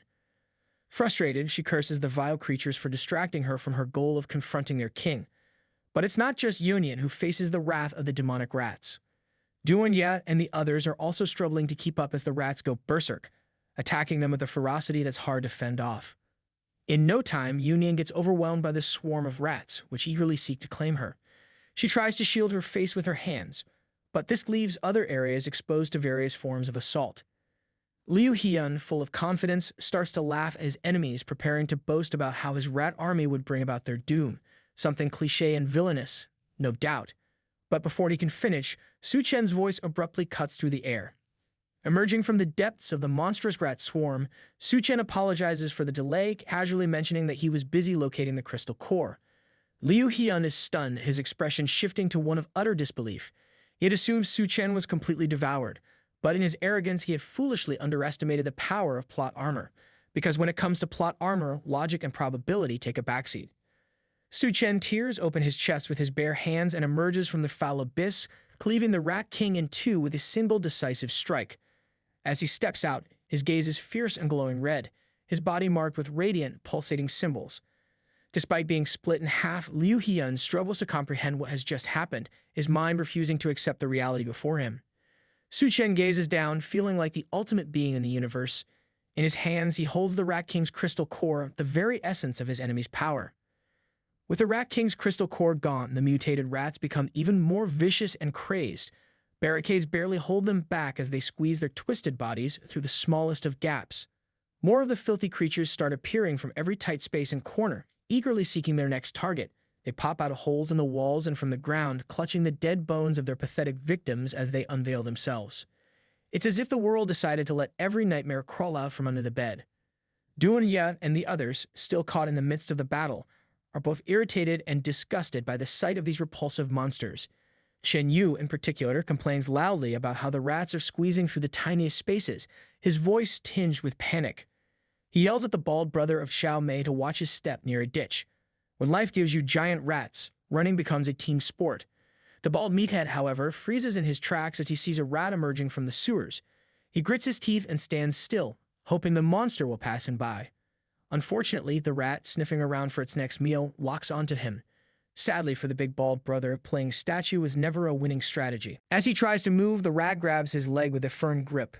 The poor guy's fate is practically sealed. If only he hadn't skipped leg day, he might have had a chance. The bald brother, confused and terrified, has no idea what to do as more rats emerge, driving him down into the depths of their sewage lair. He screams and struggles, desperately clawing at the ground and yelling at the rats to let him go, but there is no hope for him. The monsters aren't about to pass up a feast, and the baldy is more than enough to feed their entire horde. Sometimes, when you're the main course, there's just no talking your way out of it. Despite his best efforts to escape, the rats hold him firmly, their grip unyielding. His younger brother, the incompetent fool who has been standing by, calls out helplessly to his big brother, while the little girl clings to his shoulders, tears streaming down their faces as they watch the horrific scene unfold. They do nothing, not because they couldn't try, but because they're too inept, too paralyzed by fear to act. As the bald brother is dragged away, he tries to muster some honor in his final moments, telling them not to worry about him. With a wretched look on his face, he instructs his little brother to take care of their sister. His voice fades out gradually, swallowed by the grotesque sounds of the rats feasting on his flesh. The rats retreat to their depths to continue their grim meal, but the foolish younger brother keeps calling out for his big brother, even though the ditch has already closed up. He shouts at the rats not to do it, as if his cries could change anything. Maybe if he had tried helping instead of screaming like a deranged idiot, the outcome might have been different, but it's too late now. The baldy is gone, and there's nothing left to do but mourn what could have been. Meanwhile, Yu is completely exhausted, barely holding on as he tries to keep the rats at bay. His face is covered in injuries and blood drips from his mouth. His eye bags are so heavy that he looks like a student who stayed up all night cramming for a crazy test, only to find out the exam is on something entirely different. It's one thing to face monsters, it's another to do it on zero energy. Yu admits that the whole situation is too much for him, and he looks like he's about to pass out. Suchan needs to show up fast and save his sorry butt, but before it's over, Yu uses what little strength he has left to keep fighting back the rats. He slashes at the monsters as they approach, but he knows he's reached his limit. The rats, sensing weak prey, swarm in even more aggressively. At this point, Tianyu is practically seeing Jesus. He's beyond exhausted, barely able to keep his eyes open. His arms give out, and he's panting like someone who's just been through several rounds of you-know-what. Meanwhile, Yumyan is also being overrun by the relentless critters, all of them eager for a taste of her milk tanks. She's struggling to keep them away as they claw and bite at her, causing her to wince in pain. The buildings around her take collateral damage from her massive size as she thrashes about, trying to shake off the onslaught. Even giants have their limits, and Yunyan is starting to feel hers. Duanyet is in a similarly dire situation, about to lose everything as the rat monsters close in on her. She tries to fend them off, but there are just too many, and she realizes it's impossible to block them all out. The rats run frantically toward her, and she's left with a horrifying realization that there's nothing she can do to stop them. Qianyu, looking utterly defeated and barely holding on, mutters that only Suchan could rescue them from this nightmare. Desperation in his eyes, he glances up the roof of the building, hoping, praying that his savior would appear to help his unfortunate life, because at this point they were barely surviving. Suddenly, he notices a black shadow at the top of the building. Cold sweat begins to trickle down his face as the mysterious figure leaps from the roof, landing with the grace of your friendly neighborhood Spider-Man. As it lands, the figure crushes several of the filthy rats, sending the rest scattering. The shadow's aura is immensely powerful, and Tianyu is frozen on the spot, paralyzed by fear. He exclaims that it must be the Rat King and immediately thinks it's the end for him. The thought that the mad scientist might have somehow survived is frightening. But when things are looking this bleak, the universe has a funny way of stacking the odds against you. Tears well up in Duanya's eyes as she contemplates the grim reality. She fears that the love of her life, Suchan, has failed to defeat the Rat King. The mere thought that a hunk like him could have failed the mission leaves her short of words. The monster speaks to them, telling them not to be afraid, but with those piercing eyes and that ugly aura, staying calm is easier said than done. Let's be real. Nothing about this situation screams relax and take a deep breath. However, Duanya recognizes the voice as Suchan's, and a wave of relief washes over her. His voice brings her a brief moment of comfort, cutting through the fear that grips her. As the shadow begins to dissipate, Suchan's face emerges. He explains that the remaining consciousness in the crystal core had tried to devour him, but thanks to his unbeatable plot armor, he is holding it back. With the mental fortitude of Professor Xavier, he wasn't going to lose a battle of mental strength, because when you've got plot armor and a mind like a steel trap, not even a sentient crystal can mess with you. With a wicked smile on his face, Suchan watches as the shadow slowly fades away from his body. Qianyu, who has been paralyzed with fear, is now flooded with relief. It really is his friend underneath that menacing aura, not some disgusting monster. He can't believe it, but is incredibly happy that he isn't about to be sent to an early grave. If Suchan hadn't revealed himself, Qianyu might have died a pathetic virgin. Talk about dodging a bullet. Suchan, ever the hero, thanks his useless friend for all the hard work he's done. Just as the shadow fully dissipates from Suchan's body, the mutated rats fix their bee eyes on him, clearly wanting revenge for their fallen master. They don't look happy about their Rat King being turned into peanut butter, and in unison, they rush towards Suchan from behind, hoping to catch him off guard and make a meal out of him. But sadly for them, the only one Suchan plans on feeding his chocolate to his union, and nobody else. Just then, Tianyu notices the monsters rushing towards Suchan and shouts a warning, telling him to be careful. Despite the urgency in Qianyu's voice, Suchan remains unfazed. He slightly turns his head and with a devilish glare in his eyes, tells the filthy creatures to get lost. The rats instantly recognize who the real monster is. Their repulsive screams echo through the battlefield as they realize they've bitten off more than they can chew. Suchan's command sends them into a panic. They look like they've just seen a ghost. The rats quickly scatter, running for their lives while they still have the chance. Suchan watches with satisfaction as the creatures flee like degenerate sissies. The battlefield begins to clear out as every single mutated creature scrambles to escape. Suchan and his friends just stand there, watching as the monsters run away frantically. The barriers that were meant to hold back the mutated rats end up being their escape route as they squeeze through the smallest of holes. Others retreat through their underground tunnels, never to be seen again, and some even risk their lives to escape through the vents. The human survivors stand in disbelief, unable to comprehend what they've just witnessed. They wonder what could have caused the rats to suddenly flee in such a panic. Qianyu, completely dumbfounded, mutters that Suchan just told the rats to get lost and they actually ran away. He struggles to wrap his head around it, finding it hard to make sense of what just happened. It's not every day you see an army of mutant rats scared off by a few words. Suchan, sensing their confusion, explains that the remaining power of the Rat King, which he absorbed, was enough to drive away the rat people. Sometimes, a little borrowed power goes a long way. Suddenly, Tianyu starts coughing up a lot of blood, and it's clear he's in serious pain. Suchan rushes to his side, concerned, and asks what happened. Yunmian reveals that what the mad scientist injected Tianyu was actually a type of poison. It gives one immense strength, but the more power they use, the deeper the poisoning. Now that injection is slowly sending him to the pearly gates. Tianyu had given his all to keep the mutant rats at bay, and now it seems that due to overexertion, he's on the brink of death, like some cruel twist of fate. With an overly worried look on his face, Suchan asks Yunmian how he can save his friend. Yunmian, understanding the gravity of the situation, tells him that there's a special corpse in Liu Hyun's lab. In order to cure Tianyu, they need to take its blood and make a serum to counteract the poison. The air around Suchan is freezing as he reflects on whether this is the lab Yunmian had mentioned earlier. He stands shirtless in front of a massive metal door, feeling the intense, oppressive aura seeping from behind it. He wonders what could be inside, making his skin prickle with anticipation. Slowly, he opens the door, allowing more of the icy air from the lab to spill out. As he steps inside, he remarks that it feels like entering a black hole. Passing through the entrance, he notices a strange sensation, as if he's broken through a thin barrier, a wall of pure mental power.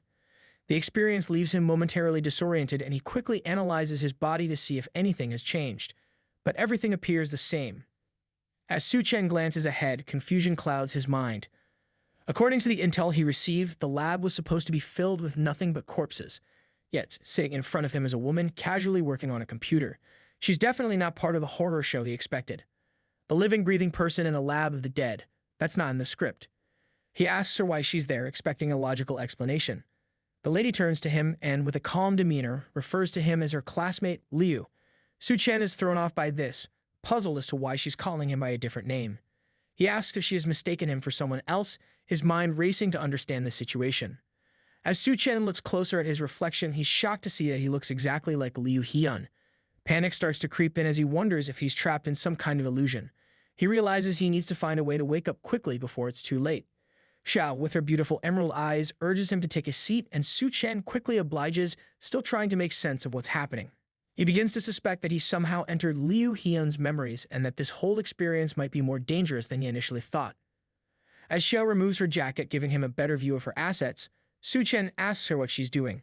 She casually explains that the lab is really stuffy and she needs to cool off on the table, her actions leaving Suchan even more confused, because nothing says scientific experiment like a sudden need to cool off in a very suggestive way.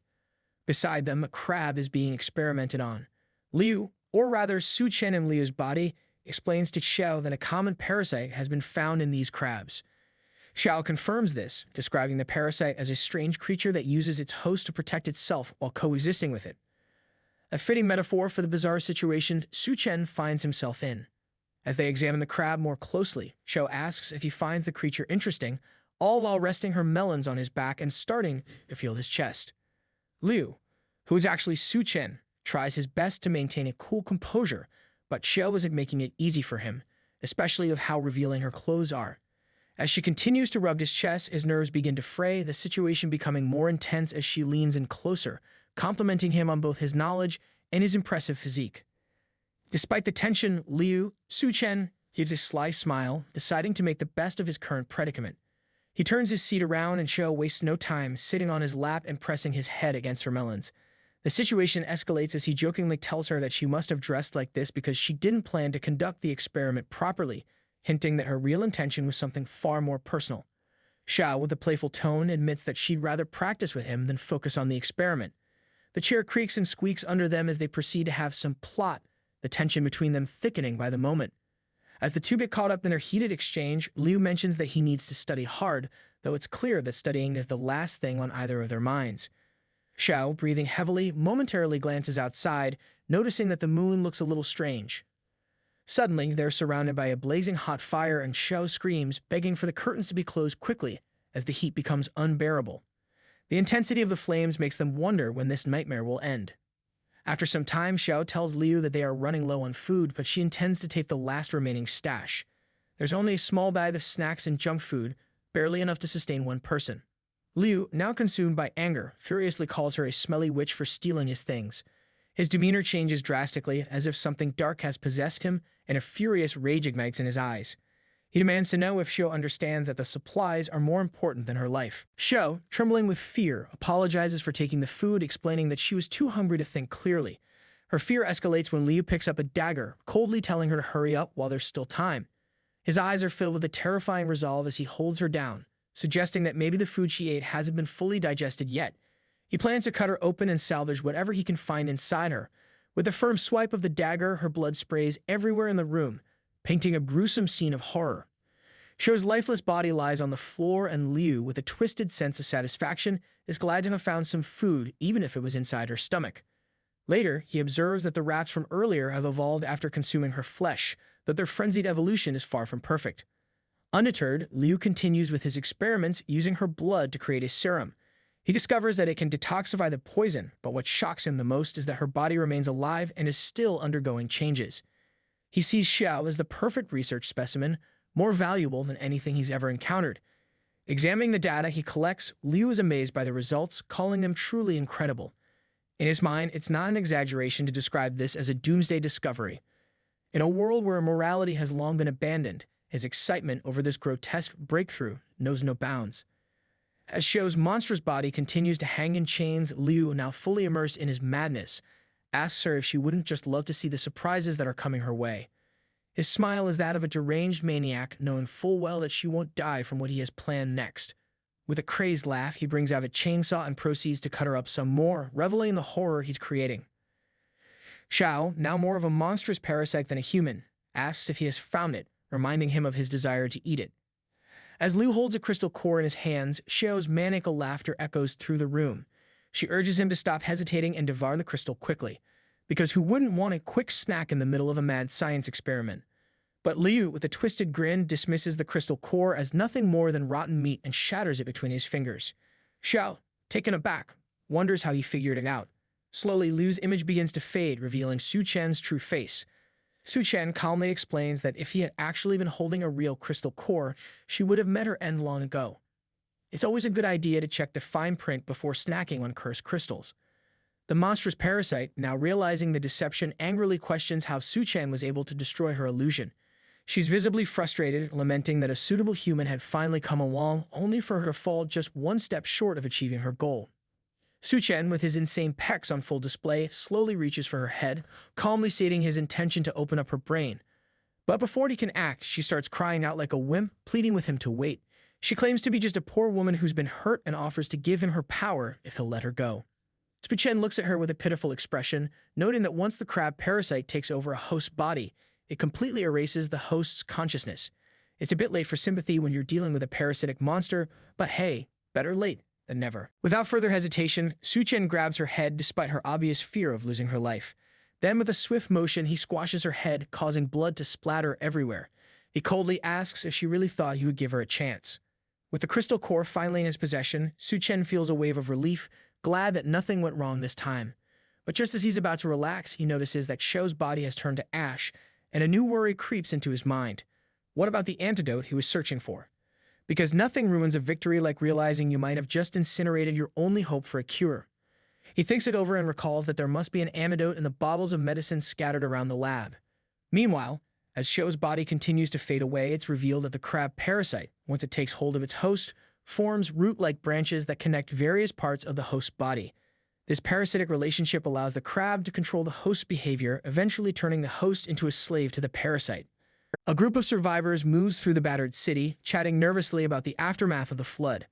Apparently, when the waters receded, the corpses that had been submerged started mutating again. They're quickly told to stop gawking and keep walking, no time to waste in this world where danger could be lurking behind every corner. Among them are Duan Ye, Yunyan, and others, following along as Suchan leads the group toward his safe zone. Yunyan, looking like she's ready to bolt at the slightest noise, nervously asks Duan Ye where Suchan is planning to take all these medical students. Duan Ye, always the calm in the storm, reassures her. She explains that the mutant rat men have taken over the area around the University of Science and Technology, making it completely uninhabitable for humans. The medical students, on the other hand, are now seen as precious resources in this doomsday mess. So Suchan has decided to take them to the resettlement area where they can actually do some good instead of getting torn apart by giant mutant rodents. Yunyan isn't having it. They've been walking for what feels like an eternity, and her stomach is growling loud enough to compete with the eerie sounds of the broken city. She squirms in discomfort, twisting and turning so much that the mountains on her chest are getting more attention than anything else around. Deciding enough is enough, she makes up her mind to find Suchan and see if he can help with her hunger situation. But just as she's about to sneak off, Duenya grabs her arm, stopping her in her tracks with a firm but calm hold. Yunyan looks at her in confusion, wondering why Duenya is suddenly acting like a protective bodyguard, keeping her from satisfying her hunger. Duenya doesn't waste time explaining. She reminds Yunyan that if she's with them, she needs to follow the rules and do as she's told. Apparently, wandering off to find food is not on the agenda. Meanwhile, Duenya's thoughts drift to a vivid memory of Suchan.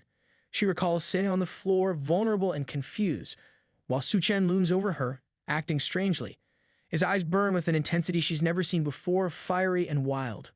Grabbing her cheeks, he tells her not to be afraid, though that's the last thing his behavior inspires. He mutters something about being a little hot and needing to cool off by any means necessary, because in the apocalypse, personal temperature regulation is clearly a top concern. Suchan suddenly kissed her. A shock of it hit her like a freight train, but what's more surprising is that she didn't pull away. She stayed, letting the moment unfold, and things escalated quickly after that.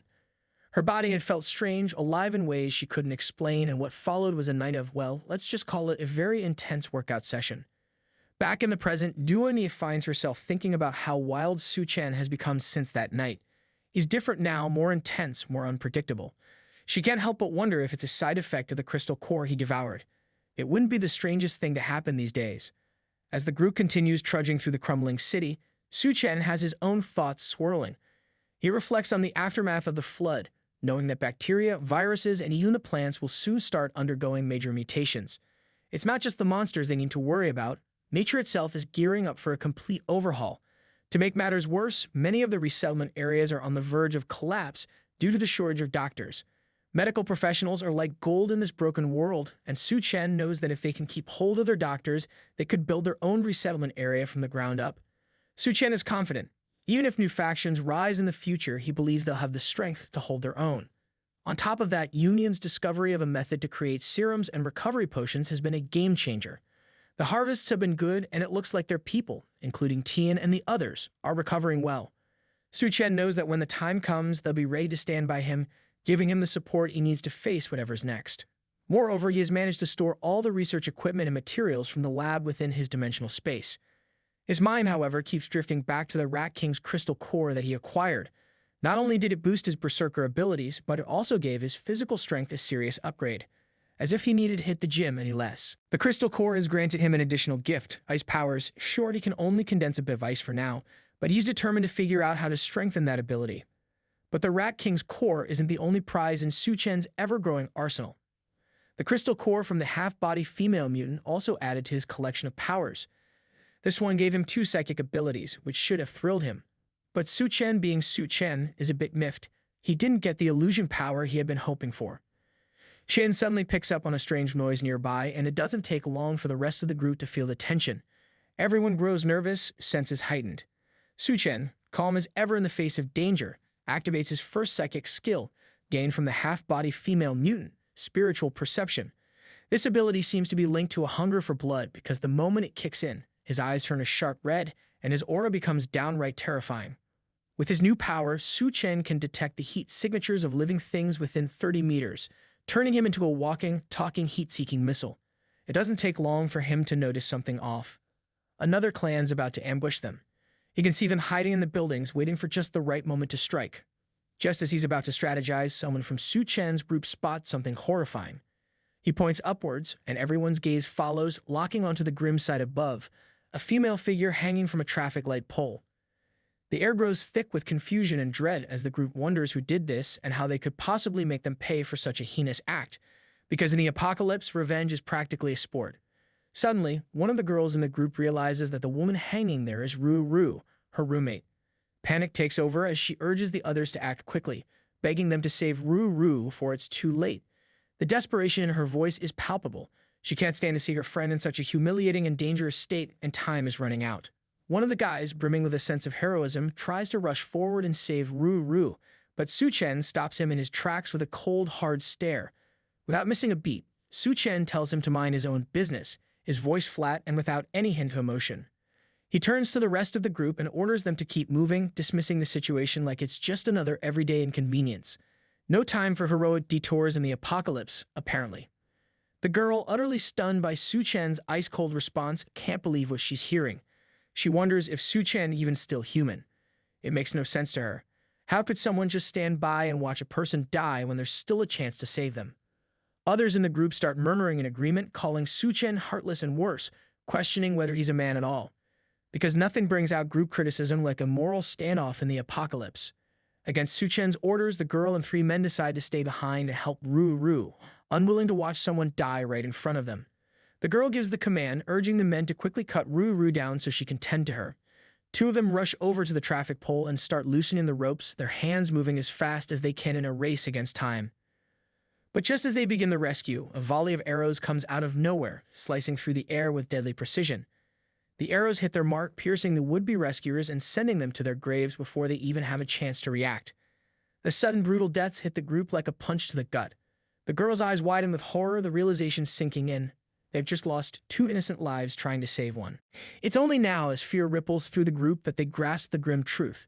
It was a trap. But before they can even process the danger, 2 crazed attackers burst from the windows above them, brandishing axes and grinning like maniacs.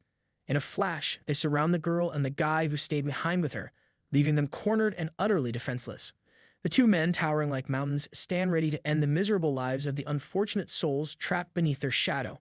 Screams erupt from the helpless victims, panic flooding their faces as they desperately hope this isn't the end of their road. One of the massive brutes grabs the girl by her cheeks, his sharp, dagger-like teeth gleaming as he leans in close.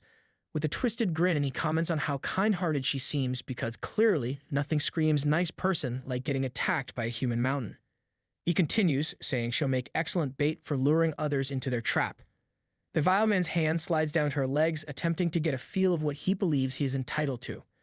The girl, terrified and shaking, clamps her legs shut in a desperate attempt to protect herself from being defiled.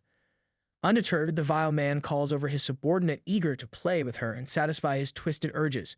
The poor girl is paralyzed with fear and is barely able to think straight. She stares at the monstrosity gripping her head. She begs him to let her go, her voice trembling with terror, but is futile.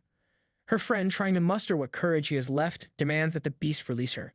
But he is too focused on the wrong threat, missing the second enemy sneaking up behind him with an axe. Before he can react, the blade comes down and his head is severed in an instant. Blood sprays everywhere, painting the scene in a horrifying splash of red. The monstrous attacker refers to the poor guy as food, chuckling darkly about how he should have been more mindful of his own kind. The girl lets out a gut-wrenching scream as she watches her friend's body hit the ground, chopped up like some grotesque snack. Her cries, however, don't bother the monsters. They find her even more appealing now, discussing their twisted plans to keep her alive for one purpose: breeding. Because in their demented minds, she's got the assets for the job. But before they can carry out their horrifying intentions, her nightmare reaches its tragic climax. In a brutal instant, her torso is torn from her lower body, and she joins her friend in the cold, dark world beyond. Meanwhile, Suchan and his group hear the girl's screams in the distance. One of them immediately recognizes her voice, and Duenya wonders aloud what horrors they've run into now. Suchan, ever blunt, comments that the so-called saintly woman is just getting more people killed. Duenya, curious and slightly horrified, asks if the poor woman who is hanged was actually used as bait, and Suchan casually confirms it. She then asks the question that's probably on everyone's mind: are they safe now? Suchan's answer is far from comforting. He tells her it's the opposite. They're still surrounded by the devourers. All around them, massive monsters watch from the windows of nearby buildings, eyes fixed on Suchan and his group. Panic quickly spreads through the guys as they realize the full extent of their situation. The odds of survival are dropping faster than their courage, and it becomes clear that Suchan is their only hope. With a fierce look in his eyes, Suchan decides it's time to pull out the big guns, his second ability, corpse control. He activates it, and a legion of mindless zombies begins to rise from the ground. Suchan grins, saying he wants the devourers to feel what it's like to be surrounded for a change. Just then, a horde of glowing-eyed zombies charges forward with a menacing roar that echoes through the tense air. The atmosphere shifts as the vile men turn in shock, realizing the threat has crept up behind them. Blood sprays through the air as a powerful slash tears through one of the attackers, their face twisting in agony and rage. One of the vile men, feeling overly confident, swings a powerful strike. With a fierce move, he clears his path like it's no big deal, sending the zombies flying through the air. But then something catches his eye. Suchan and his group have vanished. The monstrous man freezes, his face twisting in frustration as he realizes their prey has escaped. The shock spreads quickly, like someone just told them they're out of snacks. They stand there, alarmed, trying to make sense of how their target slipped away right under their noses. This, of course, sets off the chase. Two muscular men leap into action, charging after Suchan and his group with all the energy they can muster. The orders are clear: catch them and don't let them get away. Just as they crash through a window, ready for action, they find themselves face to face with Suchan. He's already there, standing right in front of them like he was expecting a delivery. His glare is sharp, his eyes locked on them with the kind of intensity that says, "Good luck getting out of this one." One of them sneers as if amused by the whole thing, while the other gets straight to the point, ready to finish him off. Suchan, meanwhile, is completely unfazed. He stands in the smoky air, hands casually tucked into his pockets, wearing a cold smirk. He casually remarks that it's a shame the devourers don't have crystal cores. But no worries, he declares that his mutated corpses will handle things from here. A wave of zombies with glowing red eyes charges toward the two muscular fighters. The surprise is all over their faces. They clearly didn't see this coming. Soon, the corpses surround the two men, and their struggle for survival begins. Later, the group arrives at a damaged, desolate building under a fading sky labeled as the Haching Safe Zone.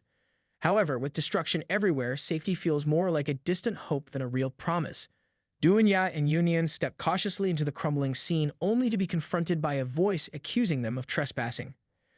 Despite the tension, Duanya remains composed, explaining that they come from the University of Science and Technology seeking refuge.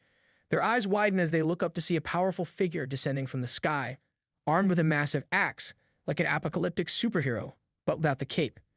This man radiates power, and as he grips his axe, the energy around him intensifies, crackling in the air.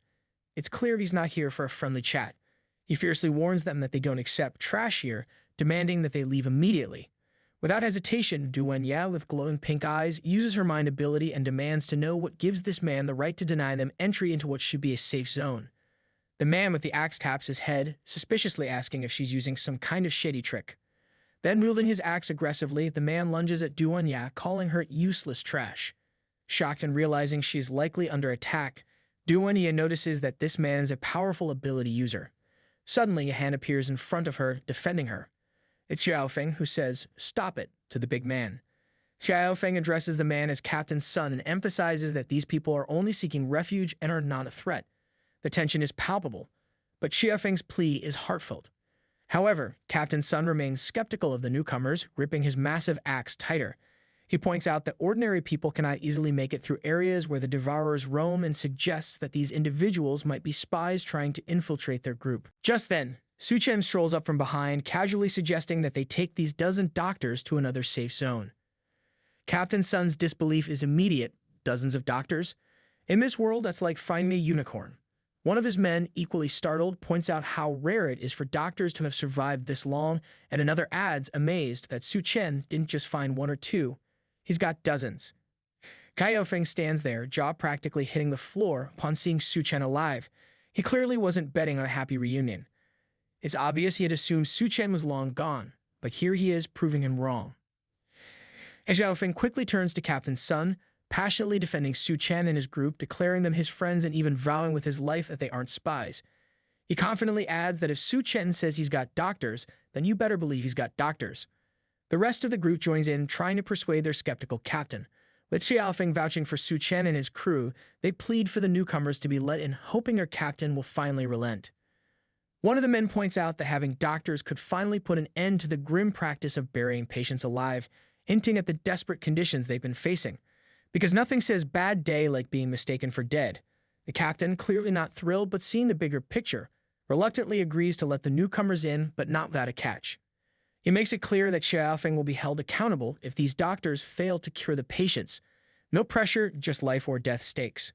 With the captain's approval, the group erupts in excitement, welcoming Suchan and his crew inside with visible relief. Xiaofeng, sensing the tension, reassures Suchan not to take Captain Sun's behavior personally. Apparently, he's just a grumpy guy with trust issues. Suchan, never one to mince words, remarks that annoying people are everywhere, especially in times like these. Xiaofeng, however, seems genuinely relieved, saying that Suchan and his group arrived just in time. There are strange patients in dire need of help, and no one knows what to do. As they move deeper into the safe zone, Xiaofeng removes a cloth from a woman lying unconscious. Her body is covered in glowing, circular, mushroom-like growths, and the sight is enough to make anyone uneasy. Yunian and Duanya stare at the strange growths, with Yunian wondering aloud if they're actually mushrooms. Because in this world, mushrooms aren't just for salads anymore. Xiaofeng explains that these mysterious growths keep coming back no matter how many times they try to remove them. The woman's condition is only getting worse, and it's clear that these strange fungi are tied to her rapid decline. Suchan immediately warns the group of a new danger, mutated plants spreading fungi. He cautions them to stay on high alert around young plant shoots, as even a simple prick could lead to a serious infection. Duanya, puzzled by the situation, asks if these mushrooms are using the woman as nourishment.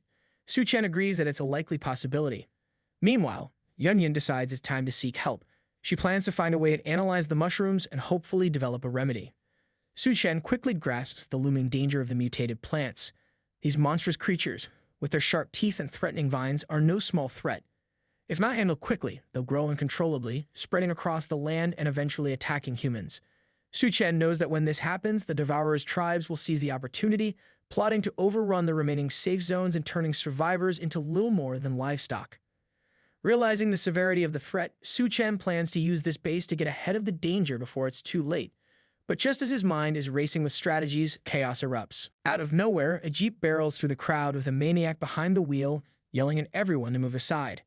People scatter in panic as the vehicle plows forward with no intention of stopping. The driver, a wild, power-hungry man, shouts maniacally, clearly drunk on rage and domination.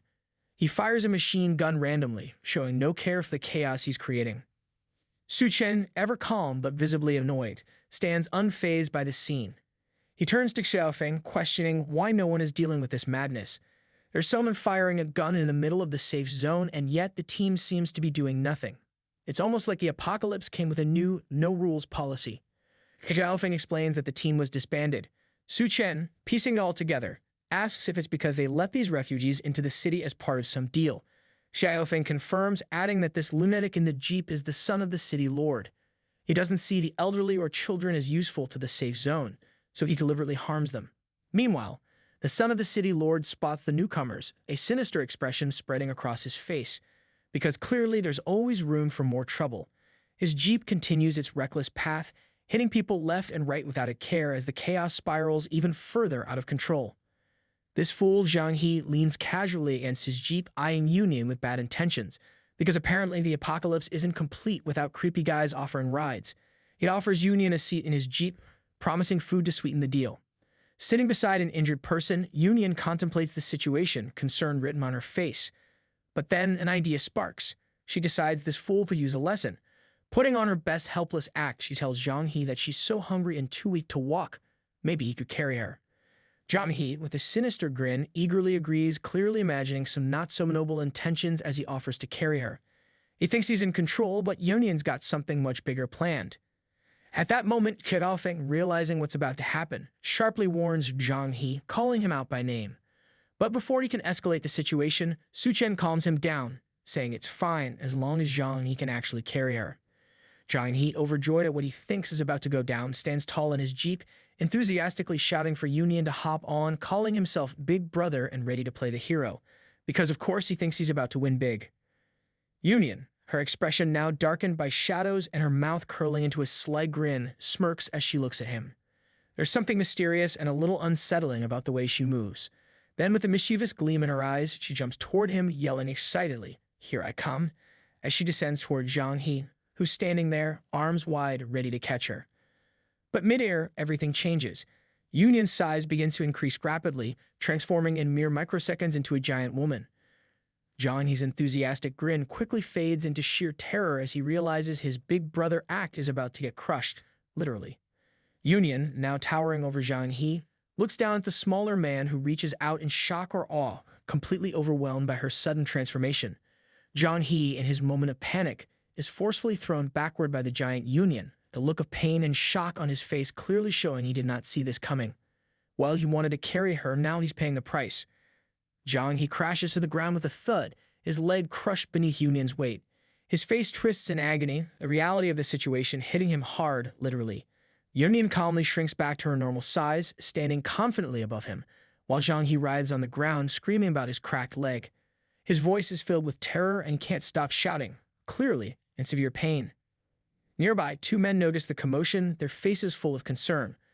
One, holding a gun, spins around and immediately asks what just happened, while a woman with a serious expression demands to know the source of that loud crash. Another man stands by, his face tense, unsure of what's going on. Zhang He, still lying on the ground, cries out in both pain and panic, clutching his injured leg. He's frantic, yelling that his leg is broken, his face a mixture of agony and terror. Union, however, stands above him with a calm, composed expression, completely unbothered by his dramatic outburst. Not exactly the hero's welcome Zhang he was hoping for. One of the concerned men rushes over, gun in hand, asking anxiously if the young master is okay. Zhang He, now visibly distressed and pointing frantically at Union, starts ranting that she's a monster, the girl who turned into a giant and crushed his leg. His voice shakes with fear, demanding that she be sent away immediately. He's clearly terrified of what just happened, and the panic is all over his face. Meanwhile, the other two men listen intently, their eyes narrowing as they assess the situation. But before they can react, Duanya steps in, her eyes glowing intensely as she taps into her psychic abilities. With a powerful mental command, she seizes control of the two men's minds, bending their will with ease.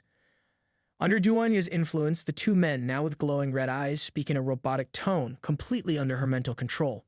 One of them addresses Zhang He, insisting that he himself got out of the car and broke his leg, while the other agrees, reinforcing the manipulated story. Zhang He, now furious and desperate, screams at everyone around him, accusing them of conspiring against him. He points aggressively, demanding that they back off, threatening to call his father and have them all killed. His voice grows louder as he continues to yell for his father, his desperation showing in every word. Nearby, a muscular man watches the chaos unfold, his sinister smile spreading as he remarks that things are about to get interesting. Because nothing spices up the apocalypse like a little family drama. Moments later, a luxurious vehicle screeches to a stop, complete with sharp motion lines and dramatic sound effects. Armed guards quickly form a defensive line around the car, their presence making it clear that someone important has arrived. On the other side of this tense standoff, a few individuals stand around with Zhang He still lying injured on the ground. Xiaofeng, seeing the grand display, curses under his breath, realizing that Zhang He actually called for the city lord. Union, with her usual calm, remarks that the city lord sure knows how to make an entrance. Just then, the city lord steps out of the car, his voice booming as he demands to know what's going on. Xiaofeng steps forward, trying to explain that Suchan and his group brought dozens of doctors seeking refuge, but before he can finish, Zhang He cuts him off, whining to his father, demanding that they all be killed because his leg hurts. Priorities, right? But what happens next surprises everyone. The city lord, rather than siding with his son, slaps Zhang He across the face. The public watches in shock as the city lord scolds his son, reminding him, for the umpteenth time, to treat everyone who comes here with respect. He warns Zhang He not to give him any young master attitude, and to stop acting like a spoiled brat. Looks like daddy's had enough. The city lord then turns to address the crowd, his voice strong as he declares his ambition to turn this place into a beacon of hope in the apocalypse, where everyone who arrives is treated with warmth and dignity.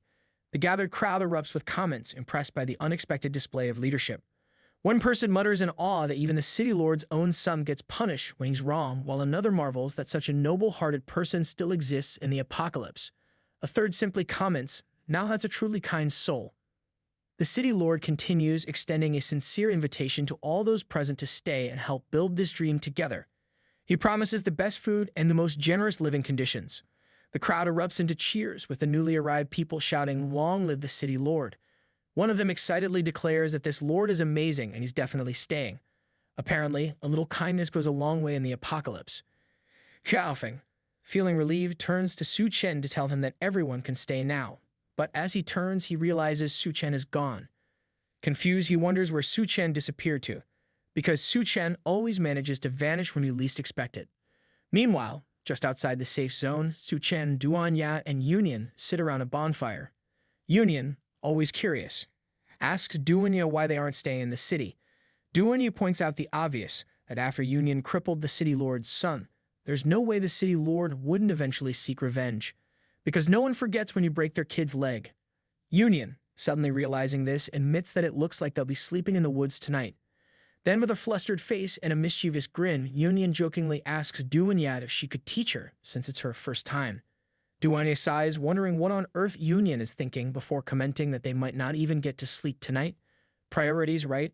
Union, startled, asks if that's because they have too much energy. Just then, Suchan, ever the calm leader, approaches and tells them to stop messing around because someone is coming. He shouts toward the trees, calling out for the friend lurking nearby to show himself.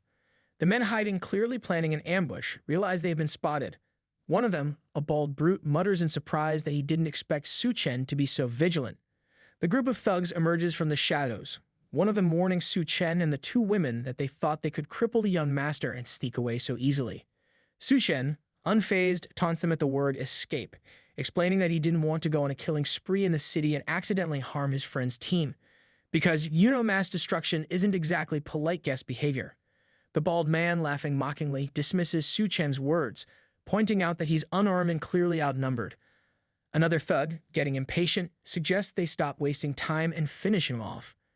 Without saying much, Suchan steps forward calmly. In one smooth motion, he punches the thug in front of him, and within an instant, the man's entire upper body vanishes. The bald man's cocky grin vanishes, replaced by panic. His face drenched in sweat, he stammers, completely shocked. One punch, and he's gone. Reality hits him hard, and it's clear they've massively underestimated Suchan. The bald man frantically orders his subordinates to start shooting. Bullets fly, but Suchan moves so fast he's practically a blur. None of the bullets even come close. Effortlessly, he wields two swords, one in each hand, slicing through the attackers in mere seconds, leaving no one standing.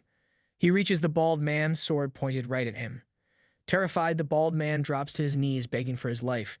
Desperate, he promises to reveal a secret about the city lord if Suchan spares him.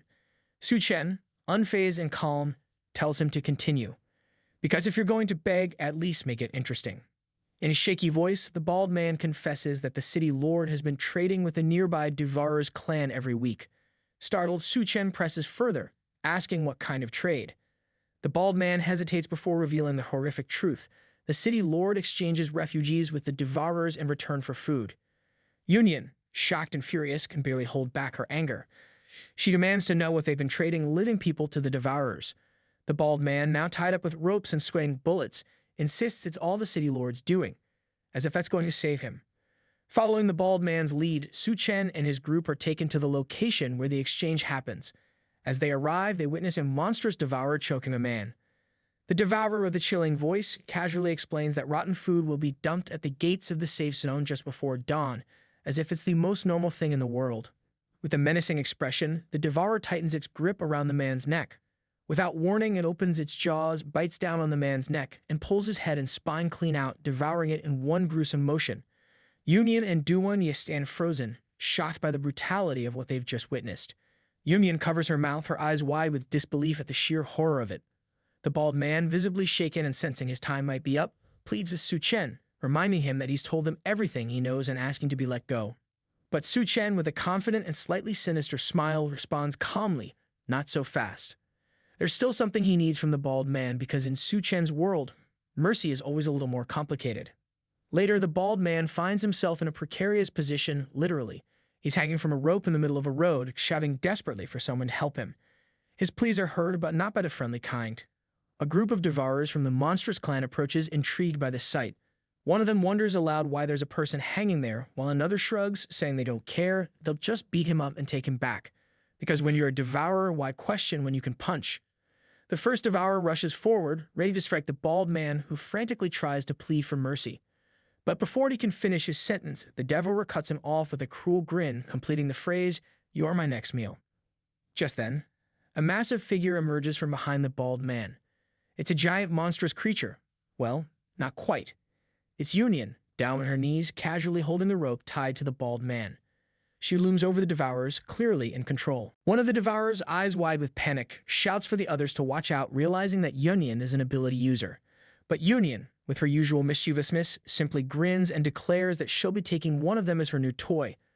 Without hesitation, she grabs the Devourer who dared to punch the bald man, wrapping him tightly in her massive hand. Because in Union's world, playtime is just getting started. Meanwhile, one of the Devourers spots movement in a nearby building and warns the others about an ambush from above. Sure enough, Suchan and Duan are watching from one of the windows, observing the situation. Suchan, ever the strategist, calmly mentions to Duan that the Devourers have mutated further and their skulls are probably tough enough to withstand bullets. Duan, with her sharp eyes, simply smirks and responds with a challenge of her own, declaring that she'll try 3 shots in one. She fires her gun, and with impeccable precision, the bullets pierce through the heads of 3 Devourers standing below. The remaining Devourer, now in a full-blown panic, stammers that 3 shots came from the same spot, but before he can finish his sentence, Duan takes him out with a single headshot, because Duan doesn't waste time with second chances. Back on the ground, one of the Devourers still trapped in Union's grip struggles to break free. But before he can make another move, Suchan appears out of nowhere, having swiftly dealt with the rest of the enemies. With one clean strike, he finishes off the Devourer in Union's hand, ending the fight with ease. Later, inside one of the rooms in the safe zone building, Duan casually asks Suchan how he figured out the deal between the city lord and the Devourers.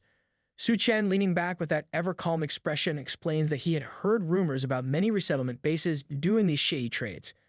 Today, he was just testing his theory. Who knew they'd actually hit the jackpot on Corruption Day?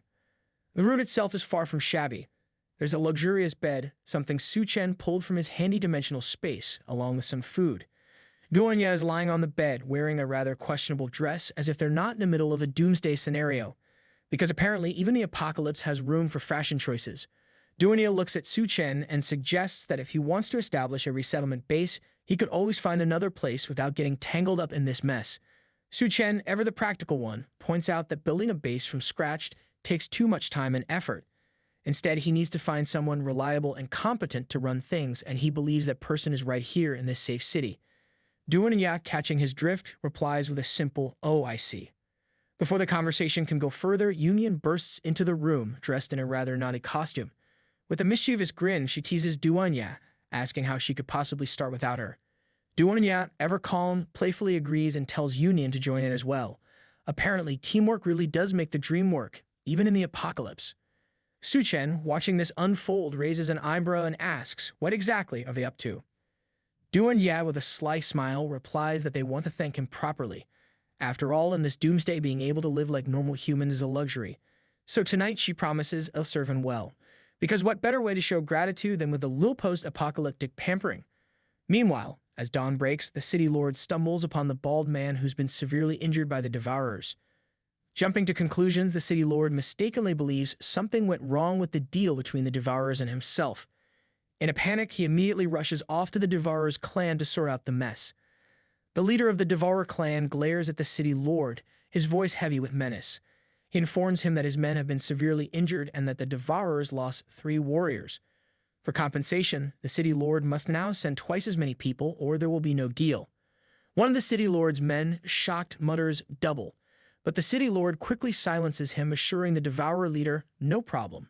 It's a deal, because when it's Magger life on the line, bargaining becomes a lot easier.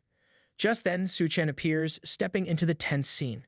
With a calm yet sharp tone, he comments, as expected of the city lord, trading away other people's lives. The city lord, caught off guard, demands to know why Suchan is there.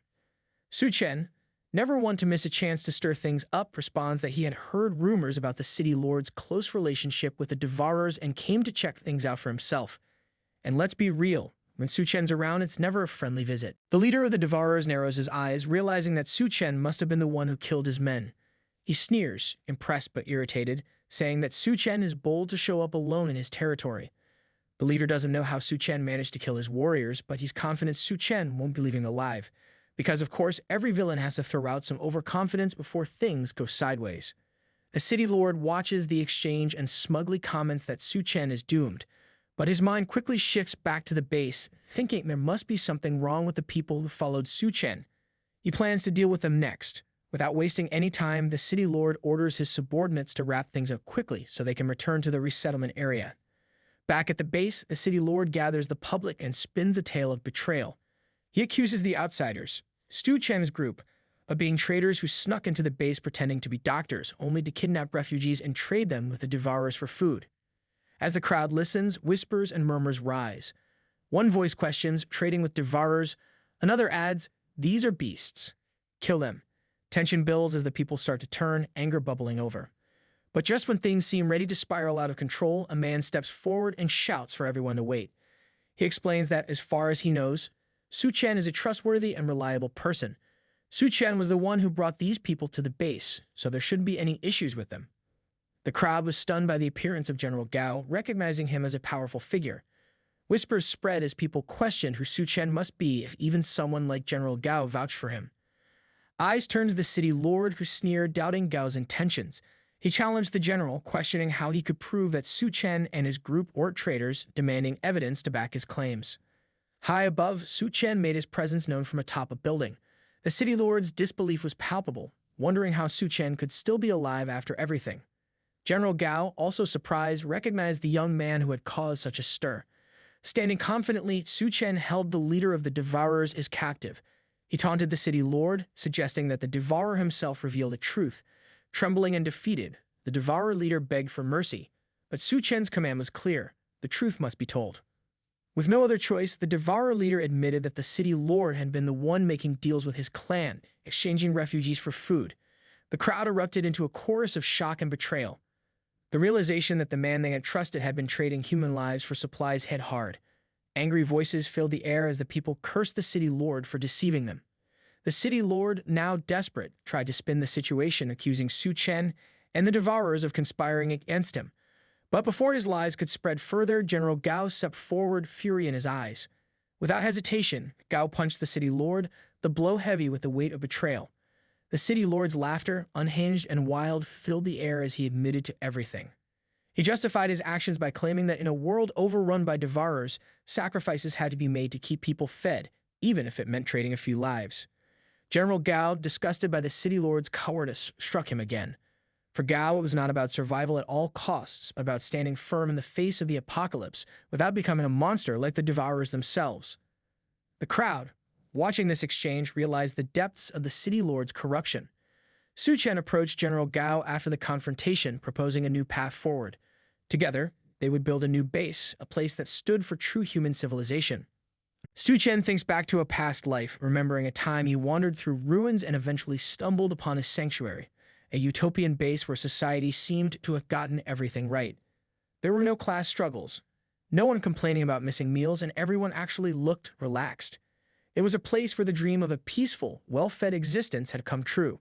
This perfect balance owed its existence to Gao Yue, the visionary behind it all. In the present, Gao Yue serves as the deputy city lord, a far cry from the future visionary he's supposed to become. Suchan realizes that Gao hadn't even thought of building his own utopia until he uncovered the dark, corrupted secrets of his current base and decided to build his own haven. But this time, thanks to Suchan's meddling, the chain of events is speeding up like a food delivery during a lunch-hour rush. Meanwhile, the short, silver-haired girl blurts out with all the grace of someone who just realized their pizza order got messed up, moaning that building a base is way too hard. Her partner tries to keep a straight face, arguing that if they ever want to do things their way, they can't keep living under someone else's roof. It's better to establish a new base, even if it's tough. After all, freedom doesn't come with a one-click setup button. The city lord can barely contain his glee as he mocks the group's ambition to build a new base, laughing so hard it's like he just heard the world's most ridiculous knock-knock joke. With a smirk that could wilt a flower, he points out the countless dangers lurking beyond the city walls, emphasizing that they probably won't even manage to scrape together basic necessities for survival, let alone figure out how to defend themselves. It's as if he's predicting they'll struggle to keep a campfire going, never mind survive a monster attack. Beside him, his son, who now sits in a wheelchair and seems to have inherited the family gift for arrogance, smirks and tells his father that the group will regret leaving. He's confident they'll come crawling back for help like kids who thought they could move out after one cooking lesson. The city lord grins, wholeheartedly agreeing with his son's assessment. He's practically radiating confidence in their eventual failure, as if he's already won the I Told You So trophy of the year. Meanwhile, two men in the crowd look like they've just seen their lives flash before their eyes. They express genuine fear about venturing into the dangerous world beyond, clearly unwilling to take that risk. One of them, wearing an expression so resigned it could double as a give-up meme, announces he'd rather live as a coward and survive than face certain death. It's not a heroic declaration, but he figures staying alive beats becoming lunch for whatever's out there. With a mocking grin and arms spread wide, the city lord taunts the group, practically basking in their ambitious dreams just for the entertainment value. He makes it abundantly clear that once they step out of the city's safe embrace, their fate is none of his concern, and you won't even bother to lift a ladybag to help if no when they fail. Suchan, sitting comfortably on the back of Devourer clan's leader and looking about as concerned as someone whose misplaced is sock, brushes off the group's worries about securing food. His relaxed, almost blasé attitude leaves the others dumbfounded. They can't wrap their heads around how he's so calm about something they think is more complicated than winning a game of chess against a grandmaster. Suchan meets their doubts head-on, eyes blazing with determination. He declares that if General Gao has the resolve to lead their group successfully, then securing food will be his responsibility and he'll handle it without breaking a sweat. It's the kind of confident statement that makes you wonder if he's secretly hiding superpowers or just a really good game plan. The City Lord's son isn't having any of it. He yells at Suchan, accusing him of being delusional, of dreaming way too big for someone working with such limited resources. But Suchan stays cool, almost annoyingly composed. With a casual air, he mentions that he already has enough supplies stocked to support 2,000 people for about a month. His nonchalant tone lands like a bombshell, making everyone wonder if he's been playing a very elaborate game of resource hide and seek. Hearing this, the City Lord nearly chokes on his disbelief, comparing Suchan's claim to his own carefully guarded stockpile. To his shock, there isn't much of a difference. Suspicion creeps into his mind as he wonders where Suchan could possibly have gotten so many resources. He pauses, staring blankly into space with his cigarette dangling uselessly from his lips, like a man who's forgotten how to smoke. Nearby, one of the City Lord's thugs is still trying to process this bizarre revelation when, out of nowhere, Union descends from above. She lands on the thug with the subtlety of a piano crashing onto a cartoon character, catching him completely off guard. Before he can even blink, she's turned him into a human pancake, quite literally, a tomato paste splatter. Standing over the unfortunate thug, Union clenches her fists in frustration, muttering about Suchan's newfound generosity. She turns to Duenya, demanding to know why Suchan is acting like he's the Santa Claus of survival supplies. With a calm sigh, Duenya explains that Suchan just emptied the base's entire storage, which explains his sudden charitable attitude. Union blinks, taking in the explanation, and throws her arms around Duenya in an impulsive hug as her mood instantly shifts from fury to relief. Union clutches her stomach, groaning dramatically to Duenya about how painfully hungry she is, insisting she desperately needs something to eat. Duenya isn't impressed, reprimanding Union for using her powers so recklessly. Union, looking a bit sheepish, admits she's reached her limit and is running on empty. It's hard to fight evil on an empty stomach after all. Meanwhile, Suchan speaks into a communication device, his voice calm but commanding as he informs someone that they are fully prepared. His expression turns serious as he looks over at General Gao, urging him that it's time to make the final decision. The air feels heavy, like a storm about to break, as everyone waits for Gao's next move. General Gao stands, fists clenched, shouting in frustration as he reflects on everything he's sacrificed just to keep his people alive. Anger simmers beneath the surface, boiling over as he reflects that despite all his efforts, they'd been reduced to nothing more than livestock, powerless, and trapped. The thought stings worse than a slap to the face, and he knows he can't endure it for even a second longer. With a determined expression, General Gao makes his choice. He declares his decision to join forces with Suchan, eyes blazing with resolve. His gaze is unwavering, full of seriousness and hope for this new beginning. It's a moment that feels like stepping off a cliff, only this time he's determined to fly. General Gao raises his fists high, rallying his brothers who are brave enough to follow him. He calls for those willing to leave this oppressive life behind, urging them to step forward. With fiery passion, he declares their mission, to build a new base where everyone can live with dignity, rather than just scraping by like street dogs in their current miserable conditions. Two of the commanders respond with equal fervor, rallying their teams with booming voices. One calls for the Blue Tiger Squad, while the other calls for the White Tiger Squad. In unison, they command their forces to gather, ready to join General Gao on this daring mission. Amidst this uproar, the City Lord watches in sheer disbelief as chaos breaks out around him. His face contorts like he's just bitten into a lemon, demanding to know what's happening as his personal soldiers rush into action, adding fuel to the already explosive scene. Confusion spreads through the area like wildfire, with everyone scrambling in different directions. Fury consumes the City Lord. He raises his voice, shouting that he is the true ruler of the city. His clenched fists and harsh tone demand loyalty, insisting that everyone around him fall in line like a well-trained choir and serve him without question.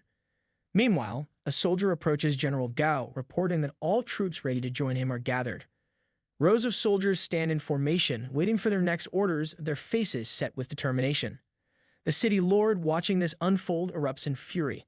His face twists with rage as he shouts at General Gao, demanding to know what they think they're doing. He insists that no one will leave without his permission, making it crystal clear that he alone holds authority. Trying to regain control, the City Lord's soldiers raise their rifles in unison, ready to fire. The whole scene is tense, like a slow-motion standoff in an action movie, except with real consequences. In the middle of this, the city lord's son, sitting in his wheelchair, suddenly loses his cool completely. He grabs his gun, shouting that Suchan is the reason for his injury, blaming Suchan for every bad thing that's happened to him. He fires his gun like he's playing a one-man shooting game with no pause button. Suchan stays calm, but his eyes flash with anger. Just as a bullet whizzes toward him, he dodges with smooth precision. He makes it clear that he's ready to retaliate.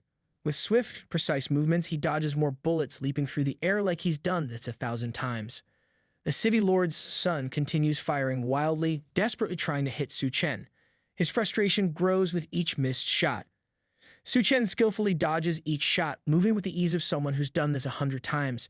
His eyes glow an intense red as he stands his ground, and he delivers a punch so powerful it sends the city lord's son flying through the air. Suchan then seizes the man by the throat, lifting him with hardly any effort. His voice is cold, and he makes a deadly threat, warning that he'll snap his neck if the other soldiers don't surrender. The city lord's son cries out in pain, and even the surrounding soldiers are starting to look like they're watching a horror movie they didn't sign up for. The city lord's face twists in fury and desperation. Veins bulge on his forehead as he grits his teeth, his eyes blazing with anger. He knows Suchan has him cornered, but he's not one to give in easily. Finally, after a tense moment, he barks the order for his soldiers to lower their weapons, his reluctance showing in every word. The soldiers lower their guns, realizing they don't have much choice here. After all, there's not much point in standing tall when the other guy's lifting your boss's son like a sack of potatoes. With the calm authority, Suchan tells General Gao to lead the refugees to safety, while he is staying behind to handle things here. Meanwhile, the city lord, tense and calculating, pulls a classic villain move. He gives a subtle, almost sinister nod to the soldier standing behind him. The soldier nods back, acknowledging the silent command, and it's clear something shady is brewing in the background. The city lord, desperate to keep Suchan on the line, offers him a deal. If Suchan releases his son, he'll let him leave in peace. He's suddenly bargaining like a flea market vendor, clinging to any scrap of control he can get. But of course, there's more to his peaceful offer than meets the eye. It turns out that nod to his right-hand man was a silent signal, and now on the rooftop, the city lord's sniper is locked in position. The sniper's rifle is aimed with deadly precision, his eyes narrowed and focused, ready to pull the trigger if things start to go sideways. Meanwhile, Suchan speaks calmly through his earpiece, relaying critical information to Duanya. He directs her attention to the rooftop at the 12 o'clock position, signaling the potential threat. Duanya immediately acknowledges and adjusts, readying her rifle as she zeroes in on the rooftop target. Before she takes her shot, Duan warns Union to stay still and for once not to tease her. The last thing she needs is Union cracking jokes about target practice while she's trying to save lives. With a sharp muzzle flash, Duanya's rifle fires, sending a bullet flying toward its mark with deadly precision. The sniper doesn't have a second to react. Her shot lands perfectly, and his head explodes in a violent burst of blood and energy. The force of the impact is final, leaving no chance for survival. In a single ruthless instant, the threat is neutralized. The city lord is frozen in shock and terror, yelling in disbelief as he realizes Suchan had his own sniper in position. Suchan, calm and unbothered, is still gripping his son by the throat. After a moment of thought, Suchan agrees to the deal, assuring the city lord he'll return his son. As per their earlier agreement, his hand loosens slightly, making it look like he's about to release the terrified young man. But in a twist, Suchan suddenly hurls the city lord's son through the air. The city lord, too stunned to react right away, only manages to half-catch his son, still trying to process what just happened. Before anyone can recover, Suchan drops a chilling remark saying he still has one more question left to ask. His eyes glow with an eerie purple light as he coldly asks the city lord whether human flesh tastes good. The question hits the city lord like a slap, and he realizes his dark secret is out. Panic fills his eyes as he stammers, trying to figure out how Suchan could have uncovered the truth. But just then, he spots something horrifying. A grenade is stuffed in his son's mouth, prime and ready to explode. In the next moment, the grenade detonates, unleashing a massive explosion that engulfs everything in flames and sends shockwaves through the area. When the smoke clears, there's hardly anything left of the city lord's son. Only his two hands remain, gruesomely scattered on the ground. The city lord, still reeling from the blast, undergoes a terrifying transformation, his human form twisting and contorting until he becomes a monstrous creature. Apparently, karma doesn't just bite, it mutates. The city lord, now transformed into a towering beast, radiates fury as he roars, his eyes glowing a deep, menacing red. His body, battered and torn from the clash, radiates raw anger as he braces to charge at Suchan. Meanwhile, Suchan stands calmly atop the rooftop, watching the enraged city lord below. Soon, Duan Yat and Yumian join him. Observing the city lord's uncontrollable rage, Suchan muses over the rumors from his past life, so it was true, after all. Zhang Jianshu, the city lord, is indeed a devourer, lurking in disguise among humans. Duanya whispers to Suchan, mentioning they have arrived, but Suchan, still fixated on the scene, notes with a hint of surprise that he hadn't expected Zhang Jianshu to be a level 2 devourer. With a steady gaze, Suchan's own eyes begin to glow a dangerous red, and a dark energy swirls ominously around him. With an icy calm, he silently vows that next time, if they cross paths again, luck isn't going to save the city lord. Captain Napoleon and his group move forward, eyes set on the supermarket up ahead. Rumor has it that it's packed with valuable supplies. Their mission is pretty straightforward.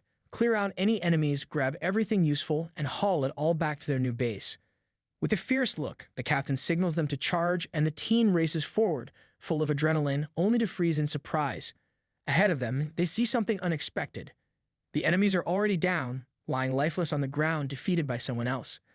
After a quick check, they confirm that the supplies are neatly packed in the truck, and there's plenty of fuel to make it back to base.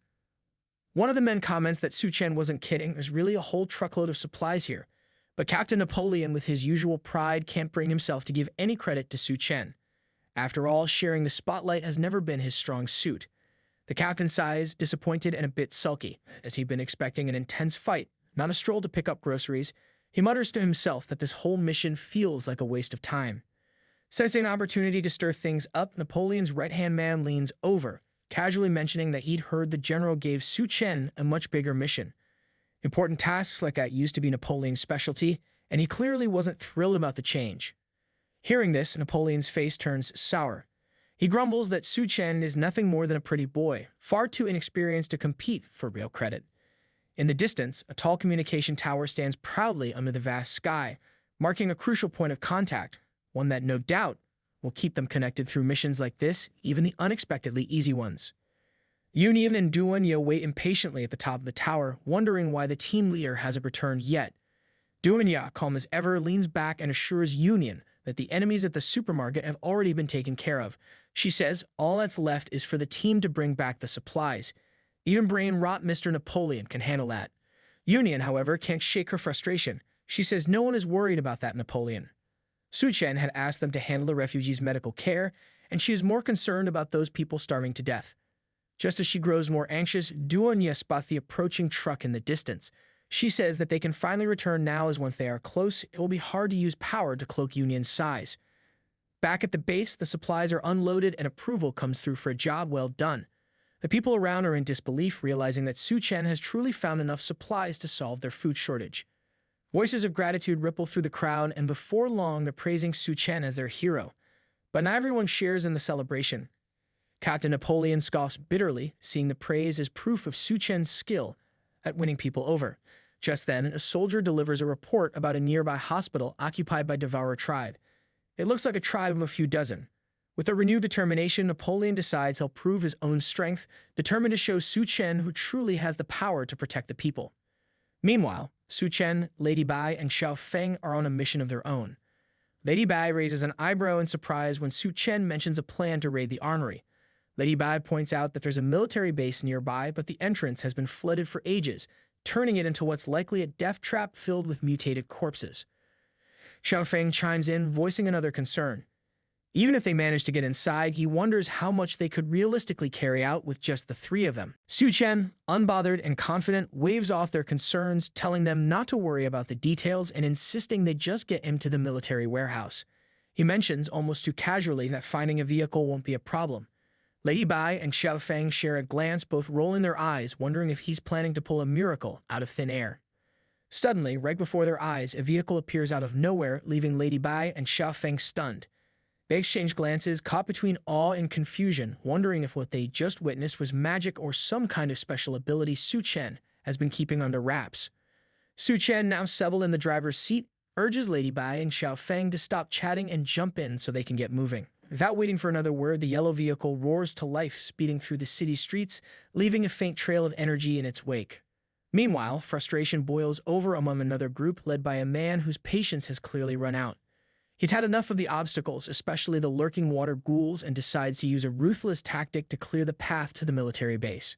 With a wave of his hand, he angrily orders his men to throw some expendables into the water, intending them as bait for the creatures below. Despite their panicked protests, the group grabs one unfortunate soul and tosses him into the murky depths, where the creatures eagerly wait below. The man observes the scene with a twisted sense of satisfaction, declaring to his group that the water ghouls have been successfully lured away. Raising his voice, he announces an extra incentive for the next brave, or perhaps desperate, soul. Whoever goes down to pry open the door will receive a special reward from the city lord himself, a woman of his choosing upon their return. One of his poor men, determined to change his fortunes in this harsh apocalypse, steps forward with a grim resolve. With nothing left to lose, he declares he'll give everything. He has to survive and succeed. Hidden behind a tree, Xiao Feng watches the group, recognizing them instantly as the city lord's men. A realization hits him: they're also after the supplies and military arsenal at the base. He stays hidden, knowing that this sudden competition just made their mission a lot more complicated. Lady Bai informs Suchan that she knows a hidden route to avoid the city lord's men, but there's a catch: they'll need to swim underwater to get there. Without hesitation, the group dives in, moving quietly through the murky water as they proceed with a plan. Lady Bai swims cautiously, her eyes scanning the water, but suddenly she notices something strange, a series of faint, glowing eyes appearing all around her. The realization strikes her with a jolt: they're surrounded by water ghouls. A flicker of panic crosses Lady Bai's face as her lungs begin to burn from the lack of air.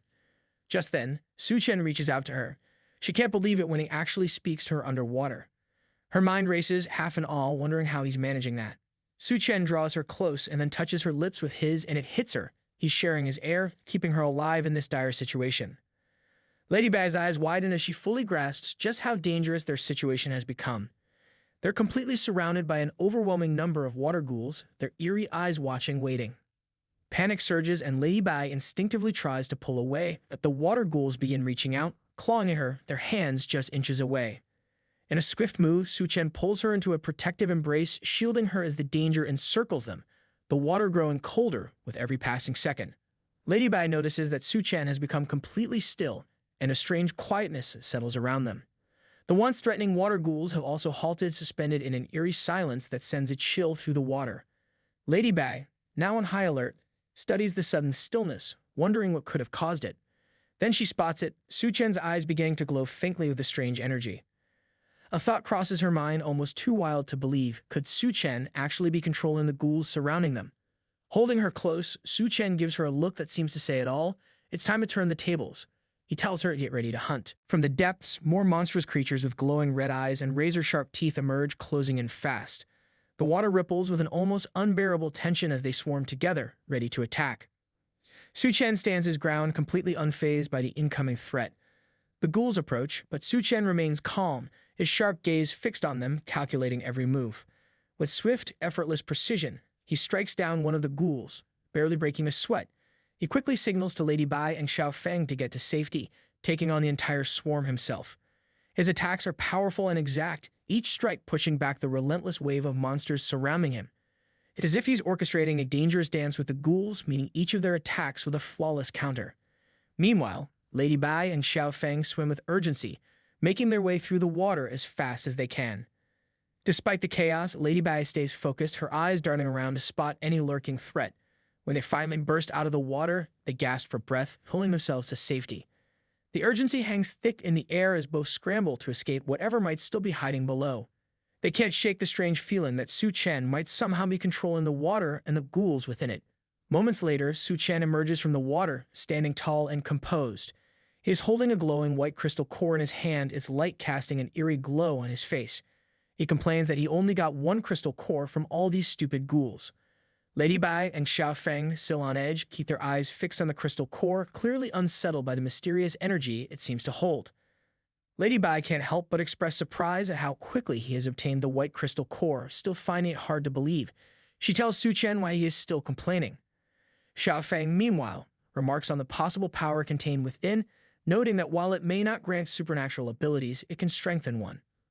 Suchan's gaze remains locked on the crystal core in his hand, but then something unexpected catches his attention, a mysterious figure with glowing eyes watching from the shadows. In a sudden burst of speed, the dark figure launches itself toward them. Suchan reacts instantly, his stance ready for confrontation, but what follows is unlike anything they expected. It turns out to be a black cat that dashes forward and steals the white crystal core from Suchan's hand. The group stands frozen, stunned by the sight of this mysterious feline appearing in such a dangerous place, seemingly unbothered by the chaos around it. Lady Bai, ever practical, suggests that the base might have kept cats around to control rodents, and perhaps this one managed to slip through unnoticed. But they soon realize this isn't any ordinary cat. Holding the white crystal core in its mouth, the cat stares back at them with an almost smug expression, its eyes gleaming with a hint of mystery. It's as if the cat understands the significance of its prize and is quietly savoring its clever move, having snatched something crucial from Suchan right under his nose. Suchan, undeterred, decides to strike a deal with the crafty creature. Holding out a packet of food, he offers it to the cat, his eyes glinting with determination as he tries to negotiate. The cat's response is swift and effortless. With a graceful leap, it lands on Suchan's shoulder, swipes the food from his hand without a second thought, and, in a blur of motion, disappears into a nearby tunnel. Suchan is left momentarily stunned, watching the cat's escape with a mix of frustration and amusement. The cat has outsmarted him twice now. Clenching his fist, Suchan can't help but feel both intrigued and mildly irritated by how this small, mysterious feline has managed to get the better of him not once, but twice. Suchan can't help but feel a touch of admiration for the clever little creature that managed to outsmart him. However, he turns his attention back to the task at hand. He reaches out and pulls the electricity lever that crackles with energy as it activates. The group pauses, noticing the sudden hum of electricity around them. Lady Bai remarks that the electrical systems are somehow still functioning. They exchange looks, a flicker of cautious optimism in their eyes as they press onward through the tunnel. Their steps grow more purposeful as they approach the military storage facility. Suchan points out that they're getting close. Lady Bai comments on how fortunate the survivors were to have evacuated just in time to avoid the floodwaters. She speculates, but there's no way they had time to take all the supplies with them. Finally, they reach the military warehouse. Their eyes widen as they take in the stockpiled weaponry and supplies. Lady Bai remarks that there's enough firepower here to equip a force of at least 500 men, if not more. Xiaofeng adds if they find a tank, they might even be able to arm 1,000. Lady Bai warns Xiaofeng to be careful while they search for a tank, reminding him that the last thing they need now is an accident. Xiaofeng, ever confident, reassures her not to worry, waving off her concerns as he heads out to search. Lady Bai then glances around at the stockpiled supplies, noting the obvious challenge. How on earth are they going to transport all of this back? Meanwhile, the little cat is back and from a high perch is watching them intently. Realizing the city lord's military forces are nearby, Lady Bai points out that going back for reinforcements isn't an option anymore. She turns to Suchan, gripping her weapon, visibly confused by the sudden shift in their situation. Just then, the rumbling of a tank reaches their ears, and Xiaofeng rolls in, proudly announcing his discovery with a big grin. His excitement, however, is short-lived as a monstrous mutated beast emerges, towering over the tank, its glowing pink orbs and razor-sharp teeth creating a terrifying sight. Xiaofeng's face pales as he stares at the beast, his initial thrill replaced with sheer panic. Screaming for help, he scrambles to get away as the creature closes in on him, each step of the beast growing louder and closer, the danger suddenly all too real. The once calm warehouse now pulses with urgency as the team scrambles to figure out their next move in the face of this unexpected threat. Lady Bai stands frozen in shock, her eyes wide as she grasps the gravity of the situation. Meanwhile, Xiaofeng, still in the tank, fires a powerful blast of energy directly at the mutated beast. The impact is blindingly bright, and the sheer force of the explosion shakes the ground beneath them. Xiaofeng keeps up the assault, sending one powerful blast after another at the beast. Suchan, however, quickly realizes the danger and warns the others. Their position near the ammunition depot could mean disaster if any of the attack triggers an explosion. With a determined look, Suchan decides to take matters into his own hands. He activates his spatial space ability, creating a glowing grid surrounded by a soft blue aura to shift all the weaponry to his magical space. Just as he manipulates the environment, Lady Bai watches, her mouth falling open in awe. She quickly realizes that everything around them, the entire battlefield, is being pulled into a vast spatial realm under. This incredible display of power by Suchan leaves Lady Bai in disbelief. Even the mysterious black cat watches intently, its glowing eyes reflecting the swirling blue light of the spatial dimension. Slowly, everything around them fades into the spatial dimension. Soon, the whole military base is empty, except the mutated beast and the tank. Xiaofeng, equally surprised, asks Suchan if the creature can also be absorbed into the spatial dimension. Suchan shakes his head, stating that living creatures can't be stored within the space. He explains that the space isn't some magic closet that swallows up everything, including creatures with bad breath and sharp teeth. Before he can say more, Lady Bai steps forward, cutting off the conversation, reminding them it's not the time for theoretical debates. With determination, she volunteers to distract the monster, urging Suchan and Xiaofeng to evacuate, her plan to buy them time clear in her eyes. But just as she's ready to play the hero, Suchan surprises her by scooping her up and running. Lady Bai protests, insisting he has to return safely with the precious resources, and maybe she could handle the whole distracting the monster thing herself. But Suchan doesn't slow down, carrying her as if this were all in a day's work, leaving Lady Bai caught between frustration and grudging amusement at his stubbornness. The monstrous creature, however, remains hot on their trail. Xiaofeng shouts a warning to Suchan, telling him to look back just as the creature opens its gaping mouth, gathering energy into a bright, deadly blast. With a quick reaction, Suchan leaps into the air, Lady Bai held tightly in his arms, narrowly dodging the massive explosion that erupts behind them. The tank below takes the full impact, shattering into pieces as debris flies in all directions. Once they land, Suchan gently places Lady Bai on the ground, telling her to check on Xiaofeng while he handles the mutated beast. Lady Bai doesn't argue, rushing to Xiaofeng's side with a fierce determination, half-jokingly telling him he better not dare die on her now. Meanwhile, Suchan turns to face the towering mutant beast head-on. The creature's glowing purple eyes and vicious fangs make for a terrifying sight, but Suchan stands unshaken. He observes it curiously, noting to himself that he doesn't remember hearing about a mutant beast like this in the area in his past life. Then he dismisses the thought with a smirk. Whether it's new or not doesn't matter. To him, the crystal cord holds as his for the taking, and he's ready to claim it no matter what. Meanwhile, the city lord's thug stands in stunned silence, jaws slack, as explosions rumble from the mountain's peak. They exchange bewildered glances, trying to process the chaos with the same expression as someone who's just watched their favorite tavern burn down. The leader squints at the distant base, his brain scrambling to figure out who dared to stir up trouble before they even had a chance to show off. One of his subordinates points out that the sound is coming from the direction of the base. As if things couldn't get worse, they notice the water level rapidly dropping around them, and one of them yells that the explosion must have cracked the ground. The leader's frustration is almost comical as he clenches his fists, certain someone else is ruining his plans. He orders his men to hunt down the intruders immediately, with all the authority of a king commanding his subjects, except his subjects seem more interested in their next meal than his orders. Just when he thinks they might actually follow through, one of his lackeys, looking half-starved and fully deranged, spots a rabbit darting through the rubble. The leader watches in exasperation as his men's eyes light up, not with a warrior's fury, but with the gleam of hungry hunters who've just found their next snack. The fierce soldiers devour into a stumbling mess, each one scrambling after the rabbit like it's the last meal they'll ever see. The leader, now sporting a headache to match his rage, realizes he's lost control of his fearsome crew to a creature that weighs about 2 pounds soaking wet. He sighs, wondering if he's commanding a gang or a group of starving scavengers. Just then, in the distance, the rabbit reappears, though it's anything but cute and cuddly. With sharp teeth and glowing eyes, it looks like a creature from the depths of a twisted fairy tale. The group, still half hungry and half daring, debates if they should take down the rabbit and have a quick meal before continuing their journey. But as they squabble over recipes, the leader's face starts to shift from eager to uneasy. Something about that toothy grin doesn't sit right with him.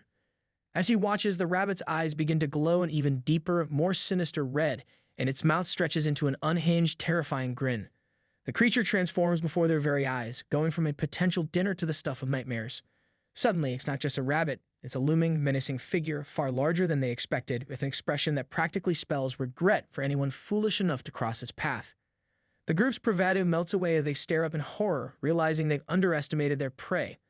The leader's eyes go wide with terror as the rabbit, now looking like a creature bent on vengeance, glares down at them with burning red eyes, its grin only growing wider and more menacing. The hunters have clearly become the hunted, and the once hungry thugs find themselves hoping they won't end up as the rabbit's next meal instead. Meanwhile, inside the military base, Suchan charges forward against the mutated beast. His movements are swift and calculated, every step building toward a powerful strike aimed directly at the mutated beast.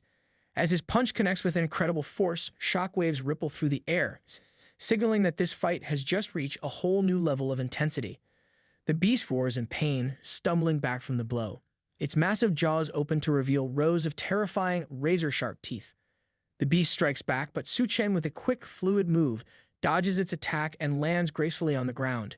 His eyes are sharp and focused, He studies the mutated beast, noting its tough exterior, its hide thicker and stronger than steel, and reflects with a wry thought that his usual strength isn't quite enough to break through this beast. A dull ache radiates from his hand, bruised from the force of his own punch, but his resolve remains unshaken. The mutated beast swings its enormous arm again, but Suchan stands his ground, waiting for just the right moment to counter. In a flash, he leaps into the air, facing the monstrous creature head-on. Despite the beast's sheer power, Suchan knows there's a way to bring it down, and he locks his sights on the parasite rooted in the creature's brain. But the beast has no intention of going down easily. Its tendrils lash out, wrapping around Suchan, tightening their grip as he struggles to break free. The pressure intensifies, and for a brief moment, Suchan can't help but think this beast is more stubborn than any he's faced before. Then, with a surge of raw energy, Suchan fights back, his strength blasting through the tendrils in an explosive burst of light. The force of the impact lights up the room as he lands on his feet, surrounded by a shimmering blue aura from a taxing spatial jump. He admits to himself that this fight wasn't as easy as he first thought, but he's ready for whatever comes next. Just then, the same black cat emerges from the shadows, catching Suchan off guard. He stares at it, puzzled by its sudden appearance, recognizing it from before, but now sensing something far more dangerous. The cat steps forward, eyes glowing fiercely, and flames begin to flicker around its body, making it look like a fiery spirit from a bad dream. Suchan instinctively raises a hand, urging the cat to stay back, realizing this cat might be much more than it seems. The cat responds with a deep, rumbling roar, baring its fangs as the fiery aura around it intensifies. Suchan reflects that this cat looks far less like a pet and far more like a full-blown mutated beast. Meanwhile, Lady Bag calls out for Xiaofeng, hoping he's okay. She peers over the wreckage, anxiously calling out to Xiaofeng, urging him to respond. He finally answers, assuring her that he's okay. She breathes a sigh of relief, visibly comforted to know he made it. Xiaofeng, grateful for his quick reflexes, explains that he narrowly avoided a far worse fate, escaping just in time. He casually waves off her worry, trying to lighten the mood, though he's clearly just as relieved as she is. Lady Bai steadies herself, just about to help Xiaofeng, when she catches something out of the corner of her eye, a sinister smile emerging from the shadows behind her. Sharp teeth glint menacingly in the dim light, hinting at someone, or something. Far from friendly, lurking and biding its time. Lady Bai's heart skips a beat as she turns, alarmed, realizing they have an unexpected and dangerous spectator waiting for the perfect moment to strike. Lady Bai, tense and unyielding, demands to know who's lurking in the shadows. Her voice cuts through the darkness, and a large man steps forward, his grin menacing, as he questions if they were the ones who opened the gate. Lady Bai remains on high alert, eyes narrowed as she tries to gauge his intentions. Something feels off about this encounter, but she stands her ground, ready for whatever comes next. She studies the big man and his group before her. Her instincts kick in, and she realizes something deeply wrong with these people. She quickly warns Xiaofeng that these men seem mutated. Just then, these men reveal their true forms. Their eyes glow red, and wicked grins stretch across their faces, the once-human features shifting into something monstrous.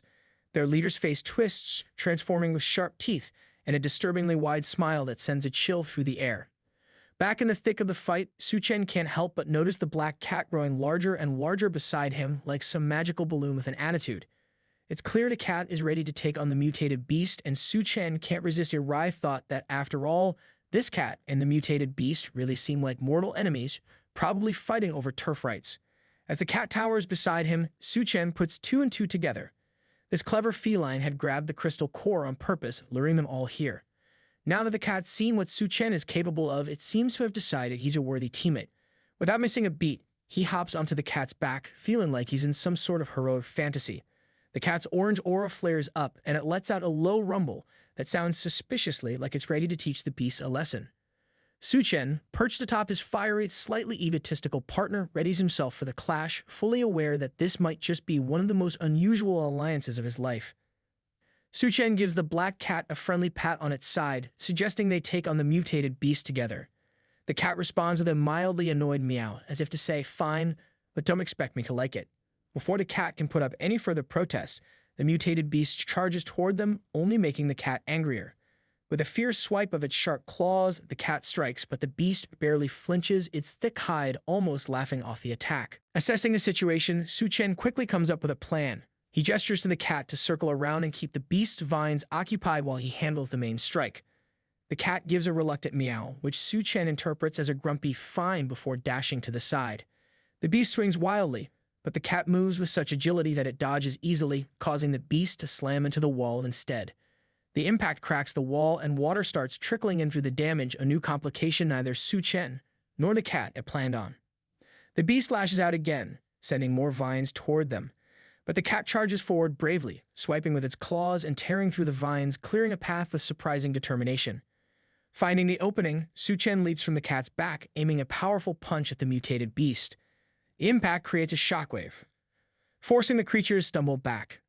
The cat, eyes wide in surprise, turns to Suchan with an expression that almost says, "Not bad, human." For a moment, Suchan senses he's earned a bit of respect from his fiery, reluctant partner, proving that even a mildly annoyed cat can make one fierce teammate. Suchan encourages the cat to keep darting around, attacking the beast from all angles. Together, they execute a series of perfectly timed strikes, wearing the creature down until it finally collapses, defeated. As the beast falls, it drops a glowing purple core crystal. The cat's eyes light up with excitement, practically grinning as it readies itself to snatch the prize. But Suchan, quicker on the draw, grabs the crystal first, smirking as he claims it for himself. The cat's expression instantly turns sour, and it lets out an indignant meow, clearly annoyed at being outmaneuvered. Suchan just laughs, holding the crystal up as if savoring his victory. Just then, the damaged wall cracks even more, and water starts pouring in at an alarming rate. Suchan quickly scans the area and notices that the space outside the armory is now completely flooded. Realizing the structure won't hold much longer, he knows they'll both have to escape fast before the entire place is underwater. Turning back, Suchan spots the cat struggling in the rising water, splashing around with wide, panicked eyes, letting out desperate meows as it fights to stay afloat. Without hesitation, Suchan scoops up the flailing cat, suggesting it might be wise to stick with him if it wants to get out in one piece. But the cat, as stubborn as ever, wriggles and tries to escape his grip, looking both annoyed and panicked. Suchan, amused by its defiance, lets it go, watching as it slips back into the water with a splash. Moments later, the same drenched cat is clinging to Suchan's leg, now crying for help. Suchan can't help but chuckle, picking it up again with a smirk. He gently reminds the cat that this time sticking with him was entirely his choice. The cat, now clinging tightly, offers no protest, apparently deciding that even stubborn independence has its limits when the alternative is drowning. Meanwhile, inside the crumbling building, Ladybag finds herself overwhelmed by the relentless swarm of devourers. Frustration bubbles up as she wonders how these creatures keep coming back when they should have been defeated by now. Just then, Xiaofeng's voice crackles through the communicator, explaining his tank won't start and urging her to get out without him. Ladybag, however, dismisses his suggestion, focused on dealing with the immediate threat at hand.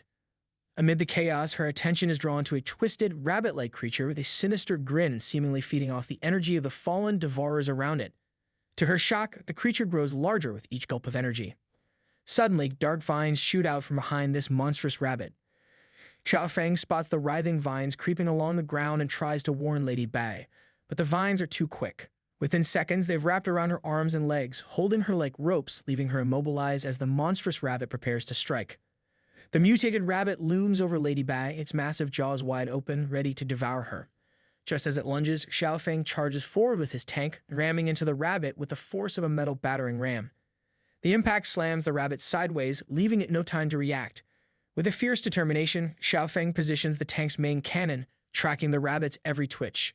The cannon lights up with a thunderous boom, sending a high explosive shell straight into the mutated rabbit. The explosion is deafening, tearing through the creature's flesh and bone, sending bits of mutated gore flying in all directions. Lady Bai stands frozen, momentarily stunned by Xiaofeng's last-minute rescue. Her heart is still racing, but a wave of relief washes over her, knowing that the danger has finally been obliterated. For a moment, she can't help but think that sometimes having a stubborn tank driver on her side isn't so bad after all. Meanwhile, inside the tank, Xiaofeng, exhausted from the intense maneuver, slumps back into his seat, catching his breath as he soaks in the victory. But before he can fully relax, a glowing green crystal core suddenly materializes above him, as if the universe has decided to toss in a bonus prize for all his effort. Xiaofeng instinctively leans forward, reaching out to catch it. It hovers for a moment, almost dramatically, before dropping down right into his mouth. But as soon as Xiaofeng gulps it, something unexpected happens. His eyes take on a faint, mysterious glow, a spark of energy flickering within them. Lady Bai, nearby, notices his sudden change, her eyes widening in concern, as if she's watching someone accidentally bite into a pepper that's 10 times than they'd expected. Xiaofeng straightens up, feeling an odd sensation ripple through him, only to realize somehow he's managed to swallow the crystal core entirely by accident. He blinks, half expecting to feel some discomfort, but instead, there's this strange energy settling inside him, foreign yet oddly cozy. Lady Bai feels a mix of shock and worry, clearly thinking that Xiao Feng's newfound snack might come with a few unexpected side effects. Meanwhile, the mutant cat nestled in Suchan's shirt lets out a soft, almost pitiful meow, its misty eyes showing disappointment. Suchan walks over and asks Xiao Feng if he has eaten a crystal core. He studies Xiao Feng with a thoughtful expression and steps closer, ready to support his friend through whatever bizarre side effects might come. The cat, still tucked in Suchan's shirt, whimpers in a way that makes it clear it understands exactly what Xiao Feng just devoured, and it's not thrilled about it. Xiao Feng, still adjusting to the strange energy swirling within, voices his confusion. He frowns, almost disappointed, wondering aloud why he hasn't felt any surge of power, as if expecting some grand transformation but left with nothing more than a strange glow. Suchan turns to Xiao Feng, explaining that if he wants to unlock any hidden powers, real combat is the way to go. Only in the thick of battle could those dormant abilities awaken. But Suchan is quick to remind him that survival is the main priority right now. There will be plenty of time for battles later, but they need to make it out of here in one piece first. Just as he speaks, Suchan glances over at Lady Bai, noticing the torn edges of her dress and the fresh scratches marking her skin. A flicker of worry crosses his face, and he asks if she's all right. Lady Bai gives a slight nod, casually brushing off her naked state with her usual calm. She firmly replies that she is fine. But there's a small hint of amusement that softens her face as her gaze drops to the little cat nestled snugly against Suchan's chest. A playful question sparkles in her eyes, and she asks Suchan if he is really going to pet this little black cat in the apocalypse. Without a moment's hesitation, Suchan tells her that yes, he's keeping the cat, even if the world is ending. The cat, almost as if it understands his words, snuggles closer, content in its unlikely place of safety. Meanwhile, in the middle of a shattered street beneath the dim light of a battered street lamp, a woman hangs helplessly, bound and suspended in the air. Her body is slack, her clothes torn and smeared with grime, and her face is etched with despair. Nearby, another victim, just as trapped, struggles in the clutches of a gang of devourers. These twisted beings thrive on fear and suffering, feeding off the submission of their victims like a sick craving. One of the devourers looms over the woman, his eyes gleaming with dark amusement. He leans in, his tongue flicking out in mock tenderness as he savors her terror, as though it's a delicacy. The woman shudders, trying desperately to turn her face away, but her fear only seems to excite him more. She whispers a muffled plea, her eyes darting between the creature and the woman bound above, but her soft words only fuel his twisted enjoyment. A wicked grin spreads across his face as he bathes in her fear, his eyes glinting with twisted satisfaction, as though her every tremor was a song he longed to hear. Nearby, another devourer watches with a cruel chuckle, egging on his companion to prolong the woman's suffering. He encourages his fellow monster to draw out her cries as though her desperate screams were just another note in a dark symphony, one crafted purely from her fear. The woman struggles, her body straining against the ropes that hold her, trying to pull away from the hands that grip her tightly. Her voice trembles as she begs for her life, but the devourer simply sneers, mocking her in her weakness. He dangled a sickening offer in front of her, a twisted promise of survival if she can satisfy him, but should she fail, he warns that she'll end up like the lifeless woman hanging from the pole nearby. The woman's gaze shifts to the lifeless body, gently swaying in the breeze, a chilling reminder of the fate that awaits her if she doesn't comply. The woman's heart races, her voice trembling as she stammers out desperate assurances, hoping against hope to survive. The weight of his cruel words presses down on her, shattering her last defenses. Tears slip down her cheeks as she looks up, realizing that the thin thread of hope she clung to is slipping away, replaced by the cold reality of her situation. Her captor's laughter rings in her ears, feeding off her fear, a sound that twists the knife deeper into her already broken spirit.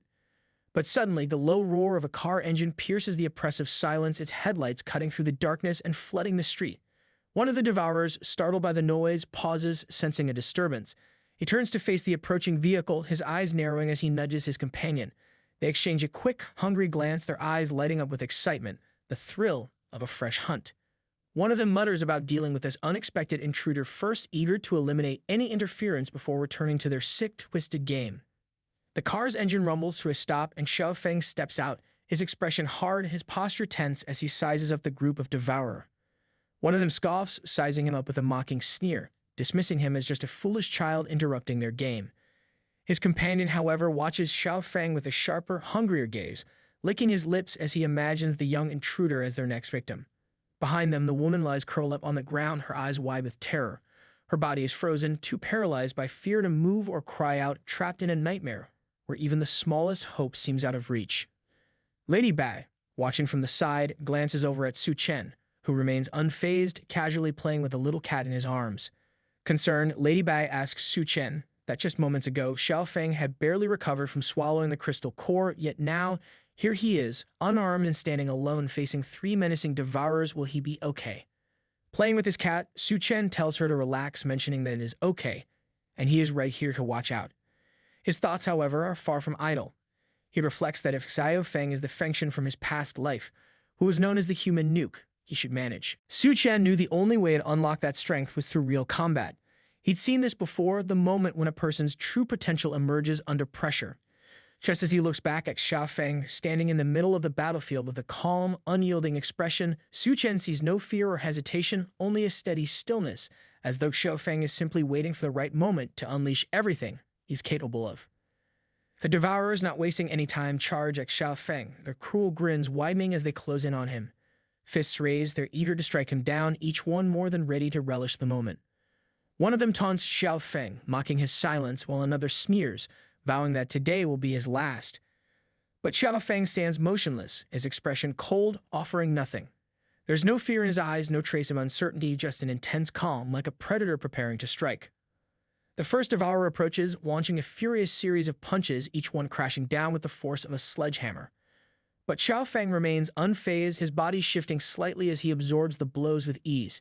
The battle is just beginning, and Xiao Feng hasn't even broken a sweat yet.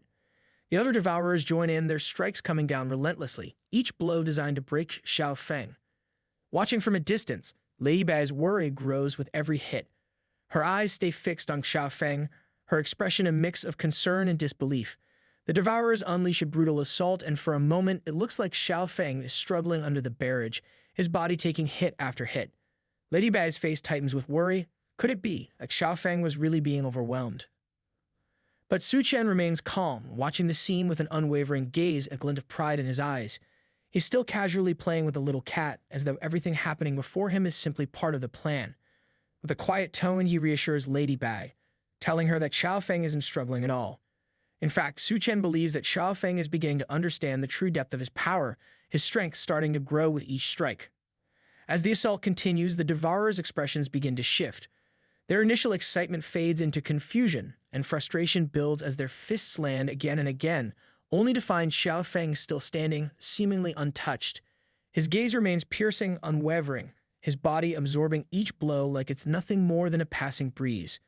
One of the devourers pauses mid-swing, his face morphing into one of complete bewilderment.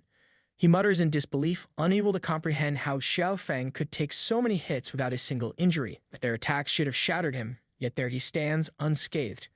Finally, Xiao Feng speaks, his voice low and chilling, but carrying an unshakable confidence that sends a chill through the air. A faint green aura begins to form around him, swirling and intensifying. The devourers watch in shock as the energy around Xiao Feng thickens, a dark, pulsating light surrounding him like a protective shield. Xiao Feng clarifies, almost dismissively, that it isn't that their attacks haven't affected him. No, he's been absorbing the energy from their strikes, pulling it inward and transforming it into strength. The realization hits them like a punch of its own. Xiao Feng has turned their own power against them. The realization hits the devourers like a shockwave, and panic quickly takes over. One of them stumbles back, shouting in a mix of anger and confusion as he tries to continue attacking Xiao Feng.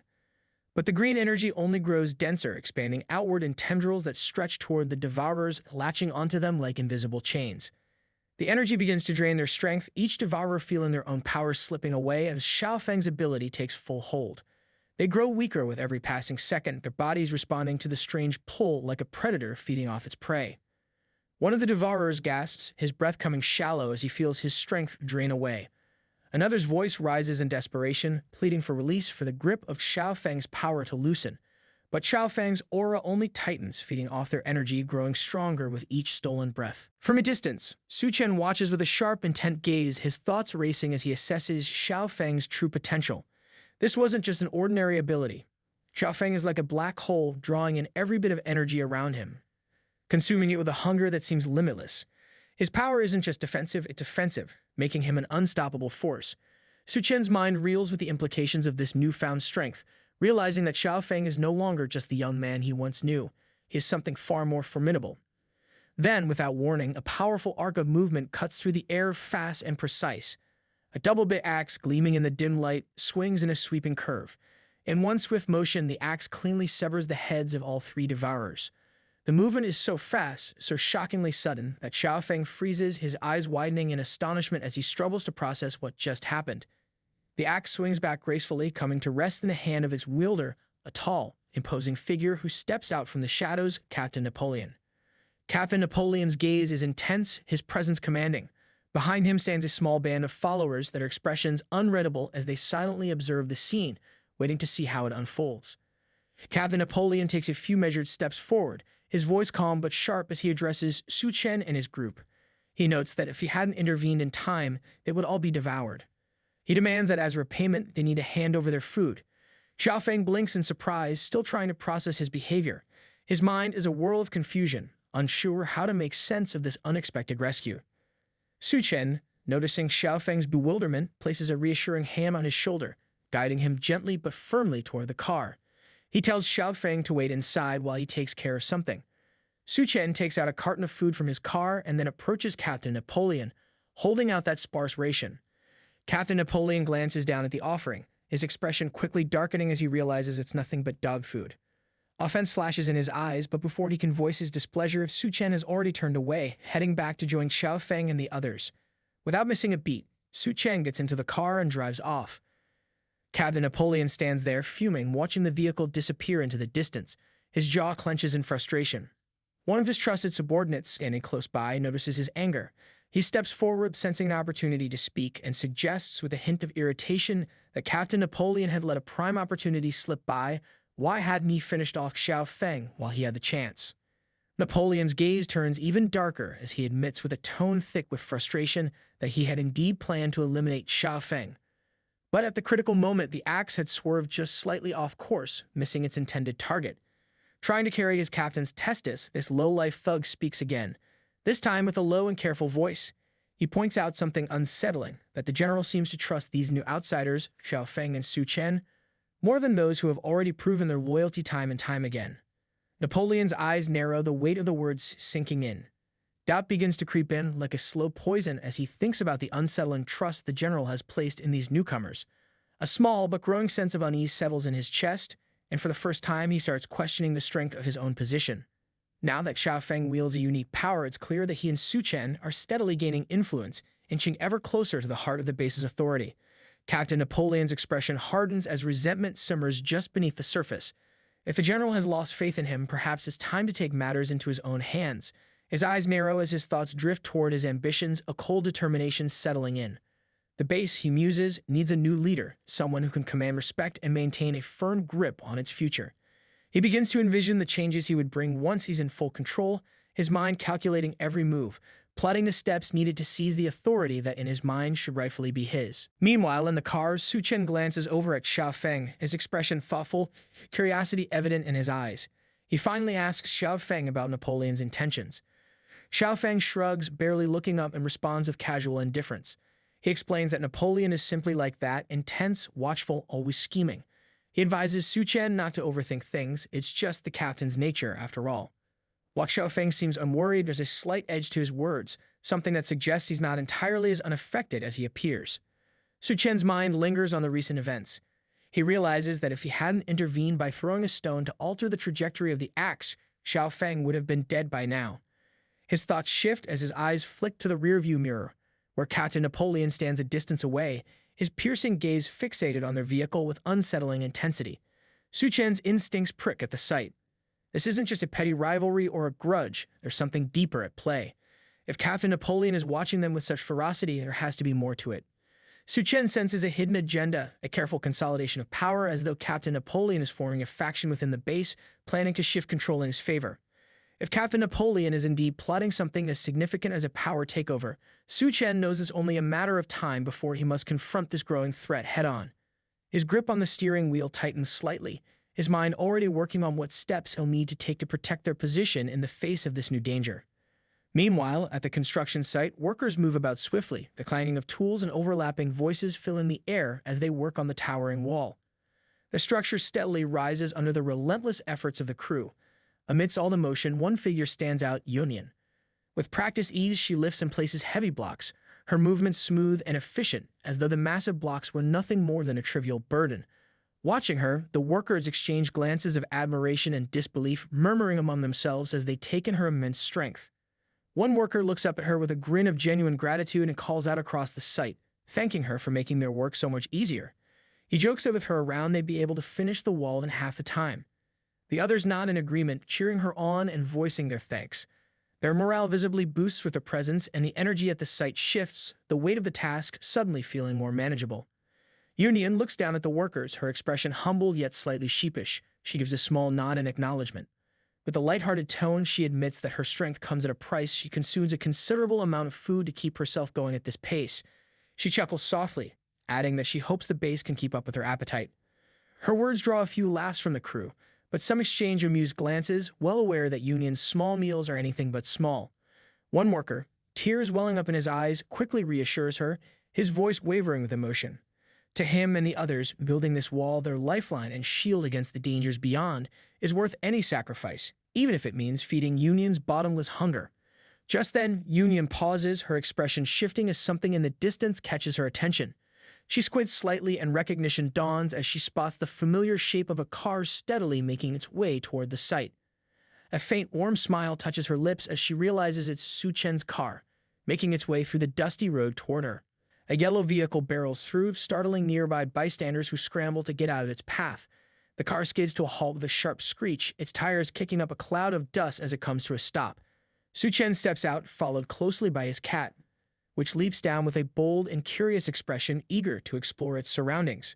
Suchan, worried the cat might cause a bit of chaos, warns it not to run around too much, concerned it might scare the already anxious people nearby. The cat responds with a cheerful meow, clearly unbothered by the warning, as if to say, "I'm here for the adventure, no matter what." Ladybag, coming out of the car, observes the cat with a confident stance, commenting that the cat looks thrilled, as if it hasn't been outside for a long time. Standing beside her, Xiaofeng asks Suchan if he's worried about the cat running off. Suchan, however, is calm and reassures them that with all the treats and care he's given the cat, there's no way it would ever run away. After all, it's getting the royal treatment here, something no other cat could find. Meanwhile, General Gao approaches, informing Suchan that the empty warehouse he requested is ready. Suchan glances at the building with satisfaction, confirming that it's perfect for whatever he has planned. Suchan opens his spatial space and starts unloading all the weaponry he acquired from the military base there. The general's expression shifts from professional to one of shock as he realizes with disbelief that Suchan has spatial abilities. The revelation leaves him momentarily speechless as he tries to comprehend the significance of having a spatial space. General Gao is surprised to see all these supplies secured from the military base. Rows of crates and resources fill the warehouse. Suchan declares that with all these weaponries, the safety of a new base is nearly assured. General Gao turns to Suchan, questioning why he had revealed his spatial ability in front of them. He could have kept it hidden. Suchan meets the gaze of his teammates and assures General Gao that they're all in this together now and that mutual trust is key to their success. The group acknowledges this, with Ladybug affirming that without Suchan's help, they wouldn't even have a new base to speak of. She steps forward with an idea, suggesting that the new base should be named Dawnlight Base in honor of Suchan's contribution. In Japanese, Suchan means the light of dawn. General Gao reflects that this name symbolizes hope and new beginnings, a fitting choice for their fresh start. He agrees wholeheartedly, expressing that it's the perfect name. Suchan is slightly surprised by the quick decision.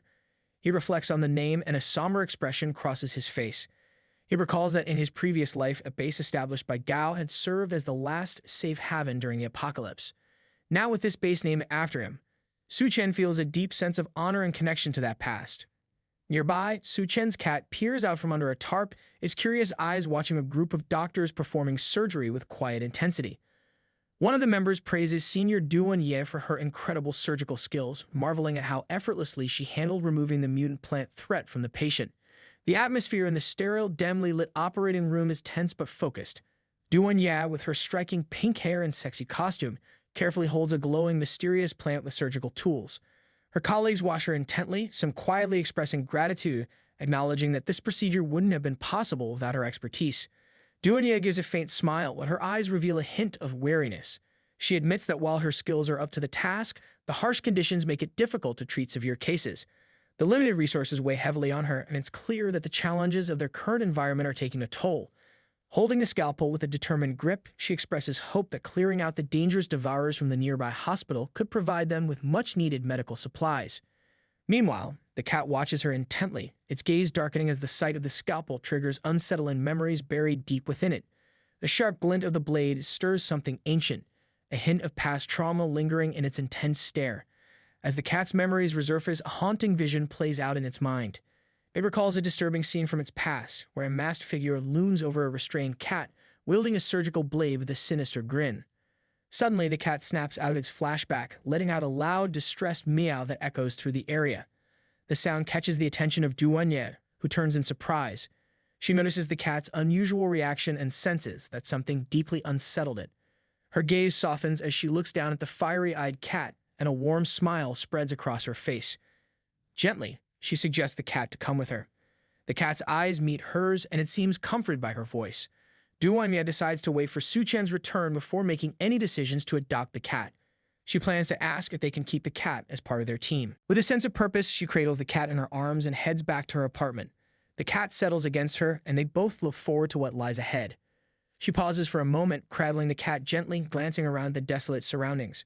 She remarks on the harsh struggles of survival, noting how difficult it is just to find enough food in these trying times. After a few more steps, she tells the cat that they are home. She holds the cat close as if it's already found its place within her care. She opens the door and introduces the space to the cat, a temporary shelter for them both. Just as she steps inside, however, a menacing shadow looms behind her, catching her off guard. A rough voice taunts her, suggesting about having some fun with him. Shocked, she spins around, her eyes wide with fear as she clutches the cat tightly, trying to process the sudden threat. Before she can react further, she's suddenly thrown to the ground with a startled cry, landing hard, but still holding the cat securely in her arms. The cat's eyes glow with intensity, unbothered by the tumble. She looks up in shock, trying to comprehend what just happened, only to see Suchan looming over her, his menacing aura unmistakable. Suchan smirks down at her, amused by her sudden realization. He tilts his head playfully and wonders aloud how she recognized him so quickly. Duanya, ever calm, simply responds that he's the only one immune to her psychic powers, making it easy to spot him. Suchan grins slightly, finding her answer amusing, and nods in acknowledgement. Later, as Duanya relaxes in a bath with the cat nestled in her arms, she softly talks to it. She realizes that Suchan must have brought the cat back with him and wonders aloud if the little creature even has a name. Her voice is warm and gentle as she holds the cat, admiring its unique markings. She suggests naming it Gold, inspired by the golden patterns on its fur. The cat responds with a contented meow, seemingly pleased with the new name, and snuggles closer, clearly approving of its newfound identity. Just then, Suchan joins her, leaning in with a teasing smile. He compliments her on the name choice, but with a playful reminder that she promised to help him wash up. Duanya's eyes widen in surprise, caught off guard by his sudden shift in focus. The cat watches them both with wide eyes, its head turning from one to the other as they share a quiet, unexpected moment. Curious, Duanya asks Suchan about his trip to the armory, wondering if he found anything valuable. Suchan proudly reveals the mysterious crystal he retrieved from the mutated beast, explaining that with this item, he should be able to evolve into a level 2 human. The cat, still floating nearby, watches with wide, curious eyes. A flash of memory crosses the cat's mind, its gaze darkening slightly as it recalls that this is the same crystal core Suchan obtained after their battle with the mutated beast. The cat's thoughts swirl with an unmistakable sense of entitlement. It believes that the crystal should rightfully belong to it. Its fiery eyes narrow, a flicker of frustration passing through them as it watches Suchan proudly hold the crystal, as if it's something the cat itself should have claimed. It's as if the cat is silently protesting, thinking it fought just as hard for that. Suchan explains that he stored the crystal core securely in his spatial storage. He confesses that the last crystal core he used filled him with an intense desire, so he made a special effort to bring this one back. Duanya, intrigued, glances at him with a curious expression, asking if he plans to consume the crystal now. The anticipation hangs in the air as she watches him closely, waiting to see what he'll do next. Suchan consumes the crystal core and a powerful transformation begins to take place. His eyes glow a fierce red and energy surges through his body, outlining him in an intense, fiery aura. Duanya watches in awe and shock, realizing the sheer power radiating from him. She stammers, questioning if this incredible form is what it means to be a level 2 human. Even the cat stares with wide eyes, mesmerized by Suchan's transformation, sensing the drastic shift in his presence. Duanya, breathless, stares at him, her face flushed as she tries to process the overwhelming power emanating from him. She calls his name softly, clearly captivated by the transformation unfolding before her. But as Suchan draws closer and without wasting any other second engages her in an unlimited session of adult wrestling. However, the intensity of his new energy becomes almost too much for her to bear. Overwhelmed, she closes her eyes, admitting that she can't handle the sheer force and roughness of his merciless strokes. Meanwhile, Union stands on a rooftop, overlooking the city with a confident stance. She seems alert and ready for action, scanning the area below as if tracking something or someone. Her eyes are sharp, focused on the horizon, always prepared for whatever may come next. Back in the water, the cat suddenly lets out a loud, annoyed meow, its intense gaze fixed on something outside the window. It's clear that something has caught its attention even when inside there is a lot more going on. Its eyes narrow with a sense of impending presence or threat nearby. Meanwhile, Duanya is exhausted from the intense throbbing from Suchan. She cries for help. She cannot take it anymore. Just then, Union peeks from the window. She watches Suchan and Duanya with a mixture of frustration and jealousy. She calls out to Suchan, upset that he returned without coming to find her. The tone of her voice is clear. She's hurt. Her expression is intense, and she doesn't hold back, declaring loudly that she's mad. Her stance and tone suggest she's determined not to be ignored anymore. In desperation, Duanya clutches the cat tightly, calling out for help to Union. Her voice trembles with distress as she reaches out with a pleading expression, clearly overwhelmed by the powerful energy that still surrounds her. She struggles to cope with the intense force that's filling the air and her own little cat down there as well. Union gazes at Suchan and notices that he has somehow transformed into something great. She can't help but blush at the sight of Suchan, giving Duanya the beating of lifetime. Suchan is cloaked in a powerful, fiery aura that illuminates his entire body with intense, glowing patterns. His transformation radiates an almost otherworldly energy, leaving an imposing, awe-inspiring figure that seems far beyond human. The raw power around him is palpable, and Union, still processing the enormity of what she's witnessing, feels a mixture of awe and surprise. Noticing Union, peeping them, Suchan just utters one sentence that she came just in time. It's time for his second shift. Union jumps into the mix, and Suchan, currently acting like he's running on pure chaos or maybe a double dose of Viagra, dives back into action. What follows is a marathon of madness, and by the time rounds 2 and 3 are over, Duanya and Union both look like someone dragged them through a hedge backward. They're sprawled out like overworked hikers who didn't realize the trail was uphill the entire way. Suchan, meanwhile, seems untouched by the chaos. His level 2 human energy makes him look like he's powered by some next-level cheat code. But deep down, he knows he's running dangerously low on one thing, the support of the audience. If only someone had clicked the like button, maybe the power wouldn't feel so one-sided. The others, however, are clearly out of steam, and it shows. Duanya collapses onto the bed, muttering that she's about to fall apart like an old chair. Union chimes in with a weak mumble, wondering if the side effects are supposed to be this intense. Suchan finally notices the aftermath of whatever intense workout just went down. Looking at the two completely wiped out ladies, he scratches his head, almost sheepish. He offers an apology that, while sincere, comes with the awkward confession that he might have gone a little overboard on those crystal cores. Apparently, they were laced with enough magical Viagra to send his rocket straight to Mars. Union, catching her breath but still determined, declares that she and Duanya need to hurry up and enhance themselves, or they'll just keep getting steamrolled by Suchan. Duanya, panting like she's run a marathon she didn't sign up for, asks Suchan if his abilities have changed now that he's a level 2 human. Suchan, looking at his hand like he's just discovered it can perform miracles, decides to give his new powers a try. First up, his physique-related ability. With a dramatic proclamation of steel body, a strong red and black aura surrounds him, and his body hardens until it looks like he could bench press a mountain. He proudly reflects that the abilities of the Berserker and Golden Snare King have fused, giving him skin as black and tough as steel. The energy circulating on the surface feels so intense that he wonders it's powered by subscriptions. Maybe the more people who subscribe, the stronger he can become. Curious and confident, Suchan decides to release just a tiny bit of that energy. Unfortunately, his idea of tiny is like using a fire hose to water a single flower. The moment the energy bursts out, Duanya and Union, who are already sprawled out on the bed like overcooked noodles, go flying off like ragdolls. Even a little black cat gets caught in the chaos and lands with an indignant thud on the floor. The whole room echoes with a satisfying dumb, leaving everyone in a heap of limbs and fur. Suchan, clearly unfazed, chuckles while scratching his head, admitting with an awkward grin that his offensive power might still need a little fine-tuning. Suchan, brimming with curiosity and a questionable sense of responsibility, moves on to test his next ability. He announces it's time to try his spatial powers. Reflecting on his previous limitations, he remembers he could only open spaces where he made direct contact. Determined to see how far he's come, he gives it a shot. Multiple small portals pop into existence right in front of them, like he's hosting his own magic show. With a smirk of satisfaction, he notes that he can now open several spatial portals within a 20-meter radius. It's progress, and he's clearly thrilled, though the ominous gleam in his eye doesn't go unnoticed. Meanwhile, Yumian and Duanya, still nursing their earlier misfortunes, sit by the bed, peeking over the edge with eyes that could burn holes through steel. Yumian mutters angrily to Duanya, both of them glaring at Suchan like he's the biggest menace in the room. She accuses him of ambushing them, clearly not ready to forgive or forget the earlier chaos. But Suchan, either oblivious or expertly ignoring them, shifts his focus to his ice ability. He reflects that while he could previously create ice blocks, he can now condense an ice layer on his body. It's not groundbreaking, but he shrugs it off as progress nonetheless, progress that might not save lives but could certainly keep drinks cold. Then a realization hits him. If he channels the circulating energy into the ice blocks and combines it with his spatial portals to attack from multiple angles, the result could mimic bullets that can come from any direction. His eyes light up with the enthusiasm of someone who's just discovered the cheat codes in a video game.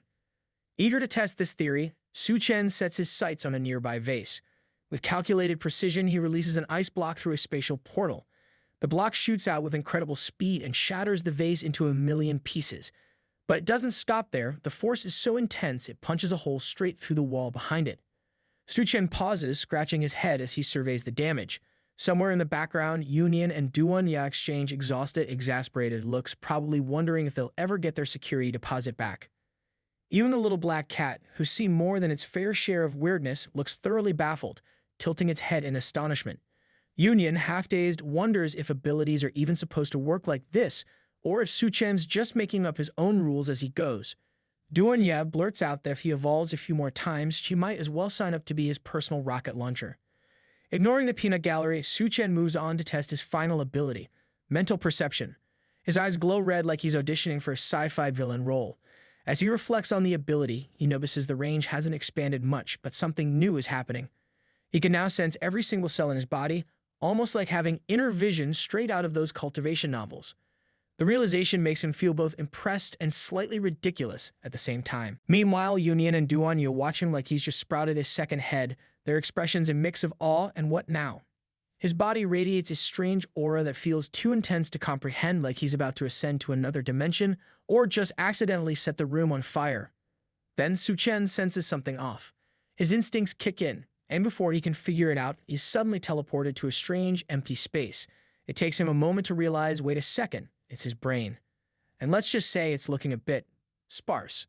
He wonders aloud where he is, and just then a familiar smug voice echoes through the space, declaring that this is his conscious space, the metaphysical HQ of his brain. His stomach drops. A part of him immediately recognizes the voice. It belongs to the same gold digger, Jang Shaoqian, who betrayed him in his past life and apparently hasn't learned any new tricks, still scheming her way through this one. Out of nowhere, she appears like trouble crashing a party uninvited. Her evil grin is the cherry on top of this disaster sundae as she greets Suchan with the enthusiasm of someone who just found their favorite toy. Suchan stares at her wide-eyed, wondering how on earth she's here, especially since her body had already turned to dust. He's pretty sure people don't usually come back from being disintegrated. But she seems to be calling the shots in this strange space. Before Suchan can react, her hair moves like it has a mind of its own, wrapping around his arms and binding him tighter than a Clinny X. Suchan tries to struggle, but it's clear she's in full control, and he's not liking this one bit. With a smug expression, she spills the beans. Turns out, when Suchan swallowed her crystal core, he unknowingly gave her a cozy little home inside his body. Suchan can't believe it. His face screams seriously. She gleefully explains that her essence is now fused with him, making her a permanent part of his life, whether he likes it or not. As if things couldn't get worse, she steps closer and places her hand on his chest. Suchan feels the urge to yell, "Personal space, lady," but the situation is already way past awkward. He curses himself for falling into her trap yet again and realizes to his horror that none of his flashy abilities, steel body, spatial tricks, you name it, work here. Meanwhile, back in the real world, Union and Duan Yao are watching Suchan like he's a malfunctioning robot. He's frozen in place, his expression blank, and they have no idea what's going on. Union waves a hand in front of his face, while Duan Yao nervously asks what's wrong. They exchange worried glances, probably wondering if he's broken himself testing out those ridiculous powers. Inside his mind, Suchan demands to know what Jiang Xiaoqian wants now. She doesn't miss a beat, playing the part of the lonely damsel, though her tone is more sarcastic than sad. She steps closer, her fingers brushing his face, and Suchan flinches like he's just been zapped by static electricity. She tells him she's been waiting for this moment, her words dripping with false sincerity. Suchan glares at her, silently screaming, "Why me?" as he racks his brain for a way out of this nightmare. She begins to say something that's probably meant to terrify him, but before she can finish, Suchan's brain finally lights up like a bulb. He remembers there's still one ability he can use here. Without wasting time, he summons his ice ability, forming a frosty rope that looks both beautiful and deadly, like something straight out of a DIY snowman murder kit. Before she can react, he loops the rope around her neck and yanks, forcing her to her knees.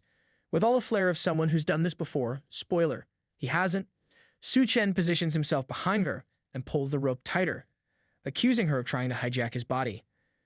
Jiang Xiaoqian, gasping and wide-eyed, wheezes something about how he's too strong for her to possess, but Suchan isn't buying the damsel act. He shakes his head, more annoyed than anything, and apologizes in the most unconvincing way possible. His actions speak louder as he extends the rope further, wrapping her up like a poorly wrapped Christmas present. Now completely immobilized, she can't even twitch. Of course, she's not one to go down quietly. Through her muffled protests, she points out that just binding her conscious form won't get rid of her essence. Suchan narrows his eyes and makes his next move, raising his hand as if to cast some epic finishing move. His idea? Freeze her in this space forever, like a villain trapped in a snow globe.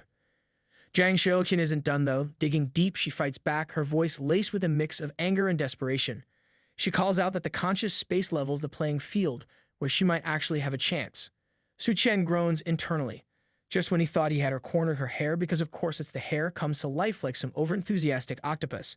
Strands shoot out from every direction, wrapping around him like an all-you-can-eat buffet for nightmare fuel.